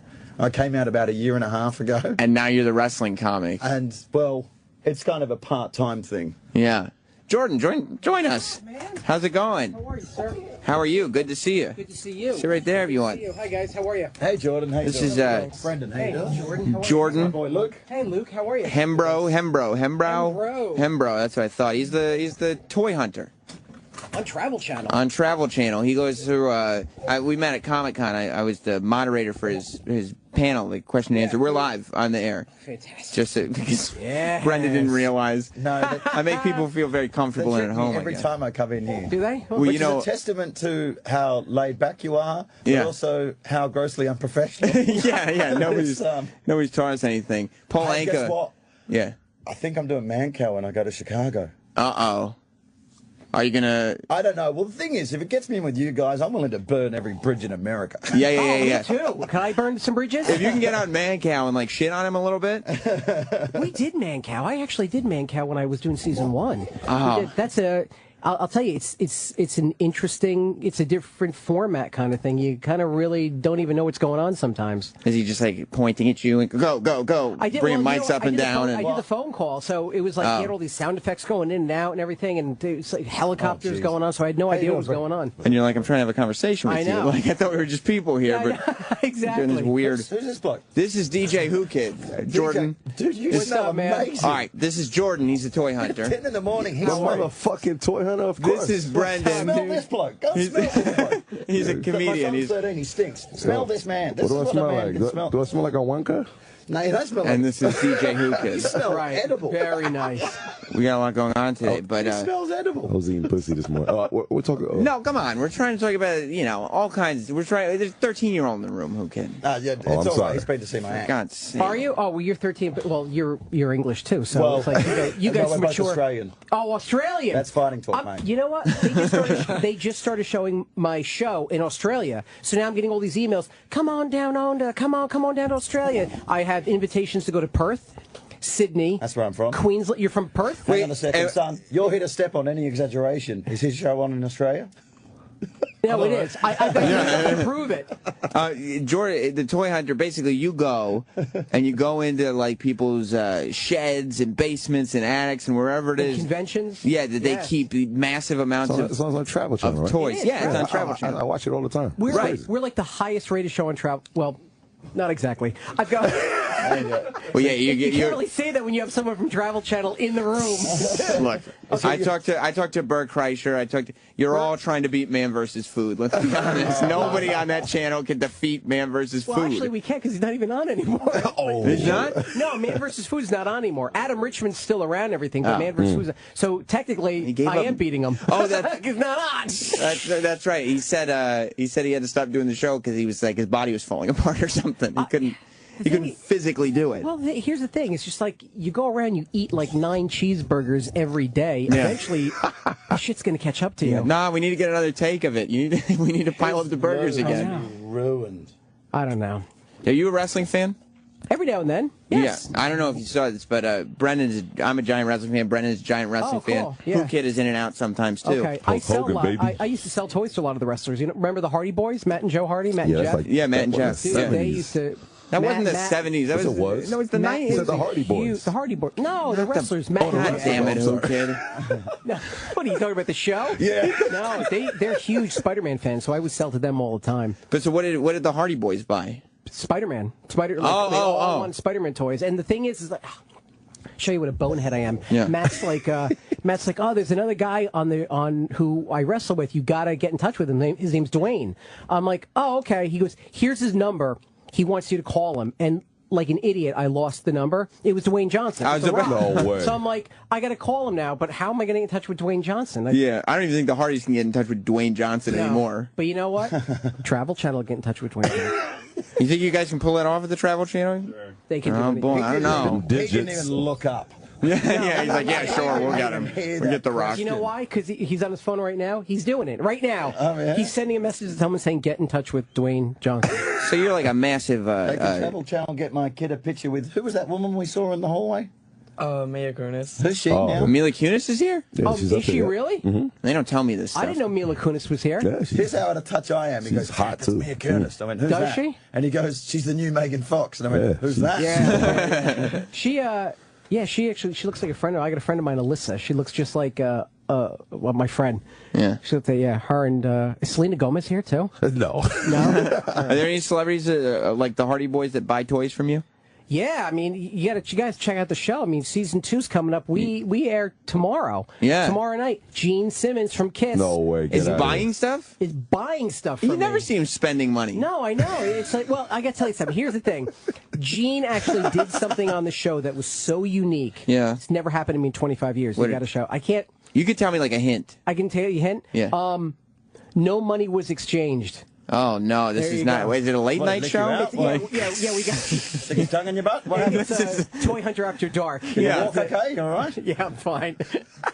It was great. We got Gene Did Gene Simmons. chuck one up you? Is that what happened? Is that what they call it down there? Yeah. No, just here. Are there toys in Australia? I never saw a toy in Australia. Yeah. No, we're out killing our dinner. Let's some caller. I'm not gonna go to him, but Bill in Philly has a great suggestion. This is how unprofessional we are. Go ahead. Let's go around the room and give out our Twitter handles so everybody can. Oh, okay. Yeah, figure follow out me Jordan. on Twitter at Jordan Hembrough. That's HEMBROUGH. No one really knows how to spell my name, so it's at Jordan Hembrough. And he's the Toy Hunter on the Travel Channel. It premieres tomorrow night. Tomorrow night, season 2, 9 p.m. Eastern Standard Time. And Brendan Burns, BRENDON. And everybody knows DJ. BURNS. No, I'm at Gotham tomorrow. Oh, you'll be Gotham on Wednesday. So you're at Gotham on Wednesday, and you don't come. And you're not in town very often. No, and I'm at Laugh Factory in Chicago Thursday, Friday. Okay, and then of course DJ Who Kid. He's always got his bullshit going on. DJ Who Kid, of course. I'm doing a show with Colt at Edinburgh Festival as well. You know Colt Cabana? Colt Cabana? Yeah. Oh, that should be exciting. Staying at his place. I should have brought my toys up here. I suck. Is it a? Are you when you say are you doing wrestling comedy shows like you were saying, or are you doing comedy just comedy? regular stand-up set. So it's kind of funny because I wanted to squeeze some stuff in, and my director kind of goes, you know, there's going to be a time when you want to separate these two worlds. Yeah. Oh, I never finished the story. Right. So I'm there with Rove McManus. And like at WrestleMania on and Sunday. there's loads of Aussies and English guys, and I did a bit in the show about heckling the great Khali and making him break character. Okay. Where just if you want, you want to get attention at the wrestling, just affect the posh English accent. Right. So I was like, sir, I'd just like to stress, we are not booing because of your effective heel psychology. We are booing, sir, because you are simply awful. So the short version of the story is eventually I kept on doing that. We're in the front row of the O2 until the great Khali back when he was supposed to not speak and or understand English. And the great Khali Kid is this giant 7'8" Indian dude. And he misses everything, right? And he was wrestling Carlito. Carlito went to go off the top rope. And but the great Khali was over the other side of the ring, nowhere near him. So they stood there in a packed O2 arena, just giving each other a 1,000-yard stare. And in the silence, I picked a gap and went, exactly what was supposed to happen. At which point, the Khali, who was the great Khali, who wasn't supposed to speak and or understand English, turned to me and went, "Oh, fuck off!" He did? Yeah. That's awesome. He's the big dude from. He's in The Longest Yard. Yeah. So the bit was kind of that guy is huge. Yeah, He's that's like the a guy. house. That's the guy. So the bit's become That's the the bit guy. itself has become semi-famous amongst like these people that went to the show. Right. So we were at WrestleMania, and I stood up and started, "Sir," I didn't even get it out. And then, like, a good third of the room in front of us just turned around and went, "Holy shit, it's Burns!" And then, but then they look to my right and they go, "Jesus Christ, it's Rod McManus!" So how are you going to handle this then? Because trust me, I've learned from this show, and I don't know if you guys realize this, but professional wrestling it couldn't be more polarizing. People either love it and they want you to only talk about it, Right. or they hate it. Right, the Yeah. minute you bring it up. Yeah, it's crap. It's all fake. Yeah. Well, that's why we only do it at the Foley shows. Like, Mick and I learned real fast. Yeah. That the audience, I was doing tried and tested bits that I've been doing for 2 decades. Mm-hmm. And the crowd don't get mad, they get sad. Because the wrestling stuff kills so much. The opening line, which is just a shit opening line, was I go, "You know what, I'm glad to be here performing in front of wrestling fans because I don't have to do any backstory or any explaining whatsoever when I declare, if you're a straight guy and you're a Randy Orton fan, you're fucking gay." And the place went nuts for 3 reasons. Number 1, they get the joke. Number 2, they understand that I understand the joke. And number 3, they go, "Oh, wow. We really are just going to talk about wrestling." Right. So whereas if you come on this show and if that were just like, hey, and you started doing your Randy Orton jokes, everybody would be like, "Oh yeah, tapping the mic. Go away. Like, what are you doing But here?" it's so glee-filled. It's such a weird kind of secret handshake Yeah. subculture. But then you go to the wrestling, you have to be ringside. Because that's where people have travelled from around the world and they're kind of slightly sarcastic. There's a bit more fun in the room. Yeah. But then, like, last year, we were up in the rafters. They took 3 of our signs off us. What did they say? We hate Cena guys. Last year, we saw 3 of them spill beer on a baby. And I think they saw the word spill and baby, and it was gone. Yeah. That's within it. seconds. Yeah. And if Fandango That's actually hot. wrestles, we riot. They took that away? No, they were cutting away from that rather. Oh, I It's a see. bit too snarky, I I guess. see. Maybe. And what about the? Wait, pass me. Let me see. Oh, Who Kid wants to show me what let me he's been see. up Check it to. out. What? Oh, what were you doing? Where'd you meet Layla from WWE? Party I DJ'd last night at Catch. She's Oh, yeah? There you go. She has That- a nice big mouth. That's on. Getting the headlock for Miss Layla. That's on Real DJ That's Who why he Kid smells nice this on morning. Instagram. I told you She's got right. some guns. She's got some guns on her, man. Yeah. That chick's working out. And arms. Can I pass it What around do you the table? She actually had the first Hulk Hogan toy too. She was, Yeah, what the toy world is not dissimilar to that. I feel like people either, if they're not toy collectors, they very much look down on those who are. They don't get it. I mean, it really Like is. Especially people. I got to tell you something. I've been doing this 25 years. People still don't understand what the hell I do. Yeah. And it's like toy dealing and toy collecting too. I mean, it really is a passion. Do people assume you're a pedo? Yeah, probably. That's it. Well, that's what I was going to say. Like, I still collect wrestling toys. Oh yeah, But it's huge. I've been accused of being a man-child, being a pedophile, being people assume that I can't please my wife. He touches you, you tell me, no matter That's what. right, So, yeah, I'm inviting 13-year-olds on the show. I mean, it's terrible. All right. But people literally. They think you're a pedo. Have they seen your computer? No. They hack into your flash drive. I hang out with Chris Hansen, but okay. they assume I can't please my wife. Have a seat. Okay. You know, which is terrible. Ixnay. Because I can. I'm sure you can. Thank you, Jordan. Yeah. He's lying.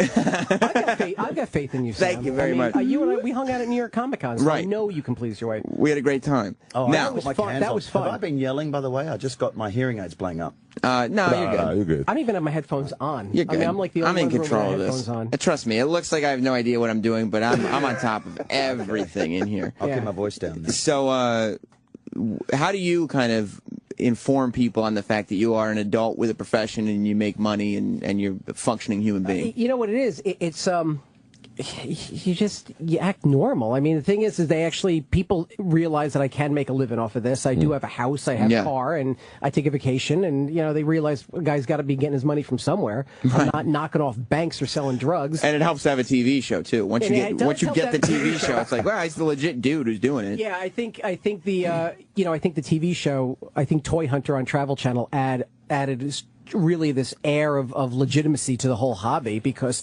people have been calling me and emailing me saying, you know what, thank you for making a show that doesn't make us look stupid. Were you surprised that you got a season 2? I wasn't surprised. I was very grateful that I got season 2. I truly hope that we go to season 3, because I do want to go overseas.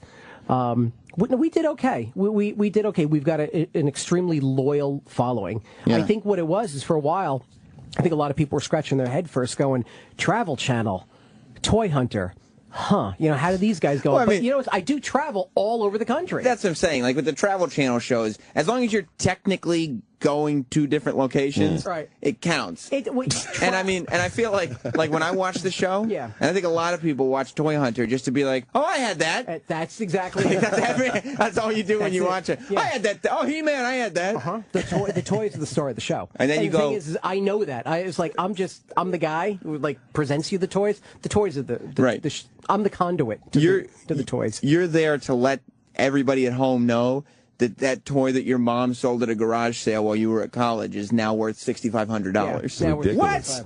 That's it. That's exactly it. What's the most valuable wrestling toy that you know of? Because I got to know if I'm sitting on a gold mine or not. I've got a lot of the prototypes to the LJN ones that weren't done, because I got really clients of mine who were sculptors and painters at LJN, so I've got a lot of the wrestling toys that weren't done. Can you hook me up? Of course, I'll do anything you want, Sam. Hang on, did you keep everything in the box and stuff? Yeah, I was an anal retentive kid. Mate. Uh-oh. I'm tapping out.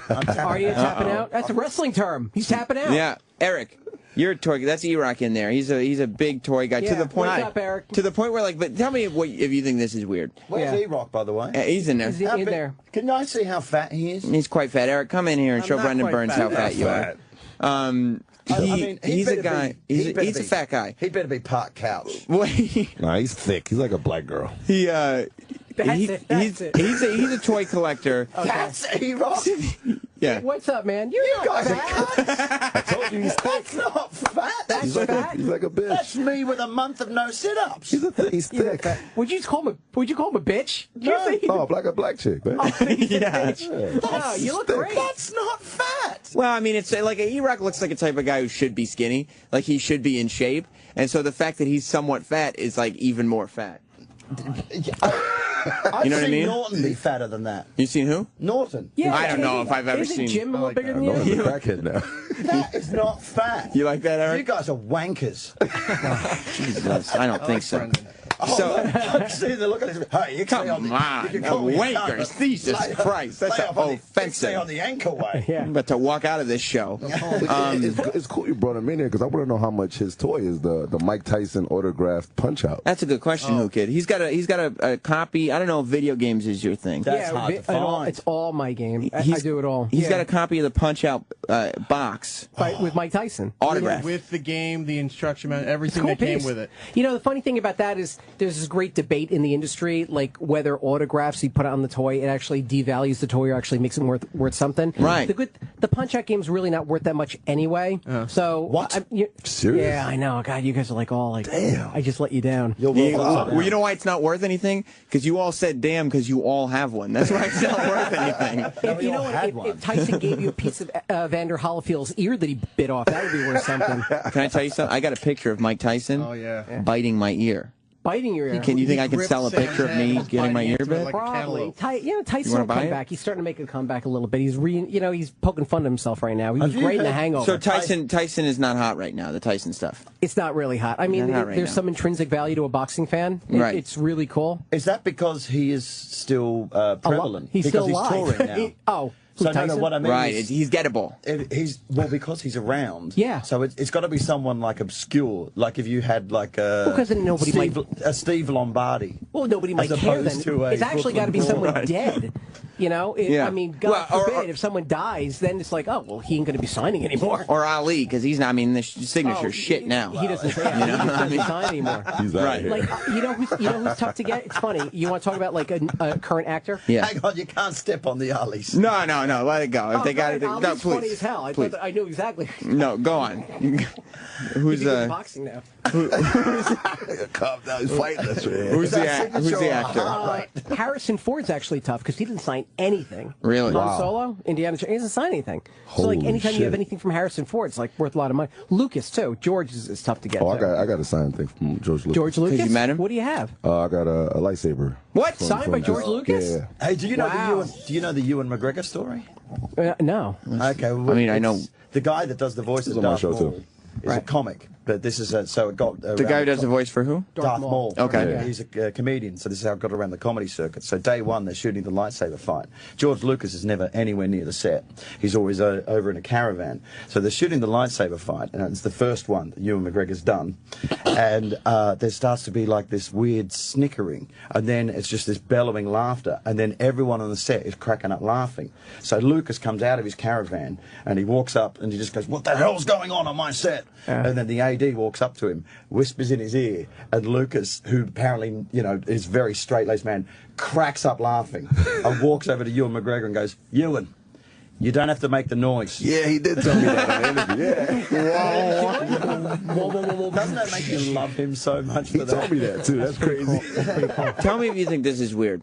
E-Rock, he's a man who's doing quite well for himself right now. Good for you. His wife is also doing well for herself, so they have a major dual-income family. I mean, he's got tons of cash. He's got just disposable income. You want to buy some toys? I mean, got some great stuff to sell you, man. Not only does he want to buy some toys, Okay. but he is starting new toy collections at this point in his life. Like, Really? He's starting to do Legos. Yep. At 30, what are you, 39? No, I'm 35. Oh, he started like Started a couple years ago. 33, say. 33 is when he started his Lego collection. Now I get it. You're a fat fuck. Yeah, I mean, the hobbies that are all encompassing of a fat 8th grader. It's kind of like it adds to the fatness. There you go. You know, you know what? but I'm not going to jump on board. I'm going to retract that. you think that's weird? No, I mean, you're look, asking the you're toy not a kid anymore. Are you trying to start a collection, like learn everything again, or just something new? No, you know how some people read and do puzzles and things like that? I just found it kind of relaxing just to... Other men build learn Legos how to for like satisfy 3 or a 4 woman. hours. Yeah, I mean, But it's the fine. big There's projects. worse things you can do. Yeah, I mean, like the Death Star from they'll take you like a month to complete. It's Yeah, like the 3,000 Millennium pieces. Falcon, Millennium Harry Falcon. Potter Castle. Yeah, but you got to Some remember, things. you're going to make a significant investment because those things retail at like $300. Yeah. Well, I was going to ask you, is there any money in like stuff now? Like it seems like Yes. everybody is aware. No, I'll tell you, Lego stuff goes up like crazy. Still. Yeah, because you know what? They Lego never have a sale, ever. No. Lego never has a sale, buddy and they're fucks like, shit up. guess what? Here's a Millennium Falcon. I'm We're going to fighting make everybody in my 500 body not to pieces, give and when out they're done, wedgies. they're done. I mean, They don't won't do make- it again. They don't make anymore. Right. So you can look on eBay right now and some auction sites, and you go under completed auctions, you see like Millennium Falcons going for $1,000, Death Stars going for like $1,200. You're like, holy And you have to mackerel. smash them up and put them back in the box? That's it, man. That's So when No, you they're get in the box. when You you open have the the box. toy, what do you do with it? You just like put it somewhere or you hide it? Yeah, what happens after you make Yeah. your Lego shit? What do On you... display. So you All right. Okay. For what? You saved the box, though, right? Are people coming over You like, saved the box, I wow? still have the box. All right, there you go. Like you're displaying what? What do you have? I have Millennium Falcon. Uh-huh. Cool. I have the extended Hogwarts from Harry Potter. And that Harry Potter stuff's going to be gold in the future. Platinum, huh? Are you laughing at him?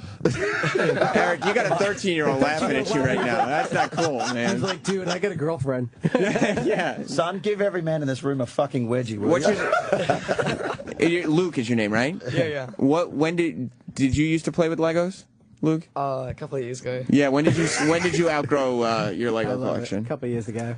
Probably about 10. Yeah. Okay. Now, All right. next question. Luke, have you got... Wait. Check this out as well, fellas. Luke, have you got a girlfriend? Yeah. There you That's go. what's up. Wow. That's the top. The man right there. There you go. What's your holy grail of toys? Right now, Yeah. the funny thing is it changes every year. Right now, I'm actually looking for a roto jet gun from Lost in Space. Wow. 1950s. Wow.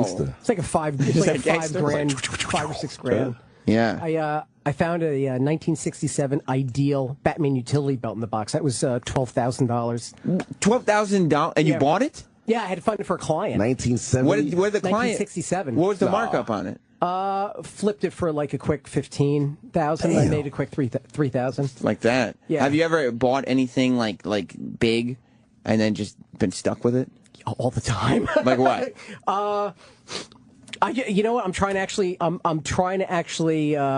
It's funny. It's funny you said that. Yeah, maturity, virginity. I got stuck with it. No, the funny thing is actually, I'm in the middle of selling this really expensive Star Wars set of action figures from England, and this guy bought them for like $17,000, and like he got halfway done paying, and all of a sudden he's like, "Yeah, I gotta hold off on payments." You know, I kind of hit a hiccup, so I'm like, dude, when am I going to get the rest of my money? Because he's like, did you give him the set yet? I didn't give him the set. So what's going to happen is I'm giving him 30 days, and I'm like, look, it's non-refundable. What's up, Roland? Yeah, you better get my money before I send the wombles around. Yeah. Usually, like instead of breaking his legs, I'll break the legs off the toys. Off the toys. Exactly. Yeah. I have a limited edition Two phone Lego. calls. I have one size Jesus Indiana Christ. Jones. That's the other Roland. size Han Solo. I won the Pretty cool. Was that a promotion? Give him Yeah, a my wedgie. friend's sister sent to me. She worked for Legos. You know what? Stuff like that is like gold. That stuff, the internal company stuff, is worth a lot of money. Like years ago, they did a gold C-3PO, and like I was at Star Wars Celebration over in Los Angeles, and people from Lego were giving me his like gold-plated C-3PO. They're like, here, it's in a bag, and I'm like, okay. At the end of the show, a guy walked up to me. He's like, he wanted a Star Wars figure or something. He's like, will you trade? I got these. And he had like 5 of them in a bag. I'm like, whatever. And they were going for like $200 or something. Yeah, she gave me a whole Star Wars set. They're each in a different bag. Brendan, you look upset. Get that. Save it. You look upset, Brendan. What's troubling you? Let me talk to you. Talk about toys? What's wrong with you? I can't take it. What do you mean? What's the problem exactly? It's toy talk. Yeah. I know, it's like a commodity. I mean, but to be fair, because I like what you represent and I like what everybody represents in this room. That's why I invited you all here. But you're getting mad that Jordan's talking about toys because you don't get to talk about wrestling. Yeah. it's like, all right. Valid point. All right. I'll wear that. All right, and who kid's pretending that he's 20 and still in the rap game? So we all have our problems here, don't we, Who Kid? I got one last toy thing though. Samuel Jackson, I spoke to him like for that Django thing. Oh, the Django and Chain he's my figure. nigga. Yeah. You know. You slept it in that time. You did it on purpose. You know what I have? Whoa. I have the Django figure. Yeah, that's what I'm saying. Which one you got? They're supposed to come out Django. with the toys. You got a set? No, I just have Django. Oh, you just got Django. Okay. That would be. Yeah. I actually did pitch that to Mick Foley, and I think he went to Triple H about it. Serious? Yeah, I'm serious. That Django would make a great wrestling character, a cool black cowboy. I mean, yeah. But Does anyone look cooler than Jamie Foxx in that cowboy outfit? It was cool. is Django worth money? Yeah, the funny thing is, I was. They banned it, right? Didn't they ban it? They banned it. I can't sell it on eBay. I was sort of like intimately involved with this whole scenario because I was around when it was happening. Like it was done by a company, NECA, NECA. Nigga. NECA. I thought you said nigga. So they're a great company, and they do Harry Potter toys, and they do Gremlins and everything. And what happened is when all that negative connotation came about, and there was a big hubbub, they pulled them off the market. What happens is they shipped a few. They actually shipped a few cases so early. some of them got them. Yeah, I got one. That's how I got some of them mine. got out early through Diamond and previews. But then what happened is they took everything in the warehouse and they destroyed them or sent them back. Wow. But here's the crazy thing. The owner of the company is like so fanatical about grabbing everything. He went to the employees because I had a friend of mine who was going to like hook me up with a case, and he's like, "I need that case back," and he actually took the cases back from all the employees. Wow. Now here's the caveat. It was really, really hot for about a month and a half. Like everybody was insane. Like I want 10 grand, I want 80 grand, I want Because it's when the controversy was hot. Right. It's cooling down. I was just at WonderCon in Anaheim. A guy walked up to me. He's like, I have a set. Will you buy it? I'm like, how much? He goes, $2,000. I'm like, nope. Because eventually no one's going to care anymore. Yeah, that's crazy. It'll calm down. They're always going to be rare. But the fact of the matter is the figures aren't really that well done. I don't really like them that much. I really don't think they look too much like anyone. Like they look okay. But you know what bothers people though more than being stuck with toys is like, I don't know if you've ever been down this. Here we go. But you know who, kid? Like, you understand this problem. What? Like you're looking in the mirror in the morning, right? Yeah. Yeah. And you get all lathered up. And you put your shaving cream on, and you're doing all this stuff. Brendan, you know what I'm talking about, don't you? Spicy. And you realize you forgot to buy razor blades. And you go, what? What happened? Now you're stuck. Shit. And you know this, who kid. You're digging. And you have a house full of toys. Right. You have all these toys everywhere. And no razor blades, right? Don't you have like the entire collection? You got like a Fisher Price razor blade or something, but it's not real. And you're stuck digging through the garbage for that old blade. It zombied out your face yesterday. It's terrible. The only thing worse is going through the garbage and grabbing the old coffee filter. Right. Where you're like, I don't have a coffee filter. Wait, I think I got the one from yesterday. You know what's worse than that is grabbing your wife's lady razor and using that instead, because you don't know where that's been. I really thought you... This right here. Using a magazine for toilet paper? Right. It was like, you don't know how to satisfy the missus. This right here. You call it the lady razor. Brendan. That's what I call it. It's your Dollar Shave Club moment. Dollar Shave Club. Oh, I see. It's for guys who routinely forget to buy, or simply hate shelling out for blades. No, Brendan, I'm a genius. So here's what the Dollar Shave Club buzz is all about. Everybody buys razor blades, right? Everybody. You guys, who doesn't buy? Well, except you're 13. You will. You'll get there. No, he does. You got one. Wait, you got it. I taught him to shave, what, 3 months ago? By the way, that was one hell of a segue. You don't need. That's not. I don't know what you're talking about. You don't need. Apropos. I'm going to give you a lesson. You don't need vibrating handles. You don't need back scratchers. You don't need 10 blades. All you need is a good razor blade that you don't have to pay a whole bunch of money for. That's all you need. So stop paying up the wazoo for them. Dollar Shave Club says, don't overpay for shave technology you don't need. You send Dollar Shave Club a couple bucks a month. Woo! They deliver great quality razor blades right to your door. You save a fortune. You always have fresh blades on hand. It's DollarShaveClub.com, DollarShaveClub.com, DollarShaveClub.com. And what better time to shave than Wednesday nights at 9 p.m. Eastern Standard Time while watching Toy Hunter, only on Travel Channel. And Brendan, where are you going to be? Gotham on Wednesday, Laugh Factory, Gotham in New York on Wednesday, Laugh Factory Thursday, Friday in Chicago. Oh, and at Gotham, if you type in capital letters BB Gotham, I think you can get 2 for 1s. I can actually go see you live, watch Toy Hunter on Travel Channel on my phone or electronic device, and shave, I don't think there's any Venn diagram. and I'll hang out with you. Yeah, I got to be honest, I don't think there's any Venn diagram of our demographic. Well, Brendan's a very funny guy, and he's very rarely in town, so go check him out. Thank you all for being here. Thank you. Ron and Fez are coming up next. Goodbye, everybody.